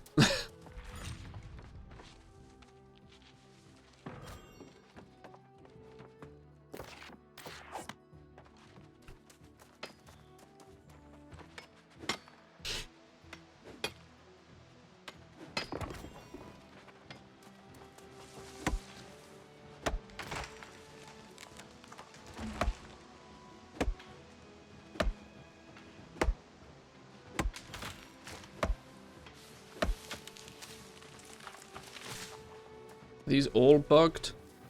Is that the reason? Oh no, I can pick this one up. Yoink.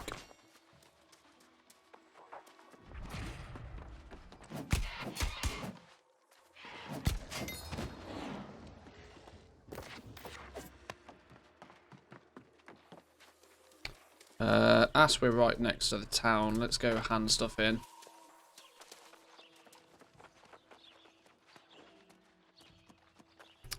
Right, now to try and remember where everything is again. We need to come in and go this way.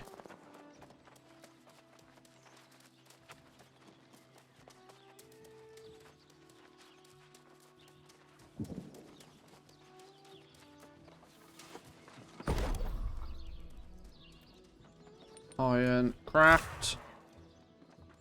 The real fun is going to be for me when we get past the initial gathering grind. Because once you get past the gathering grind, you can start really focusing on the actual crafting side of things. Getting your refining up is just a matter of time as well from your gathering. But let's see if I can Is there, what have we got down here?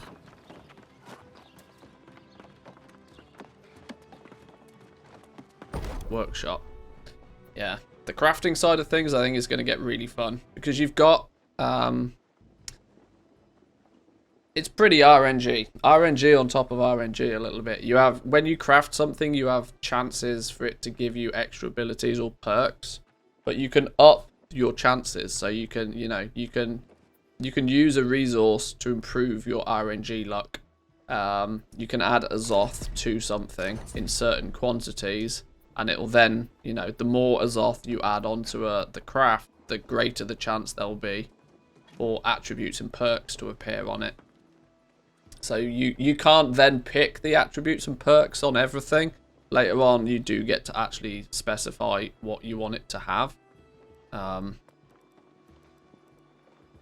For example, a steel mining pick. You can craft a steel mining pick and you can say, right, well, I actually want it to have one of these things on it.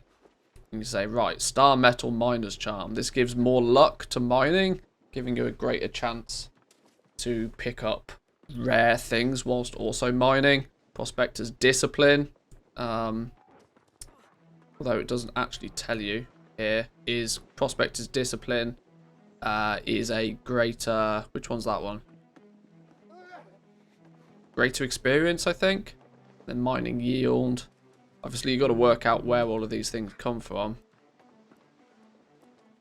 This is probably where people that zerg the wiki for this game are taking advantage right now, because they know where these things come from. Steel Miner's Charm. Maybe you can actually make the Steel Miner's Charms. I bet you probably can make some of these things. I've not explored in enough detail yet, but it's already proving to be quite cool. Star Metal Skinning Knife. I think these have a limitation. Yeah, you got to be level 40 before you can use Star Metal stuff. This is the next stage from what I'm using at the moment. I'm using steel tools.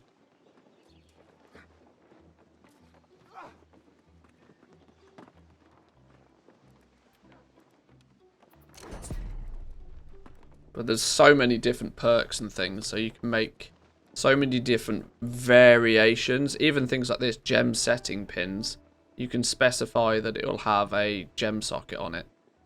But you can only specify one thing.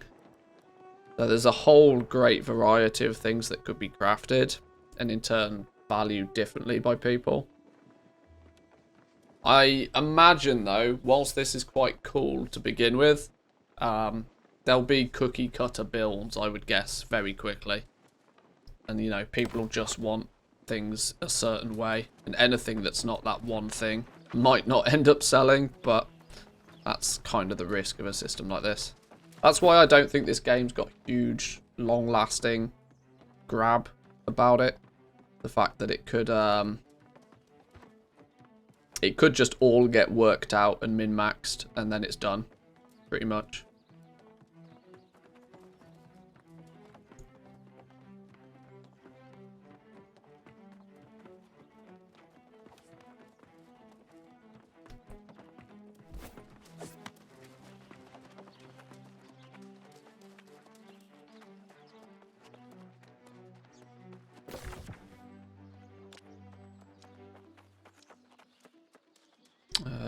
Maybe if we try down this way. If we try down this way, we might have a little bit more luck. I mean, I can tell straight away that we'll have a lot more luck mining in these sorts of areas. They're quite a distance away. Faith's Bounty out to the right. We were exploring in this area and there was no stones. Maybe if we come out this way and go towards Faith's Bounty. That might be a better for both our logging and mining at the same time.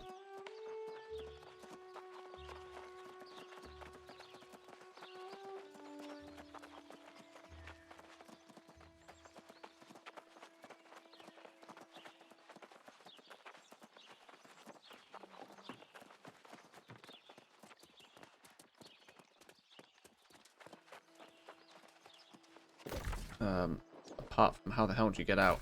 This way?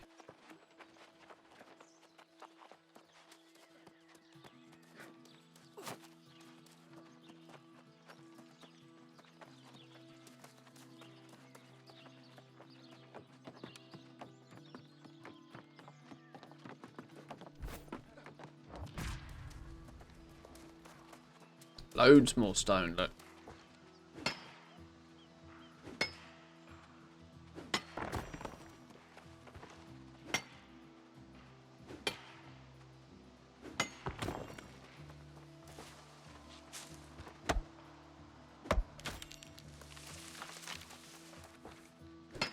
One thing I've thought actually is maybe there's diminishing returns on the experience you get based on your actual level. Maybe that could be designed to prevent people from leveling too high until their actual level is a thing. I should probably pay attention for that. Because that might be why, you know. I might be getting to, because I'm only level 22, I might be getting to like the upper echelons of where the game wants me to get.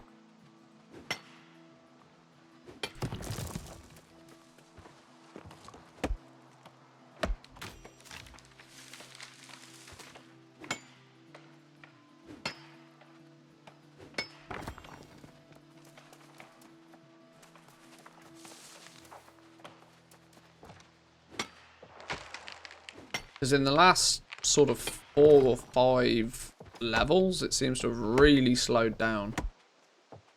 More so than I expected it to.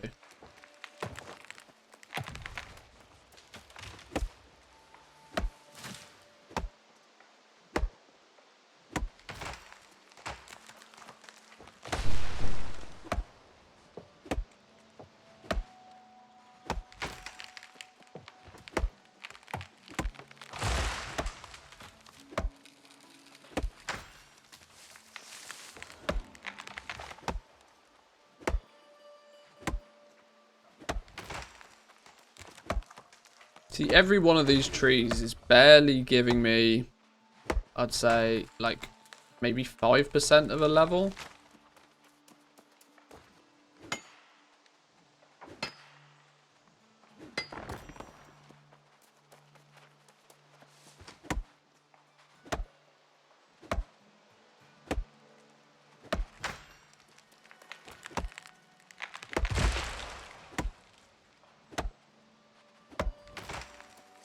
I might have to, I think there's meant to be a pretty good wiki for this game.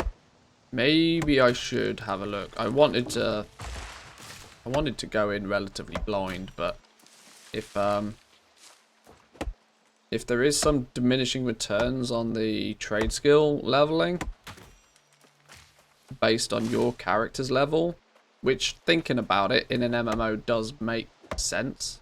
Instead of having hard and fast level restrictions to get past certain choke points, you just kind of allow people to continue doing it, but just trash their process. Because I might be wasting way too much time doing this now. No equipped axe. Oh, haha, my weapon's broken. Repair. 36 coins to repair. Outrageous.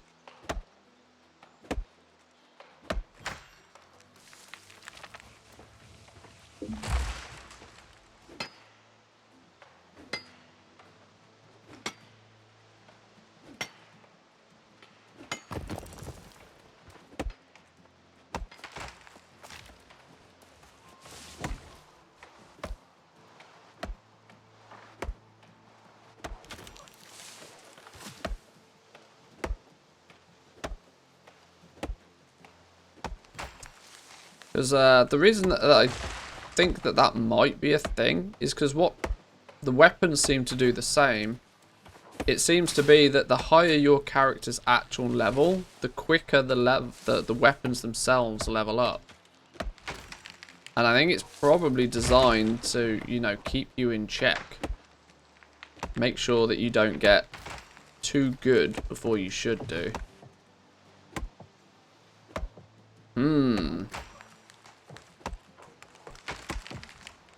Have I stumbled on something?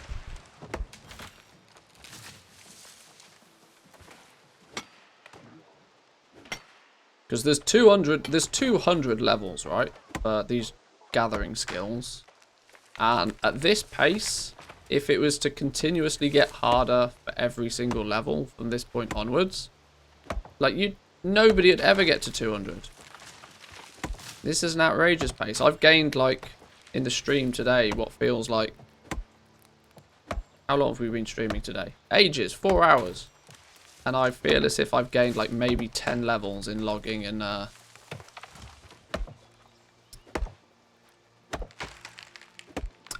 mining. I mean, sure, I've got loads of resources from doing it, but... And I wonder if that's also the thing... Oh, wow, I need to look into this, because if you start looking to, like, buy... If you're trying to buy materials to increase, like, your refining, for example... I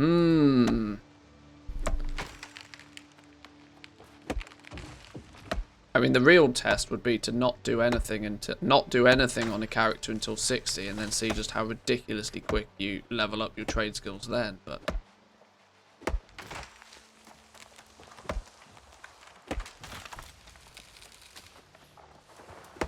I think I'm being hard capped. Or soft capped, I should say.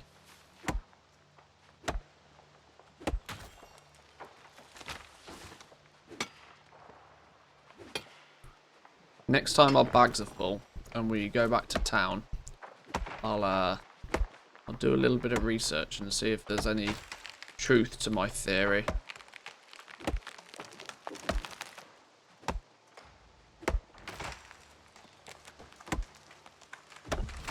Because it tells you that you're getting like X amount of logging skill, but there doesn't seem to be logging. 2066 logging skill needed until 82.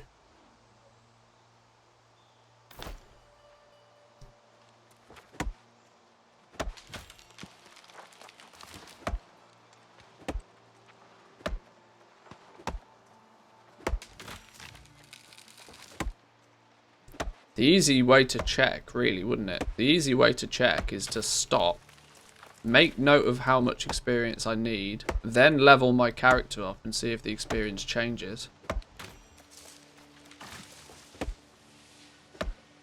So that the higher the level you are, the less experience you actually need to gain that level up in the profession. That would be real sneaky if that was the way. Kind of makes sense, but real sneaky.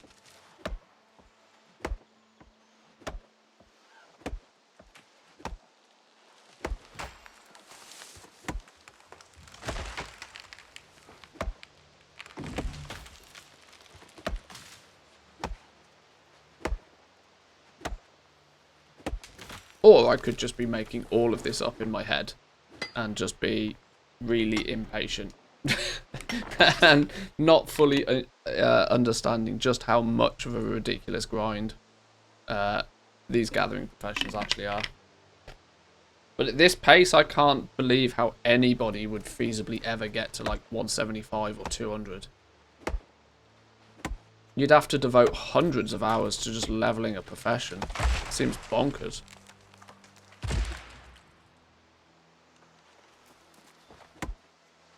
Even for an MMO. Even one owned by Amazon.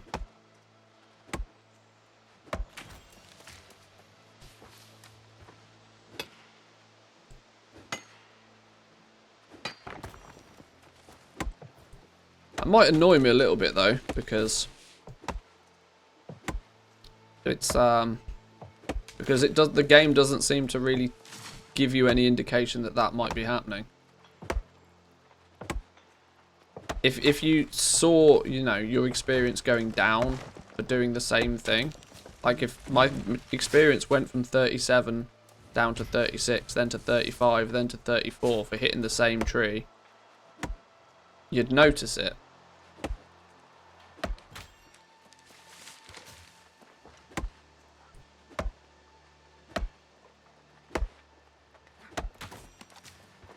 And that only incentivizes you to not do any of this until you get to max level, which I don't like.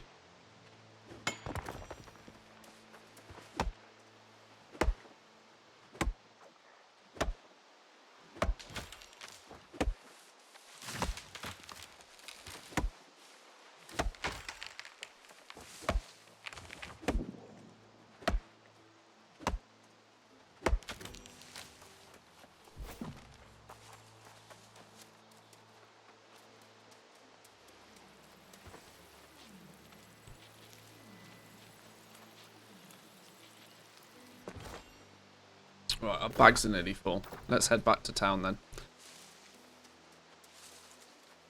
I'm going to see if I can find any documentation to support my theory.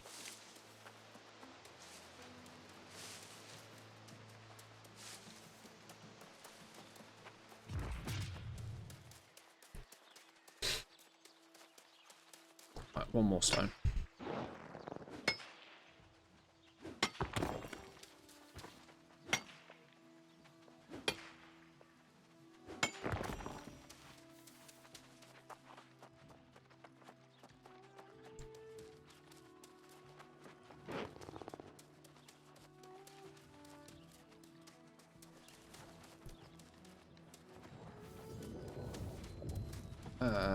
This one.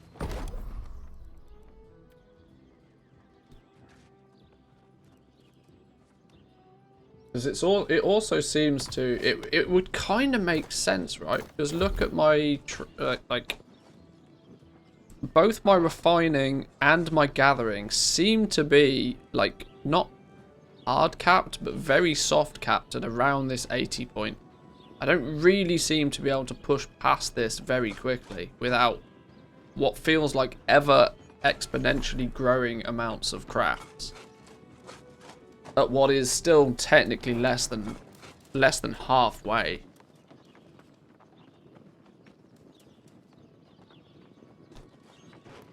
Let me see if there's a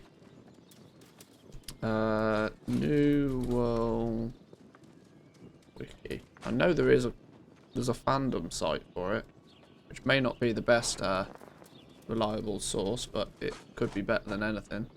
Better than nothing. Crafting. Perks, crafting mods, weapon crafting generally.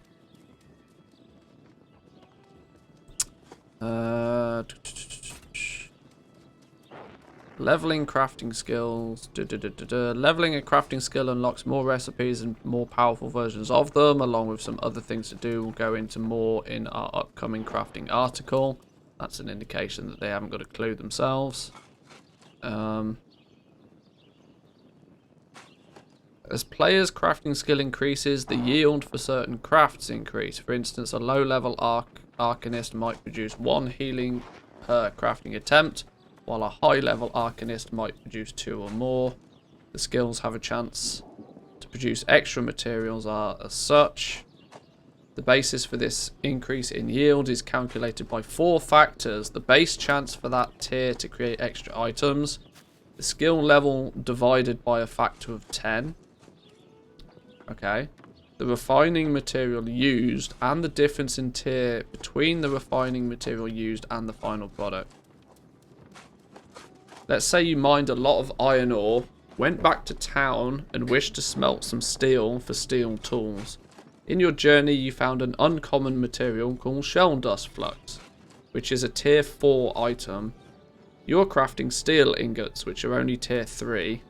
You're refining 75 ingots and your refining skill is 100.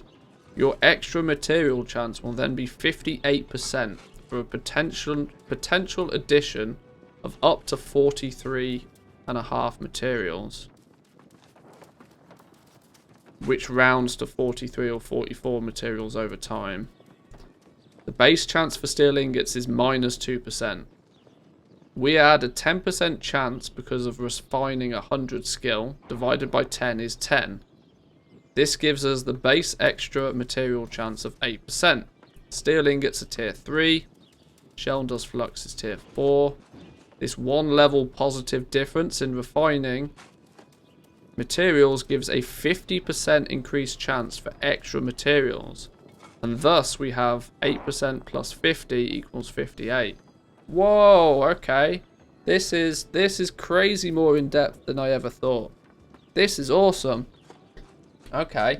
So refining skill divided by 10 plus your bonus item chance multiplied by 100 plus the difference in tier amount multiplied by 100.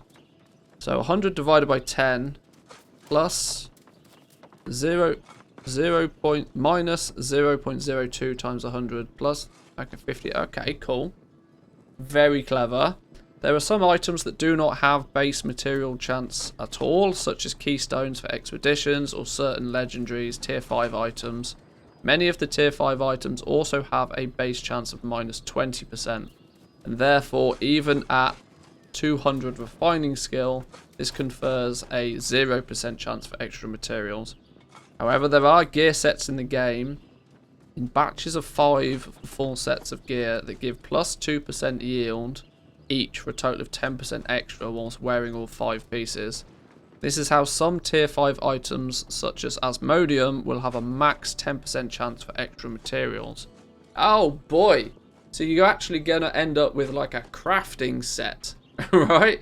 You're going to probably put a crafting set on and all sorts. This could be really fun.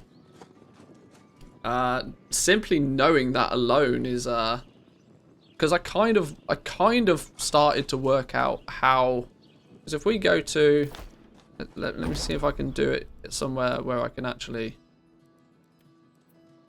because I was kind of working it out to begin with, right? That we've got at the moment steel for us, we seem to have a natural 6% chance to craft something. So that goes back to what this says. If it's -2 to begin with, but our smelting level is 80 plus now, so it should give us +8.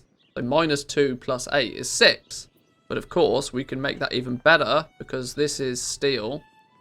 If we add Sandflux to it, Sandflux is also a tier 3, whilst steel is tier 3, so there's no difference there. But if we were to use the better flux, I don't have any better flux to test with, unfortunately. But the better flux would give a plus, what did it say? Like plus 50% or something?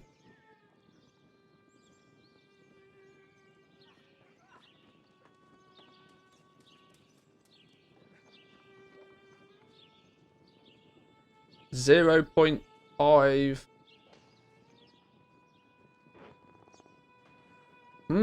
Okay. What about, I don't have any like better quality.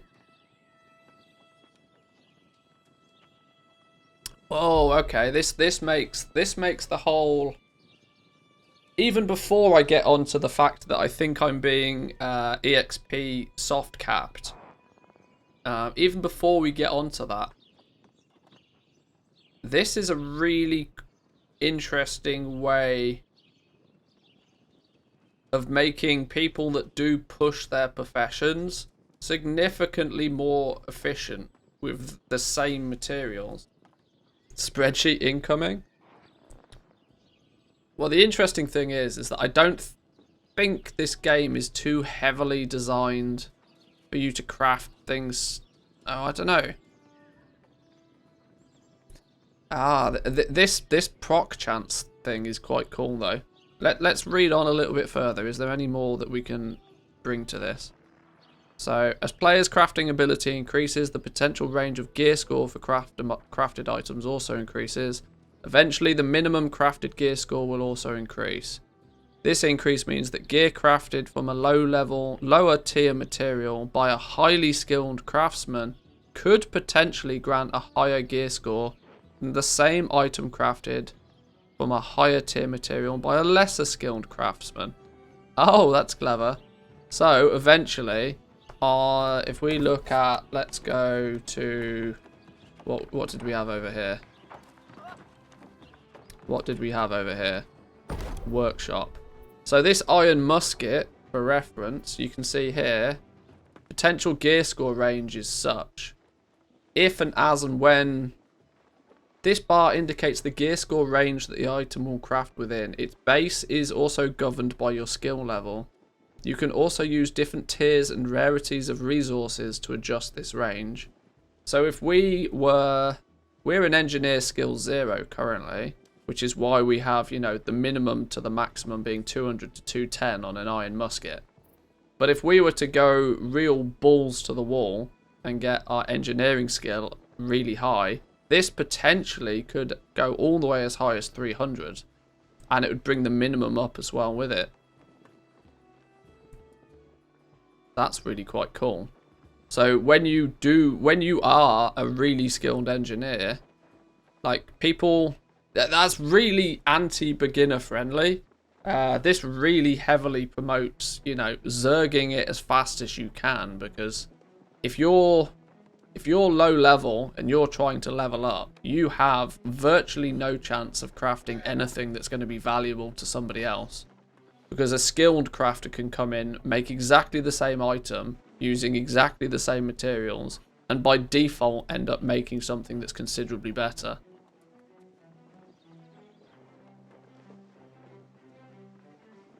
It's good to promote. It's very, very good for the promoting of, you know, being skilled in your professions, but it's super anti-beginner friendly.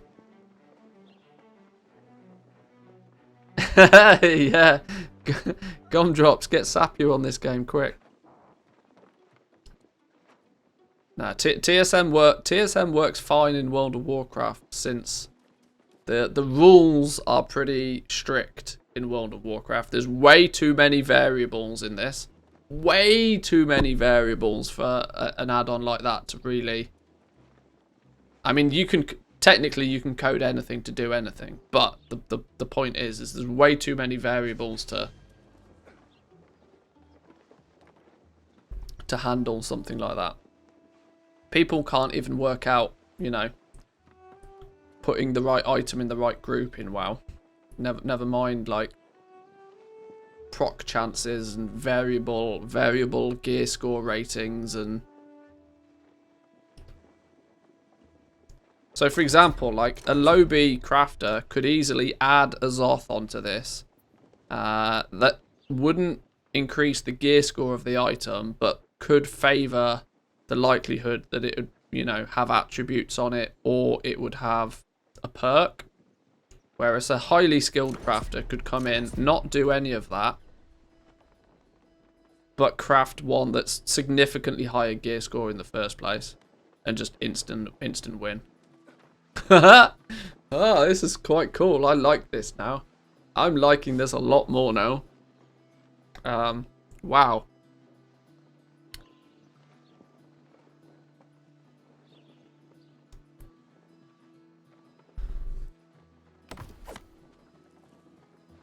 That still doesn't answer my question on whether I'm being soft capped on my leveling experience, though. Of which I heavily suspect I am. Because it seems to be way too much of a thing that soon as I get anywhere near like mid-70s, that it just slowed down. Bang. Just like I got anywhere quick. Like I don't seem to have been able to, regardless to how much I do, push much past 80 in these. Try gathering on higher level areas. Maybe. If we... I mean, we can test. We know if we... Let me fix my bags first. Let me empty some stuff out of the bags and then we'll... did I actually refine everything that I needed to? Oh my god, 1,090 greenwood. See, we've got an 8% chance to gain additional items here. There's no bonus we can do though. But when this woodworking skill, you know, goes through the roof, we will get potentially 18% chance to create additional items once this is maxed. I really like the fact that it means that, you know, if you are better at what it is you're doing, you get better results. Some true level of artisanship there, which I like.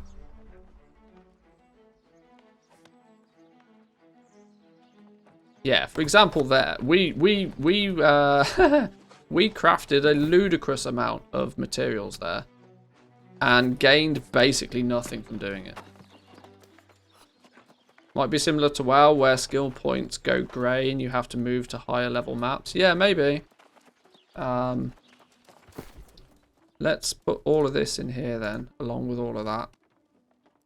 And all of that. And we are currently in Everfall. If we run up Where's a convenient place to do this? There isn't really a convenient place to do this. I was thinking maybe if we run up north and try and go into Brightwood and do some gathering in Brightwood. This is a 26 to 35 level area, which is obviously above our ability level right now. But if we go whack a few trees up there and see if the trees give any more than they do in Everfall, maybe we can try and put something together that way. I don't know.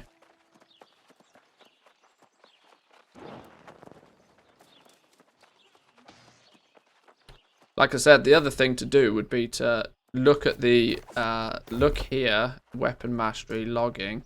We need 488 to hit level 82. If we go to level 33 without what's this shield for?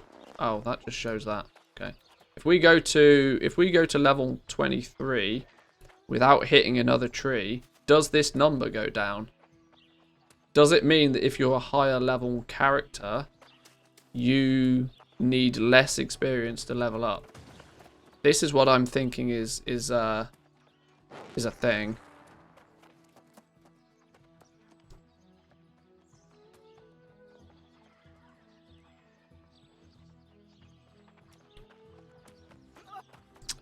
Is there like a straight leveling thing? Is there some indication somewhere that might... maybe if we look at refining? Leveling refining skills. Leveling up a refining skill unlocks the ability to refine higher level resources into higher level crafting materials. Smelters refine ores into ingots. Stone cutters refine stones into blocks. Cut gemstones. Blah, blah, blah, blah, blah, blah, blah.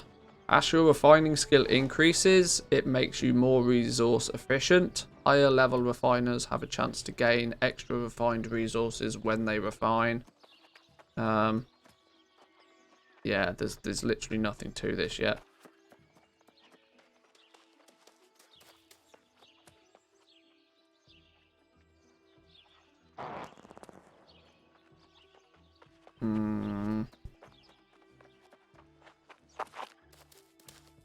Yeah, this website's pretty trash.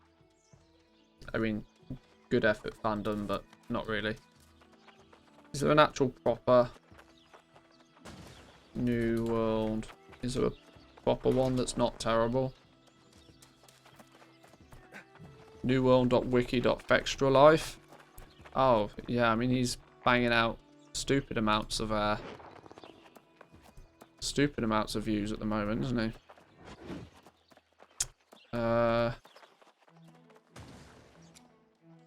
Oh my god, pop-up's outrageous. Crafting.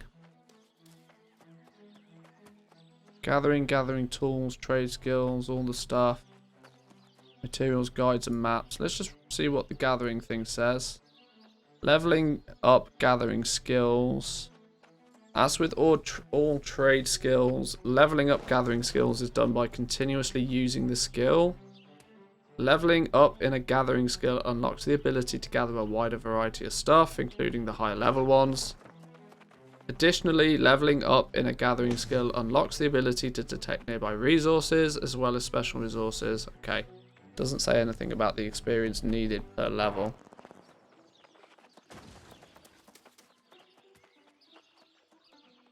Okay. Maybe that's where all his views are coming from. They're embeds. Probably embeds, aren't they?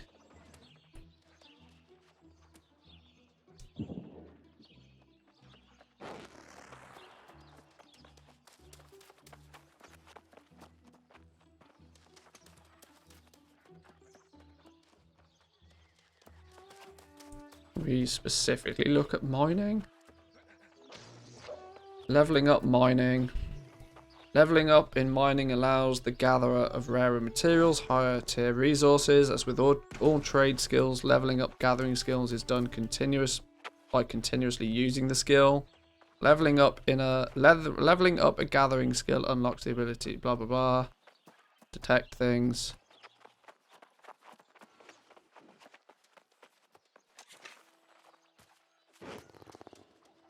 Mining nodes. Mining level required to mine the node. potential rare resources that you can get from it. Seems to be nothing anywhere that backs up my theory of some soft cap. And okay, we'll try that first theory, that maybe it's just because I'm in a level 1 to 25 zone and I'm doing it, that I might be getting less experience because I'm in a 1 to 25 zone. So we'll go and tap a few things in Brightwood and see if that makes any difference whatsoever. Outside of that, though, I think the only other thing I can do to test it is to do some more quests and do some more leveling. Try and get close to level 23, and then see what happens when we ding. See if the experience required changes without us actually doing anything. God, these are really buggy to pick up.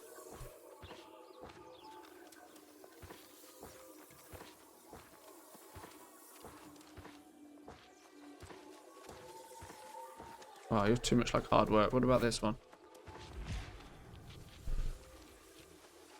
Get some numbers, ask for young trees XP and mature trees XP and compare them to the new zone. Well, 37, yeah, I think it's based on swings anyway. So young tree, 1, 2, 3. This is 5 swings. This is like 79 or something. 73. 5 swings is 73. 1, 2, 3, 4, 5. 5 swings is 73. 1, 2, 3, 4, 5 again. 73. 1, 2, 3, 4, 5 swings. 73. 2 is 37. 1, 2, 37. And we're about to ding 81 in skill, which doesn't help. Let me get to 81 and then we can test a little bit more effectively. 3, 4, 5, 73.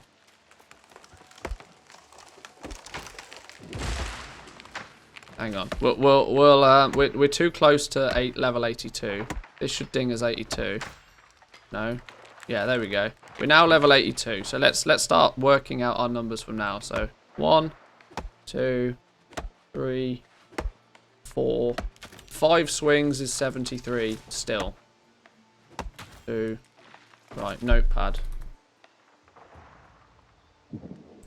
Notepad. 2 swings. Like, what were the numbers? 2 swings, 37. 5 swings, 73. I've said it enough times, I should remember. And we're at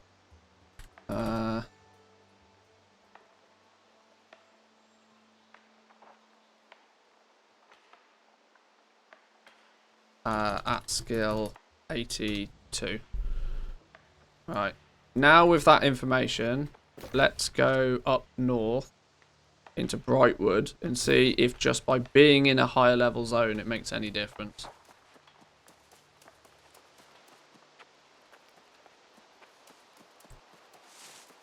No, the yield I'm not too bothered about. Yield I understand is different, but it's all about the XP gain that I'm interested in right now. Because I have this feeling that the XP, there's diminishing returns on the amount of XP that you gain. Or to make it less obvious, it's not so much about the amount of XP you gain. You still gain the amount of XP that you need. But I think there's diminishing returns in the other direction in terms of how much XP you need to gain a new level. Which is a bit sneaky because it makes it a lot more invisible from the players. People obviously would see if they keep hitting the same tree and their experience goes down. It's like in WoW when, you know, you kill a grey mob and all of a sudden you don't get any XP. It's, you know, becomes obvious, right? That's obvious. It's when you increase the requirements that people don't notice it as much. but we got a little bit of a run on us. We got to go up here. If we go up to this area, we can't go too deep into Brightwood because we are only level 22. And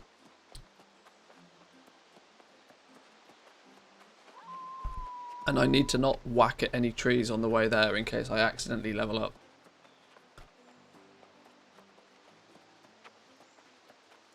My biggest theory is that if we push our experience to very close to 23, level 23, and then do a test before we're like, because it, here, for example, you can see exactly 24, 47 to the next level. Now, if we were to increase our character level and this number go down, it supports my theory. Without us, if the amount of experience we need goes down without us chopping more any trees, it means our character level is linked to the profession levels, which means there's some diminishing returns on it. Is this a tree that you can whack down? Oh my god, it is. That's a big old tree.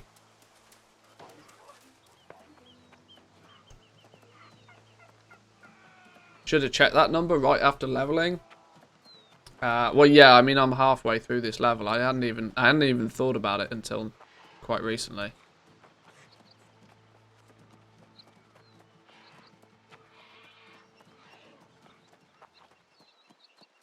It might be so that you have to be like level 50 plus or something before you can even get... I mean, in theory, you probably could, but it makes it exponentially more difficult to increase your trade skills further than your character level sort of allows. I mean, it makes sense. I can see why they would have done it. It's just a bit gross that they have probably hidden it. Especially considering there are people out there that are actively farming and are spending hours doing it. And might not realise that their time is, you know, basically being wasted right now. So, 2 swings was 37, 5 swings was 73. We are venturing into a higher level zone now. This is Brightwood, much higher level zone. Let's not get attacked by stuff if we can help it, because we shouldn't really be here. Here's a young tree. 1, 2, 3, 4 swings, 5 swings. 5 swings, 73. No, it's exactly the same. 5 swings was 73. Let's find another tree. I mean, it's not scientific unless you do it a few times, right? This is another young tree. 1, 2, 3, 4, 5 swings, 73. 1, 2, 3, 4, 5 swings, 73. Yeah, the experience gains are the same. Can I get a 2 swing one? 1, 2, 37. Yeah, they're exactly the same. It doesn't matter what level of zone you're in. Okay then. Well, so now we've put that theory at least to bed. That it doesn't matter if you're in a higher level zone or not. The experience you gain is the same. What we now need to do is do some questing for a little while. I'll actually go to just recall over here. It's quicker and easier. Do some leveling. Be careful that we don't accidentally ding level 23. And then see what happens to the experience needed before or after. Before leveling, and then what it goes to after we level.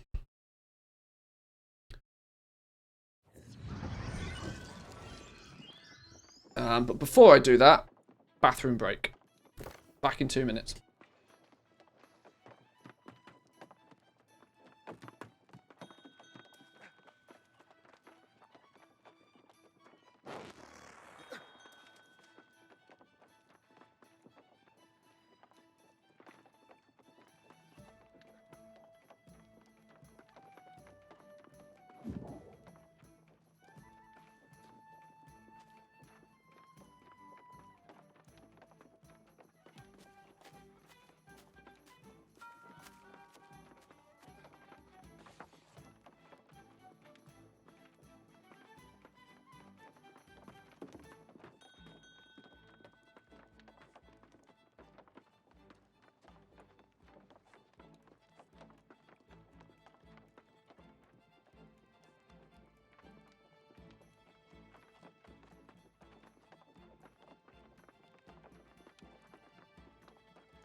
Alright then, so now we can just bang out a few quests, do a little bit of leveling.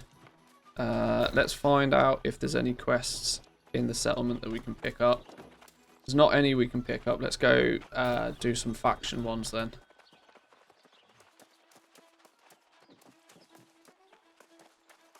Need to do some faction quests anyway. My standing with my faction is terrible. Good source of gear as well, this apparently. So let's take these. Daily bonus is 3 of 3. Let's go do some of these then. Where are they? 2 up here, 1 here.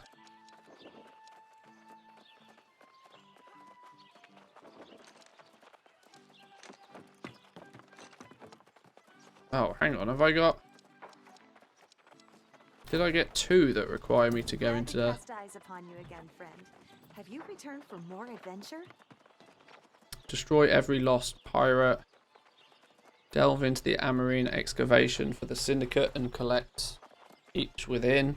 Delve into the Amarine excavation for the Syndicate and defeat every star excavation abomination necessary. Oh! That's... Okay, we don't have the ability to do the expedition just yet. Great. Okay. There was me thinking that we could do a whole bunch of quests for them, but apparently not. Let's then... Maybe... Where are all our quests then? Have we done most of the quests here? We probably have. We got a bunch of quests here. Let's go do this one.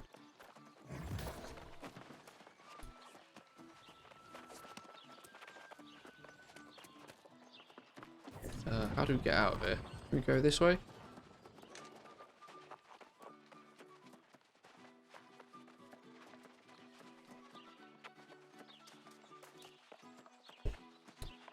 Right. Syndicate, what made you choose them? No real reason other than they, you know, they kind of looked like the crazy ones. And they just kind of looked pretty fun. Oh, this is the stupid elk antlers that I can never find.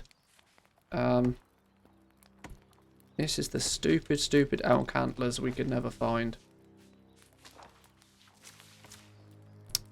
Alright.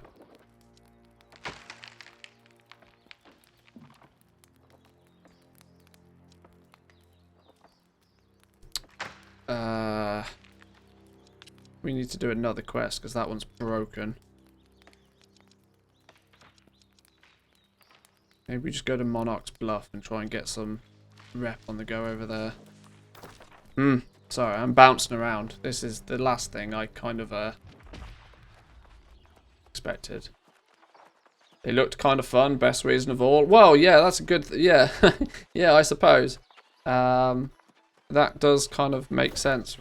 Really, that's kind of how it should be, I think. 2 quests ready for turn in. Well, if I can turn some quests in, we'll do that.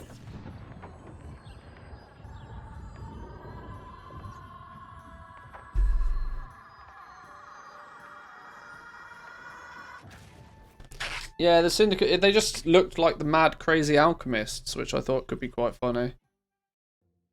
No real reason. I picked them on the first day, though, before everybody had claimed all the territories. As it since turns out, they appear to probably be the weakest faction on this server, but what can you do? They're that way.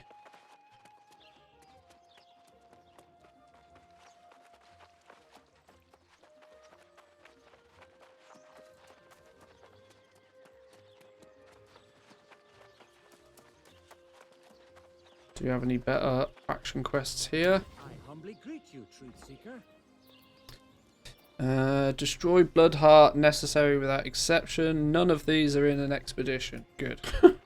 We'll take those then. Let's do those 3. Do those 3. Let's hand these 2 in. Please, please, please, please, please, in case I forget, remind me and prevent me from going above the next level.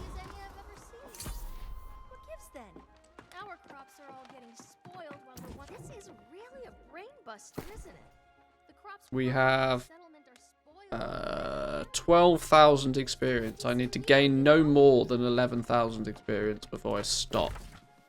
And there's another quest over here.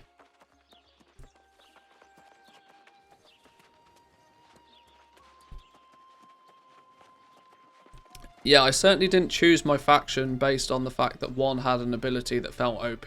Let's put it that way. Which is, by my understanding, the best way of doing things. Of course not, but now that you've caught a glimpse of First Light, I hope you still feel loyal to Monarch's Bluffs.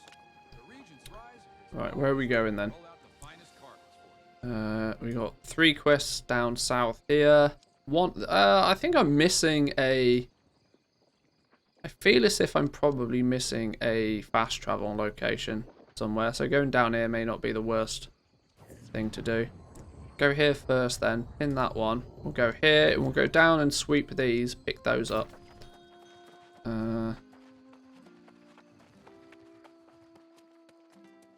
Bit of a running simulator on the go now, I think, but...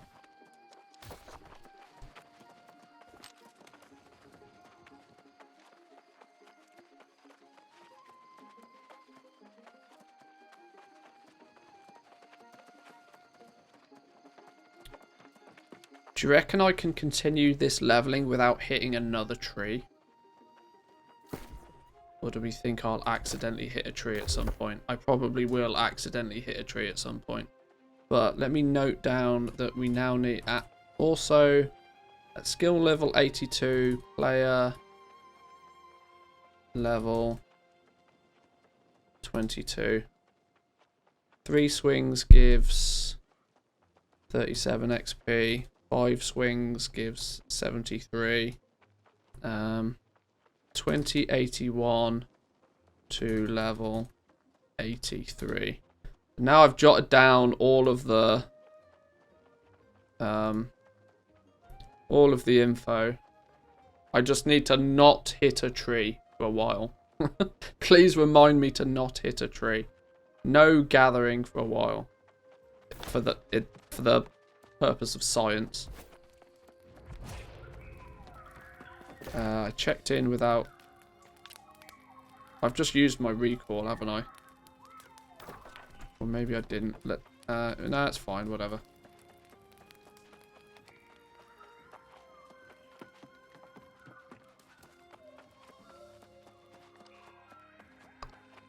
I can skin stuff, I can mine stuff, but I do not hit a tree.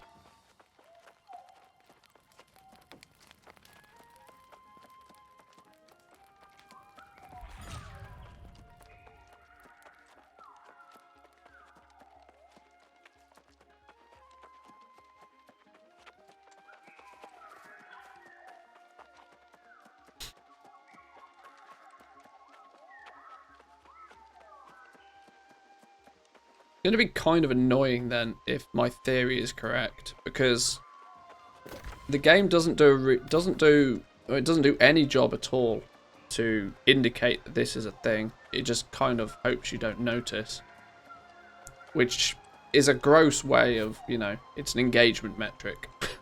if the grind seems grindier, but then you, instead of doing the grind, you play a few levels instead, and then the grind, you know, slowly goes away because you've played the game a little bit more. It's in essence it's just basically an engagement metric. But the if my theory is correct that your player level is somewhat linked to your trade skill levels, or the limit of what your trade skill levels can be, it kind of is. It is for a good reason though, right? Because end game, if you leveled all the way to level 60 before touching a single gathering thing, I don't know how you'd manage to do that, but I'm sure somebody will. Then it means that it's basically a catch-up mechanic, right? Basically a catch-up system. Find pieces of tattered silk from skeletons. Okay, that shouldn't be too difficult to do.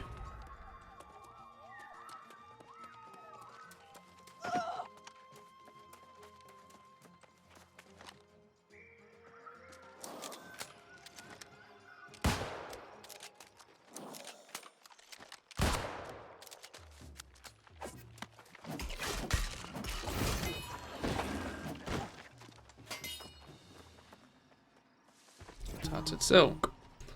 There's our first tattered silk.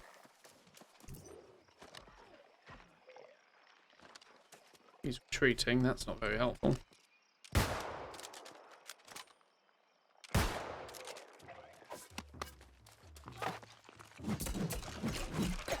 Oh, he dodged everything, of course he did.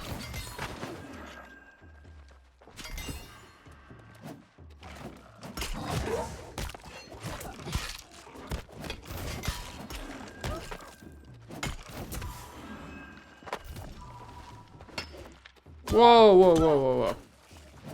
That wasn't a tree, though. We were hitting a boulder. It's fine.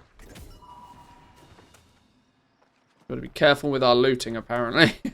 You watch, I'll accidentally hit a tree at some point. I put money on it.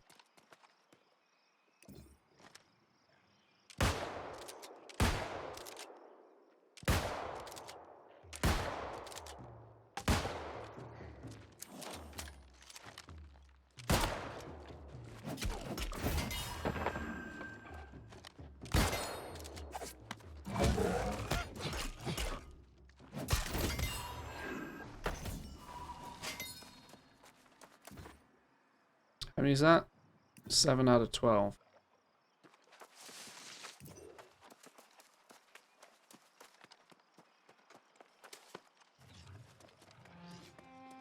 Right, skellies, where you at? Give me more skeletons.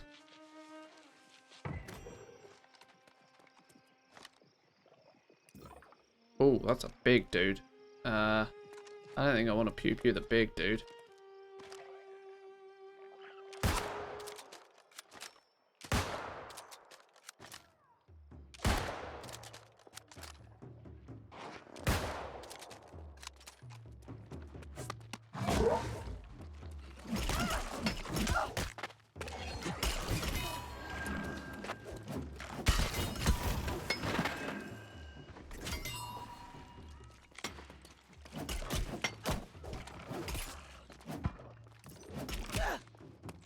Oh, I'm stuck.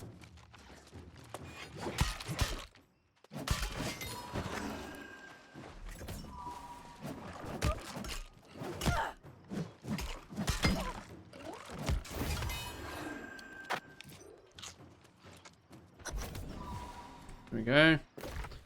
Now down to number 3.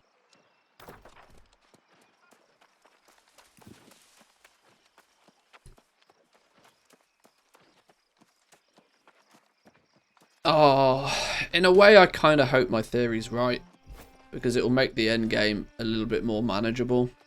Because this grind seems beyond ridiculous at this point. I'm not gonna lie, the grind is feeling a little bit out of control.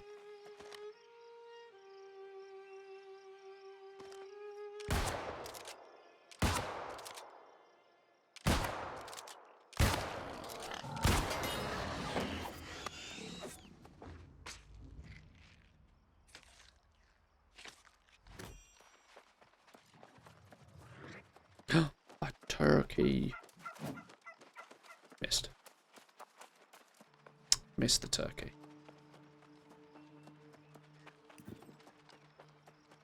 Oh, that's a doe. It's the majestic elk antlers that we need. And I could never find a majestic elk anywhere. And I never have found one. Really odd. It's almost as if they're not in the game. Oh, I want to pick up this though. Oh, I can't because apparently it's not a thing. Oh. Oh well. It looked cool for a minute.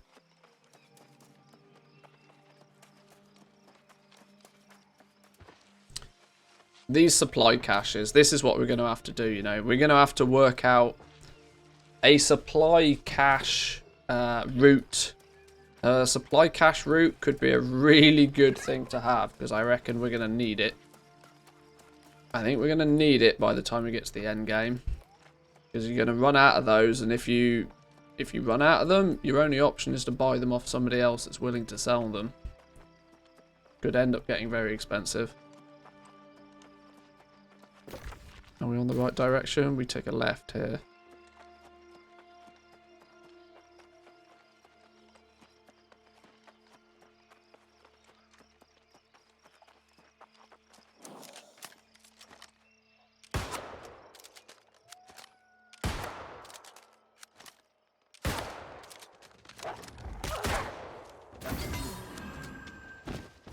What did we get? A waterlogged shirt. Sure.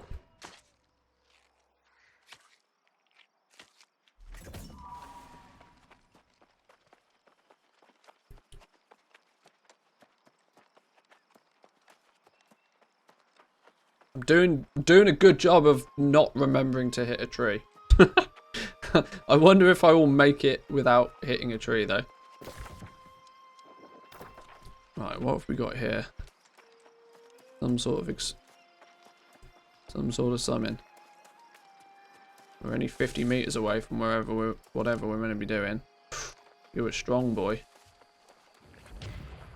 Silverclaw Cave.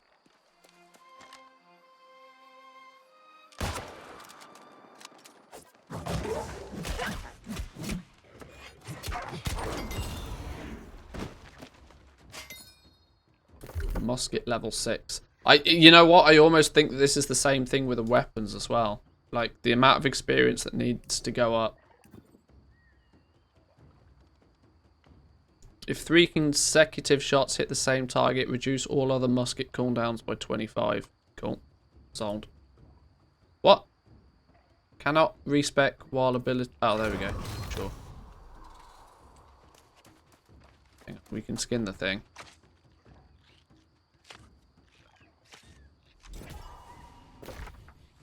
What are we doing here? Hunt crown pack leader around Silverclaw core. Skin them for a large claw. The pack leader. Where are you then? I don't know where you are, but this... A life moth. I'll take that. That's harvesting, by the way. Whoa, whoa, whoa, whoa, whoa. Whoa, whoa, whoa, whoa, whoa.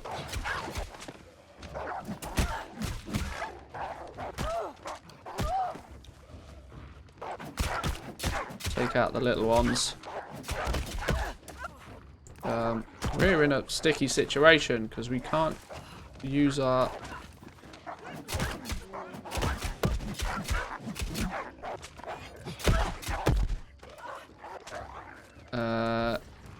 We're on cooldown. Oh, you are kidding me. You are kidding me. You know what I haven't done? I haven't set a stupid... Jesus. I didn't set anything. Nearest settlement, Monarch Bluffs, a kilometer away. Oh, balls. Alright. This is why you use... damn. I always forget to do that. He blindsided me, the goddamn stupid wolf. God, I'm miles away from that thing now. Last death location, that's gross. Is fast traveling here and then running down faster? Probably. Actually, going here, fast traveling there. Dup! I failed miserably.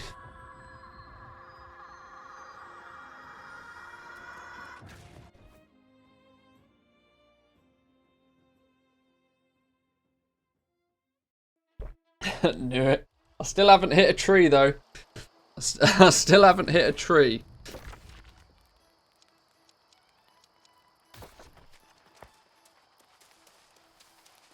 Right, we're 1 kilometer away in this direction.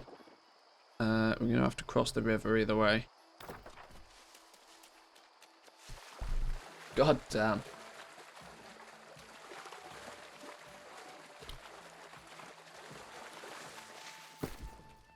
What was this we picked up?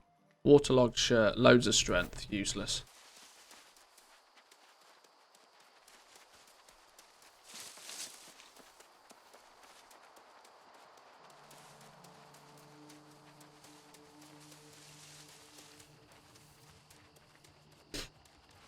We will try again. We will try again. Or we want to avoid this corruption if we can, really.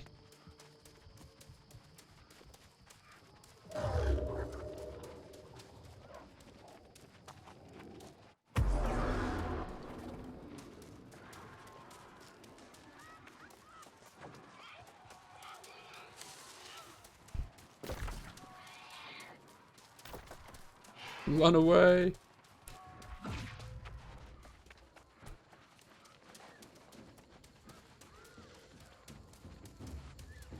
Are you the elks that we need? No, you're the doe. Oh, there's one of the elks.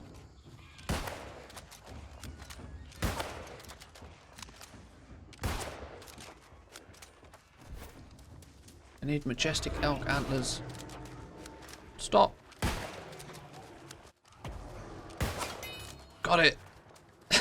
Please tell me that dude had some elk antlers.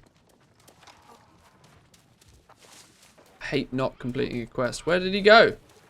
Where did my moose go? Here's my moose. It's the wrong stag. Majestic elk antlers from woodland stags. Oh dear, it's the wrong stag. Oh well. 52 rawhide off him though. Holy Jesus. Abandoning an event. Yeah, I know, I know.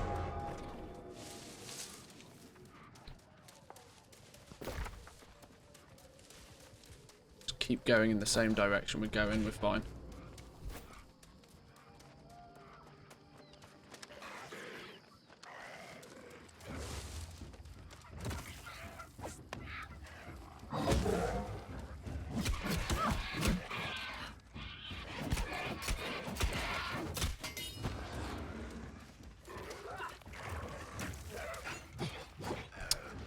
He evaded me, son of a...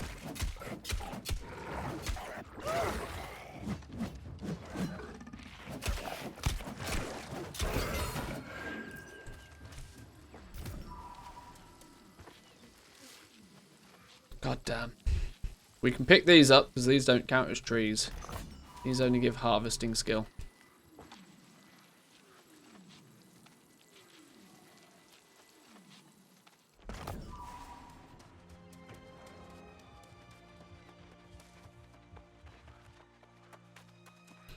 What is that one? Is that a woodland? A river seat stag. I need a woodland stag. God damn, are you a woodland stag? No, you're a river seat one again. Outrageous. Too many of the wrong things kicking about.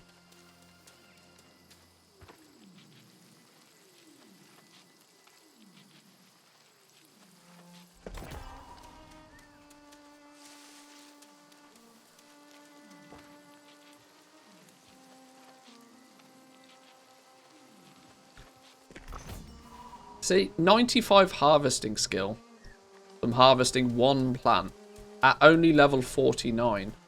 Yet, you know, harvesting a tree at skill 82 is only giving me like 70 experience. It seems to be the wrong way around. You would expect that at a higher level you'd gain more, I don't know. Whatever, maybe you don't.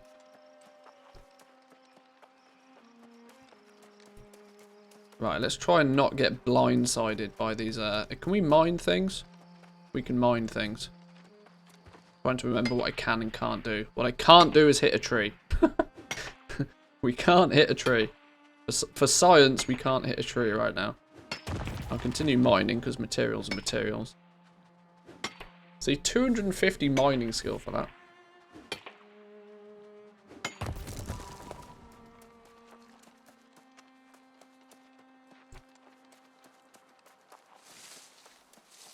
I mean, I might literally just be talking out my ass, and I might, you know, just have to bear to the realization that logging is going to take a long ass time. Right. Where's Mr. Wolf this time? I would love it if I don't get ambushed. Is it you? Let's get...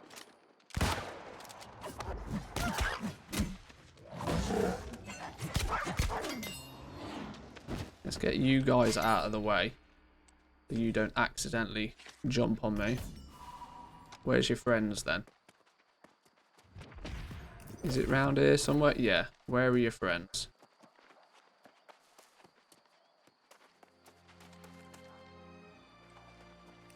We can gather these while we're here. A level 12? Oh, you're in a real bad situation there, my friend. If you were the same faction as me, I might be inclined to help you out, but You are not. Oh, there's the, there's his minion, look. They just zoomed out of this cave.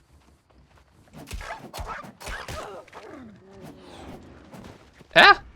How did he, like, die out of nowhere? Oh, shit.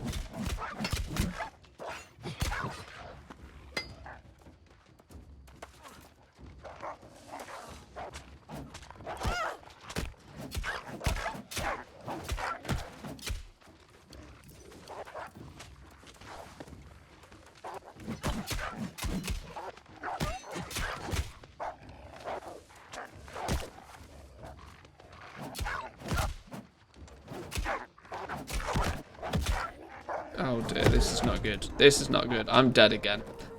Oh, you know what I also did? I also made the exact same mistake and I didn't set up a flipping farm. If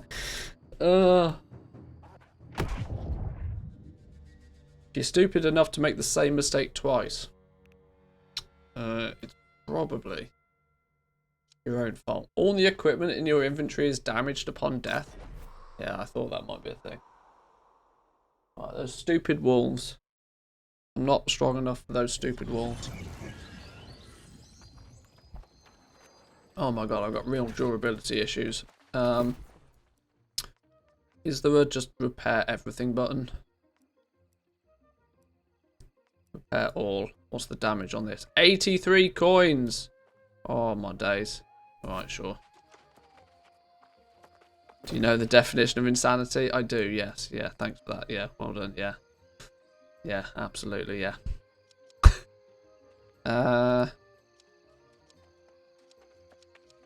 Right. Back again. Back we go again. Oh, it's all fun. It's all fun.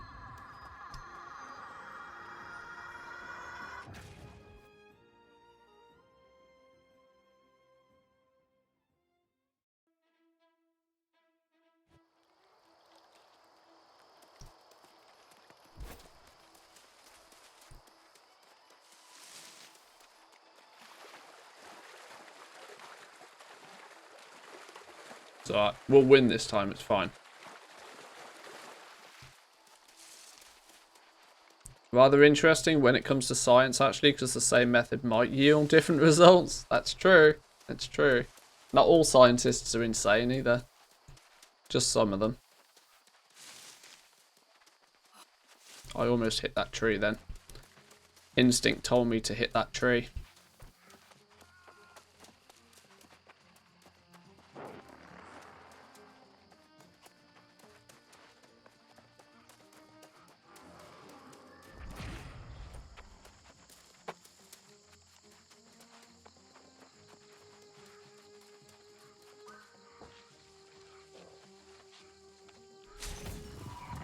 Don't worry, this is harvesting. I know what I'm doing. I can harvest stuff. We're okay to harvest things. Just not hitting trees. No trees were harmed in the making of this science lesson.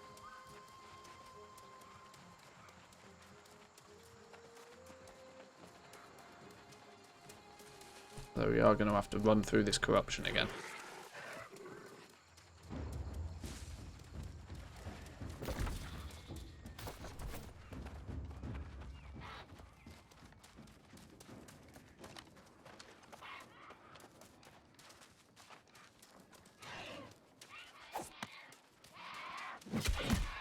Well, now he's retreating, of course.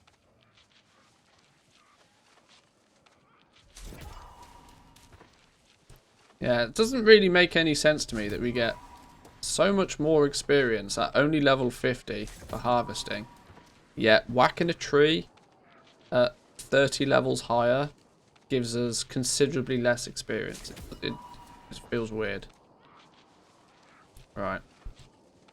Gathered those up. All the same. Where are we going? We're going this way.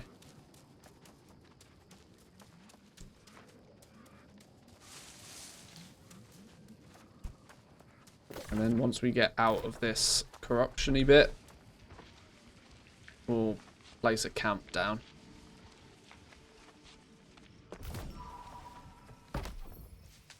Uneven terrain, of course. We put a camp there. There we go.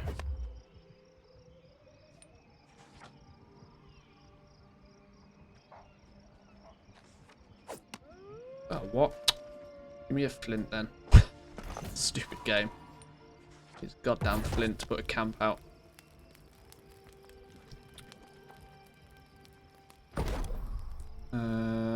Do we need to craft anything while we're here? I don't think we do.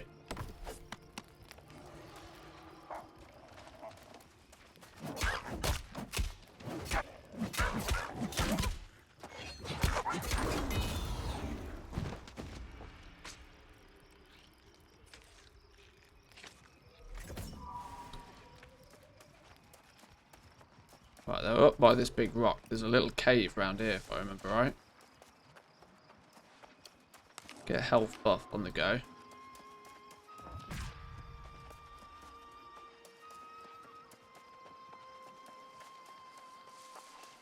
Around here somewhere. Where's your wolf friends?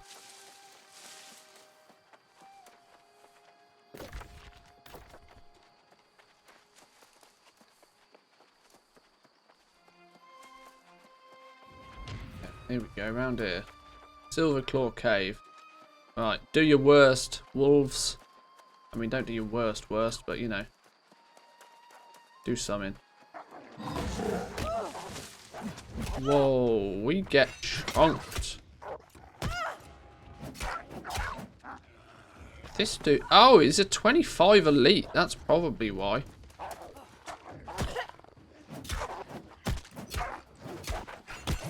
I don't think we're really meant to be able to kill this dude.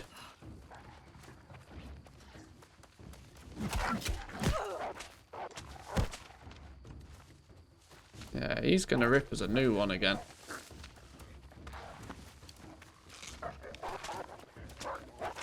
Oh, and we've pulled friends. Right, who are you? Level 23, dude. Go on.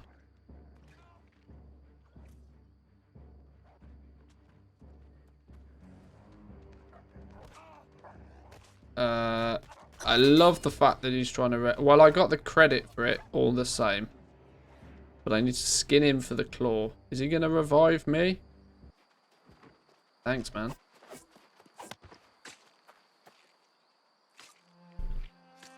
Boom. Oh, he stole the pack leader now. Oh, Christ.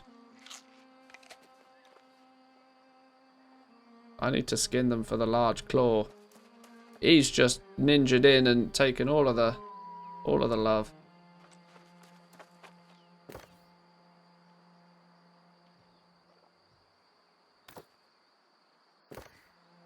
What's the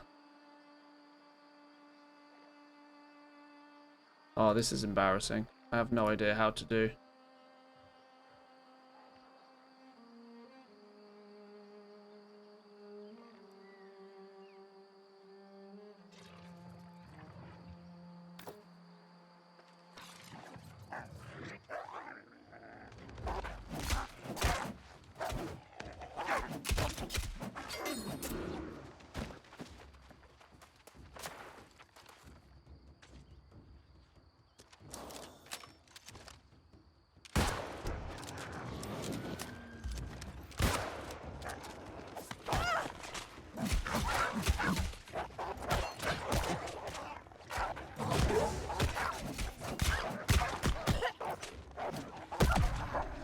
Oh, I'm dead again. He's gonna die as well at this rate. No, he might be alright. Oh, I'm a disgrace to humanity.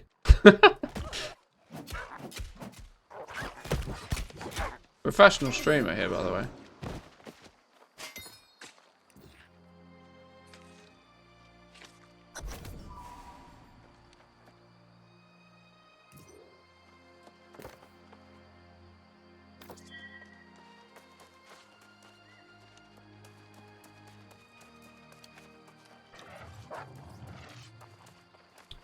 Right, let's move on to the next one.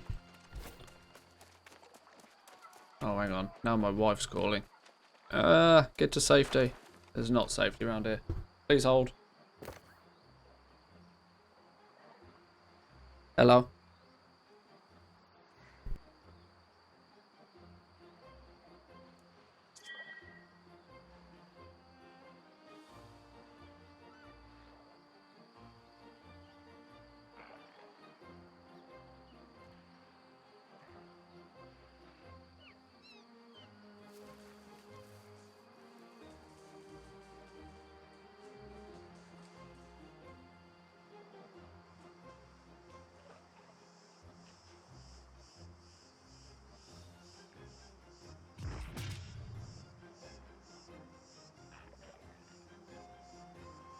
Right, so we're back. We're back. Is this the Amazon rainforest? Almost. Almost. Definitely owned by Amazon.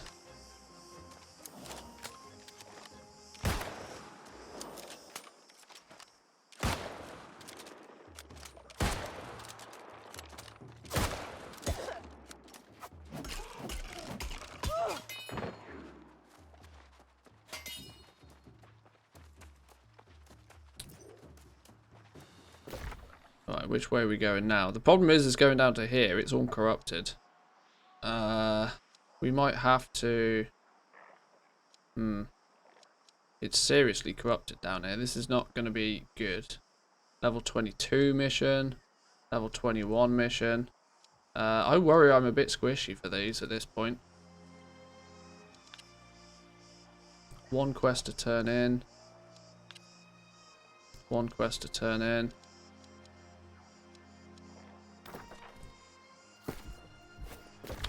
What's our recall location? Can we recall?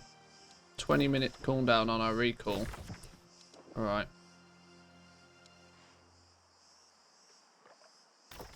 Maybe head back over then.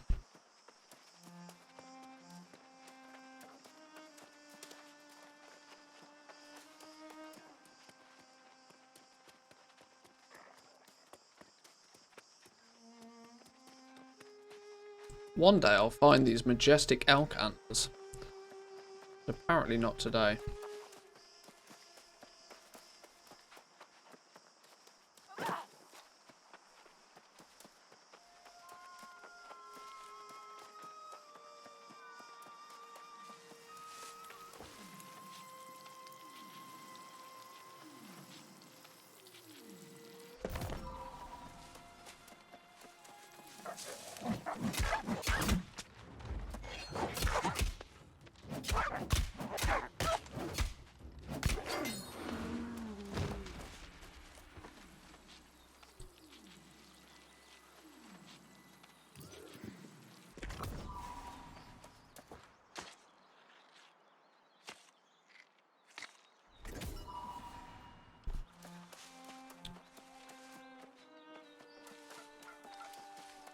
It's a turkey.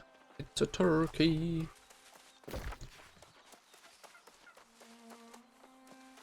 I might go explore.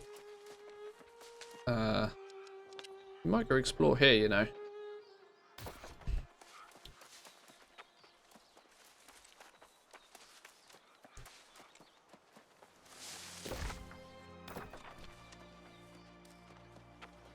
I love the fact that I don't feel like too pushed to min-max in this game either. It's kind of, I don't know, it's just because if I'm still learning the game, but it's really nice and almost refreshing to just play the game. Like, not worry too much about leveling, or I'm sure there's lots of people out there that are absolutely zerging the crap out of it. But do a bit of gathering, pew a few things, pick up a few quests, take it easy. This is often why I play these games solo to begin with. Because when you start playing in a group with other people, you start feeling as if you have to like keep up. And whilst that's not necessarily a bad thing, it's it does often lead you to try and level at least much faster than you'd like to.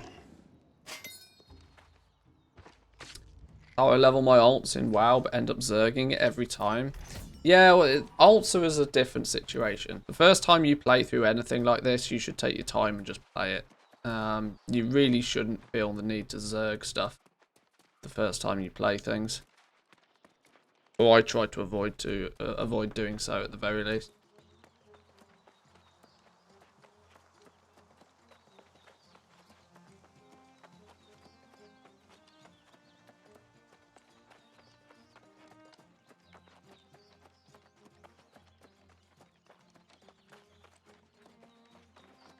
Just soak it in. Soak in the scenery. It's a incredibly beautiful game. Like, it doesn't have the highest fidelity and highest level of detail, but for some reason, like the color tones and very nice.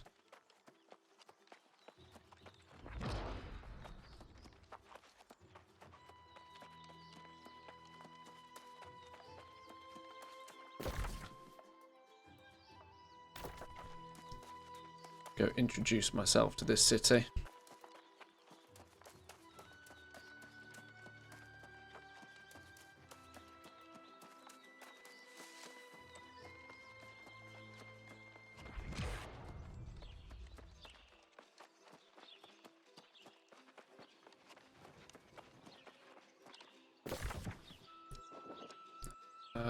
Let's go check in. Does checking in allow you to check in at the intercept, respawn, and recall point? Well, I don't want to set the recall point, but I would like to. Can I at least now at this point fast travel back here now that I've found the place? Is that a thing? I'll at least say hi. Reginald Batty. What a name. What a name. Reginald Batty.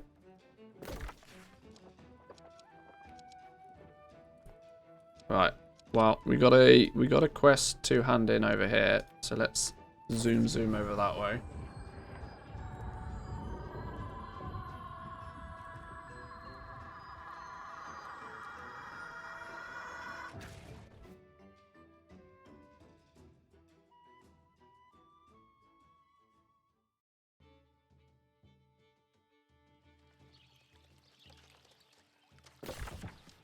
Right, where's our quest then? Straight ahead.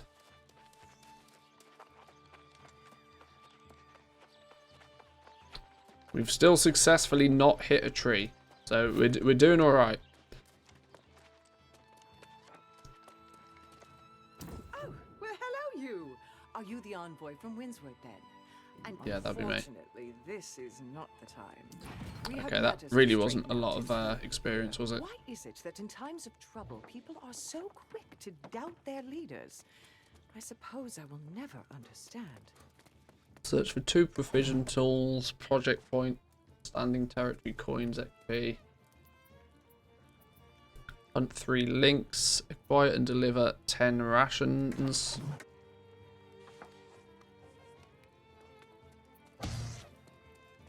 Search 2 bellows at okay, sure. Hunt an alligator. We can hunt an alligator. Acquire and deliver a bunch of greenwood. Do we have that on us already? Maybe we do.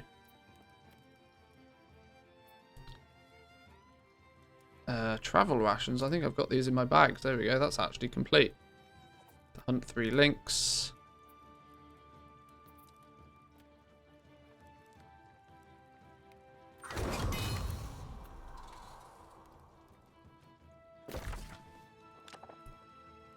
Do a bunch of these ones then.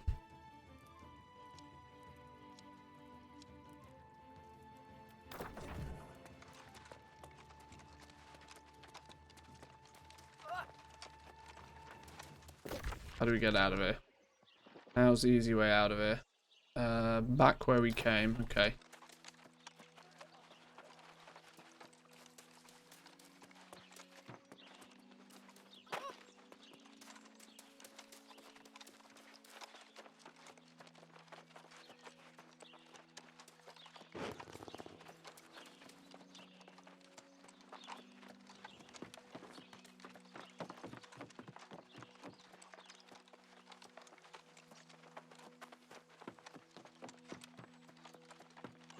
Why is this abandoning event thing? Your contributions and rewards will be lost if you do not return now. How can I get that off my screen? It's been on my screen for ages now, and I have no idea how or why.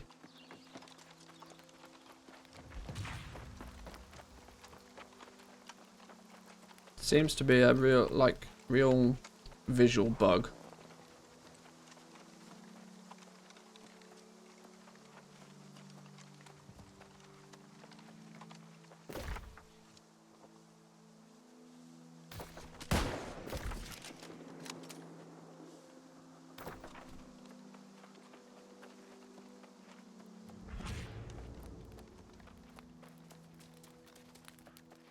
Hang on. I'll borrow this camp. I'll learn from my past errors.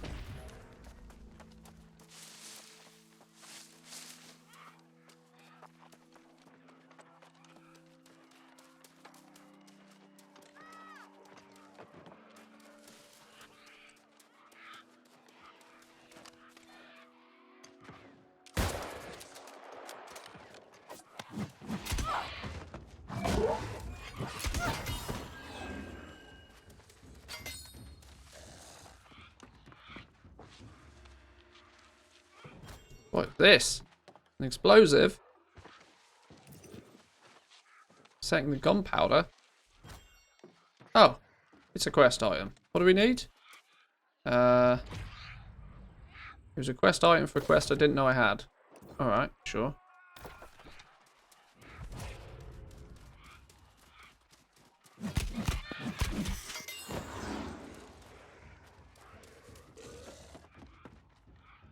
Presumably means I need to find more of them.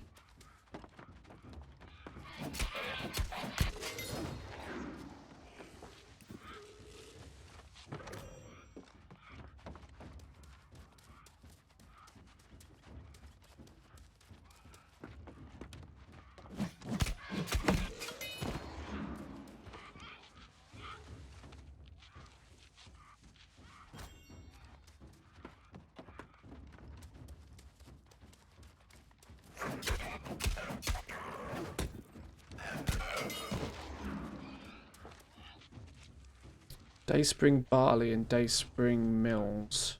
Is this gonna... We've not come across any Dayspring barley yet.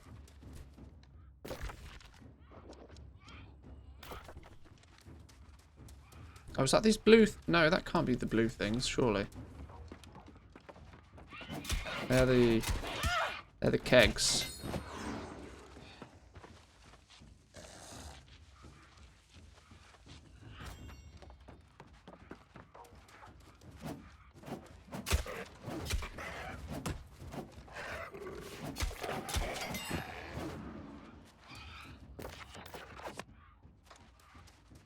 Barley's like a seed or something, isn't it? Surely that's going to be in the fields?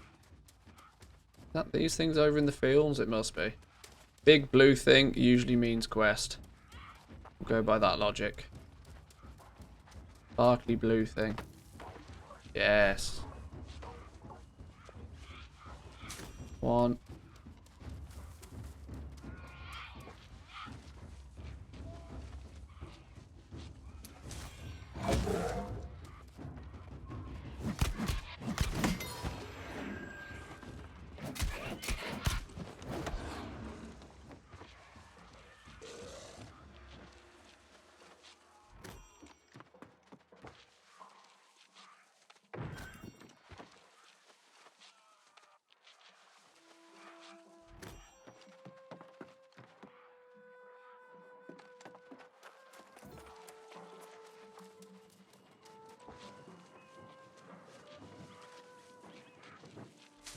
How many of these things did I need?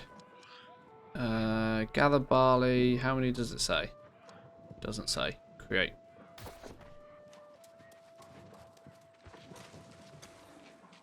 Oh, 3 of 5.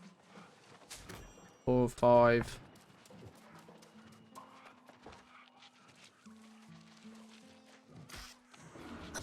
5 of 5. What's the other one we're doing? Gunpowders. 5 of 6 gunpowders. One more gunpowder. They were in the buildings.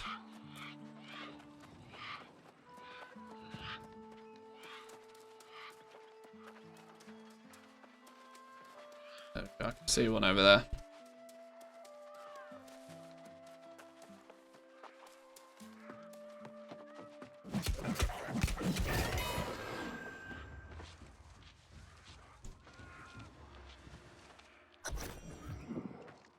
Beautiful. Now on to Eldar Bluff.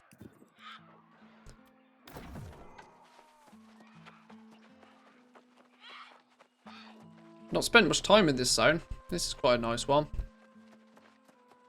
I know this is another early level zone, but we'll get to more fantastic things one day.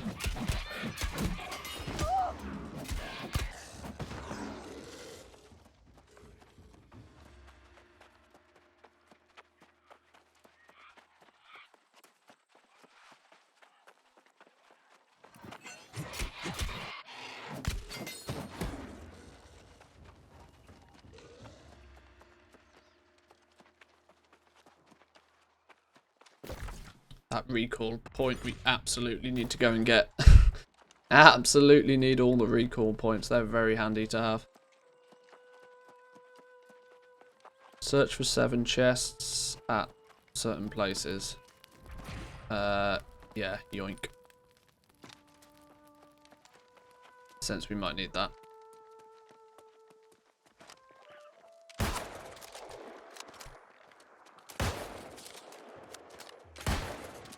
Christ.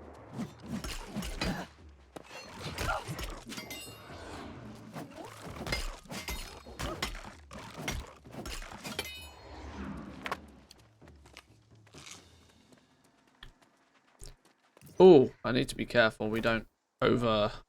We need 6,000 experience. Actually, thinking about it, we've probably got... What are these things? What track... what are these symbols for? I've not seen these before. What happens if I press it? Oh, that takes me straight into there. This unpins it, I guess? Oh, it does. Okay. Oops. And then that shows on map. Oh, that's clever. I like that.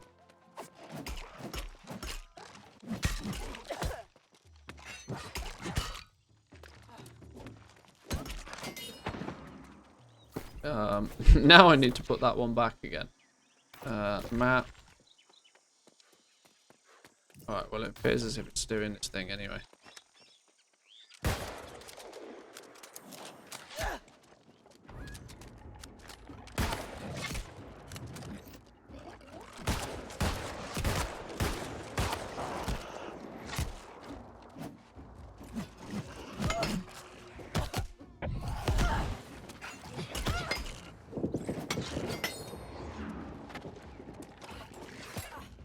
Get back.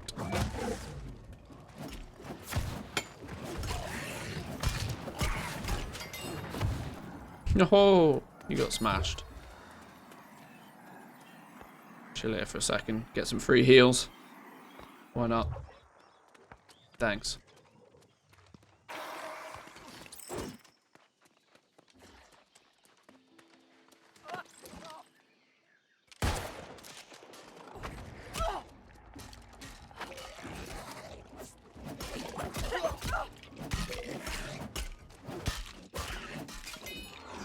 Don't fall off, don't fall off, don't fall off.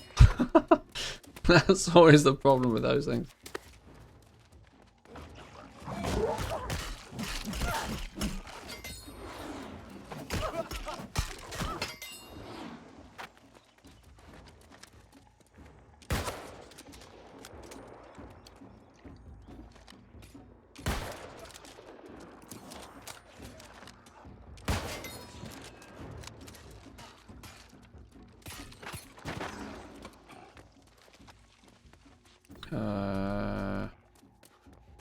Rough leather beaded straps.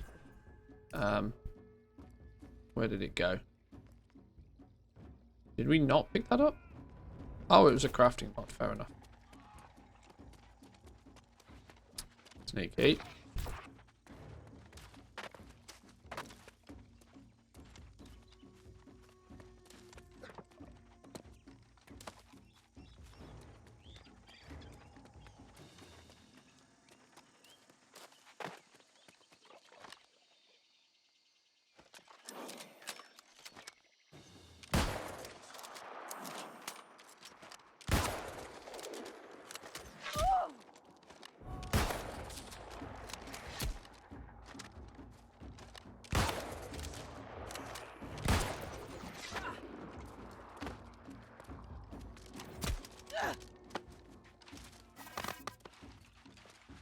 Oh, great.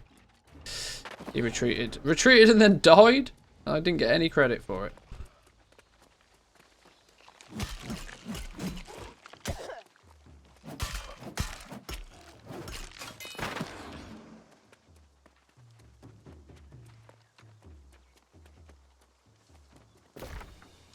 Right, what do we need to do over here? Search for 2 bellows at somewhere. We still haven't hit a tree. That's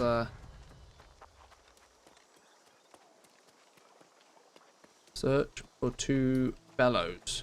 What the hell?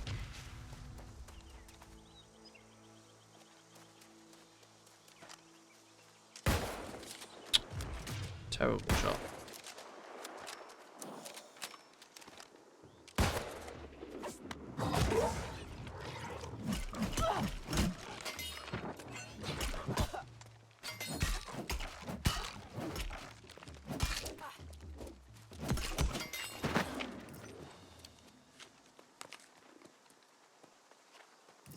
What are these bellow businesses then?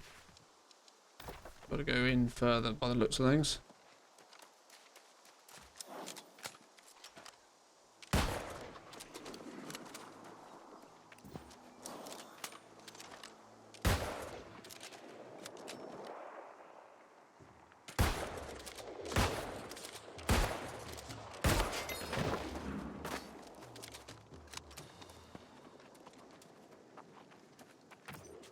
Looks like a blue brain.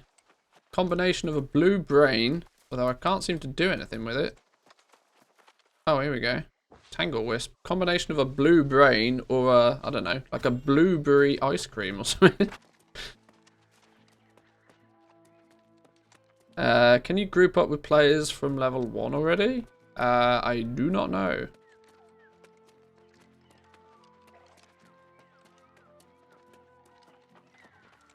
I'm going to be honest, I've not done a huge amount of grouping up. Shock bulb.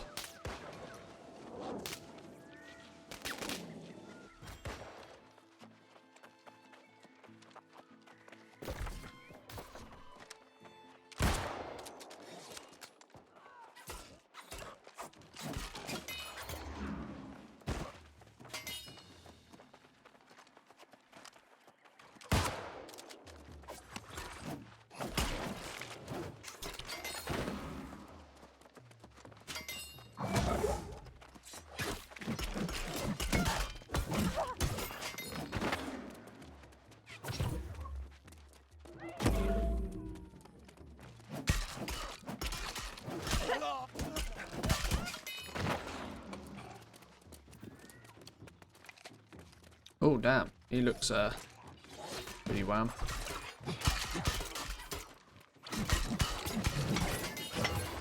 Oh, you got wrecked, son. Ancient chest. Search chests for bellows. Okay, it should be in here then. Spear of Summon. 1 set of bellows. Okay. Where else can we possibly go to find one of these then? Whoa, okay. That dude knows what he's doing.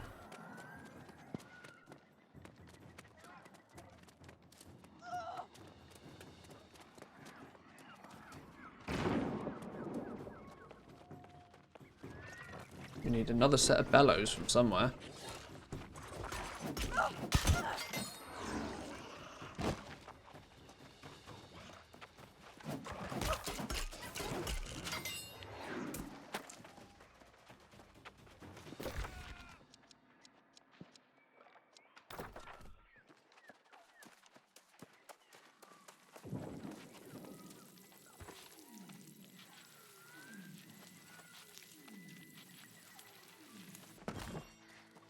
Misguide. Oh, there's a cheeky note on the floor. Oh, I'm really getting hungry now. My God, I've been streaming for nearly 6 hours. Oh, jeez, time flies in this game. I genuinely hadn't even realised. I need another chest though to get another pair of bellows. How's that?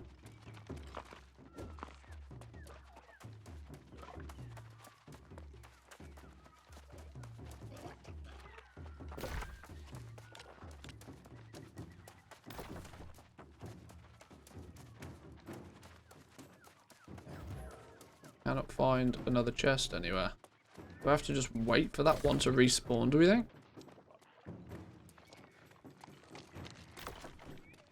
Oh, shit.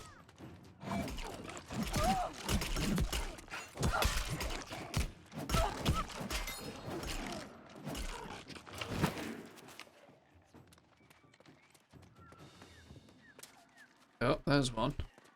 Oh, please be in here. Please be something in here. Yay! Second pair of bellows. Right, now we can head back to this town. Can't fast travel there, but we can head there. Turning these quests in should, if I do my maths correct, give me enough experience to hit 23.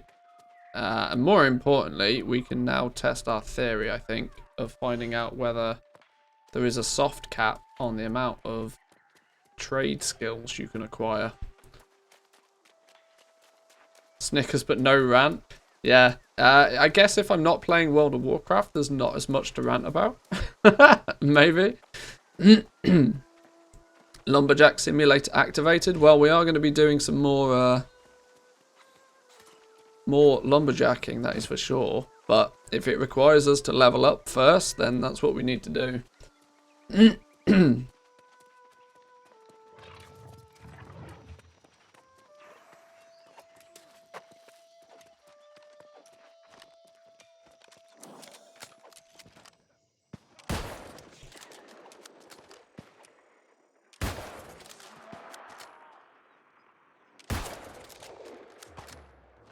Oh, he doesn't like the fact that he can't path to me. Of course he doesn't.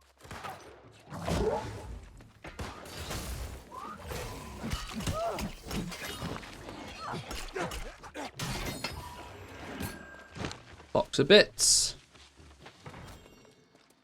Recipe. Onion smothered pork. Ooh.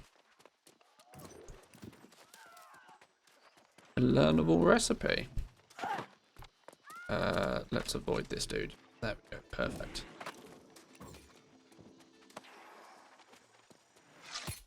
I can't stream for too much longer today though anyway, because the wife is on her way back home, so, and it is Saturday after all, so maybe I should maybe I should turn the game off for at least a few hours this week.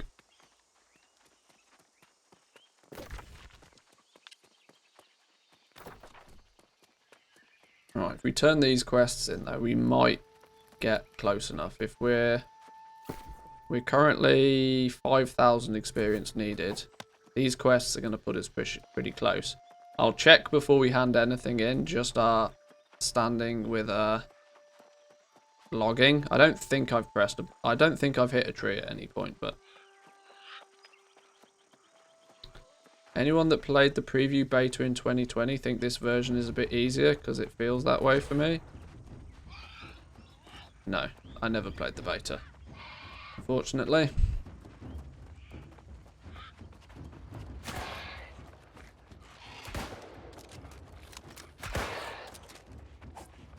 I think he expected me to help then.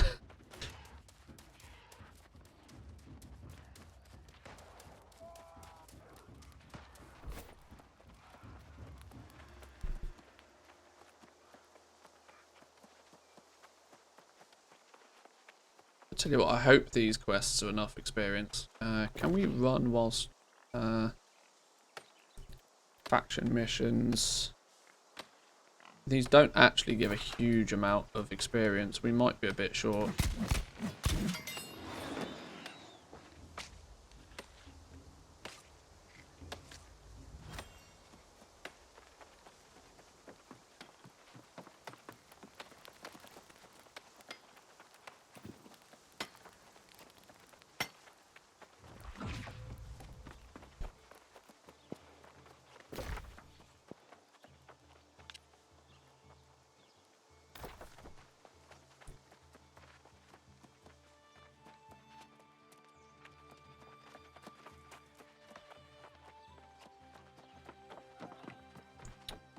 Right, first thing, before we tanned too much in, let's just check our logging is still the same as what we expected it to be.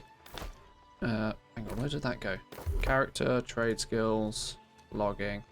2081 to level 83.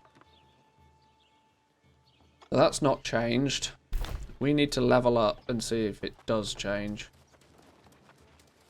We may or may not have enough experience from these. Let's find out. Really waded through the bitter that Dayspring Mills just for my barley? Still can't get over it, the favor you done me. So, there was this Chef Giroux in Hilltop. Had the most amazing...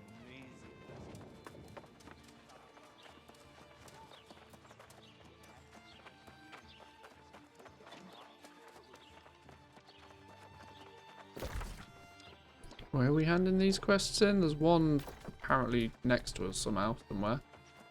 Up here, maybe.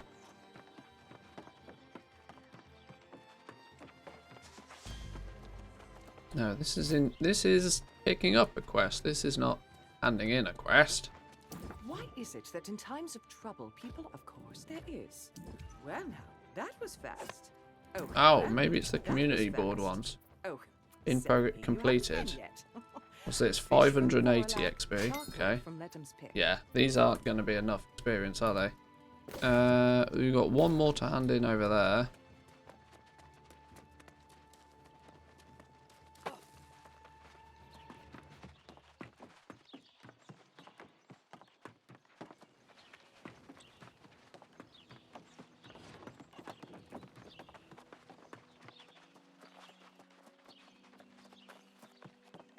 How do we get all the way up there? This way looks good.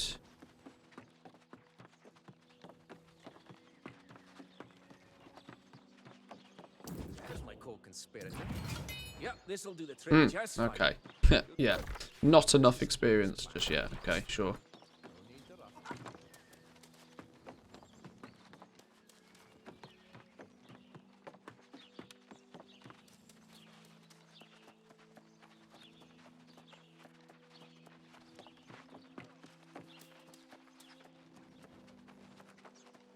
Regardless of who's in, yes, the timber is sound, but the iron bindings are many decades old and rusted.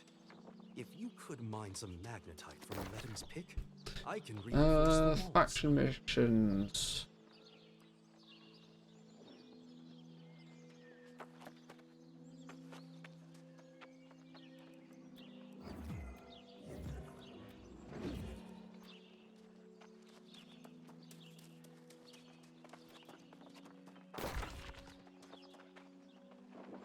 Oh, they're all up there.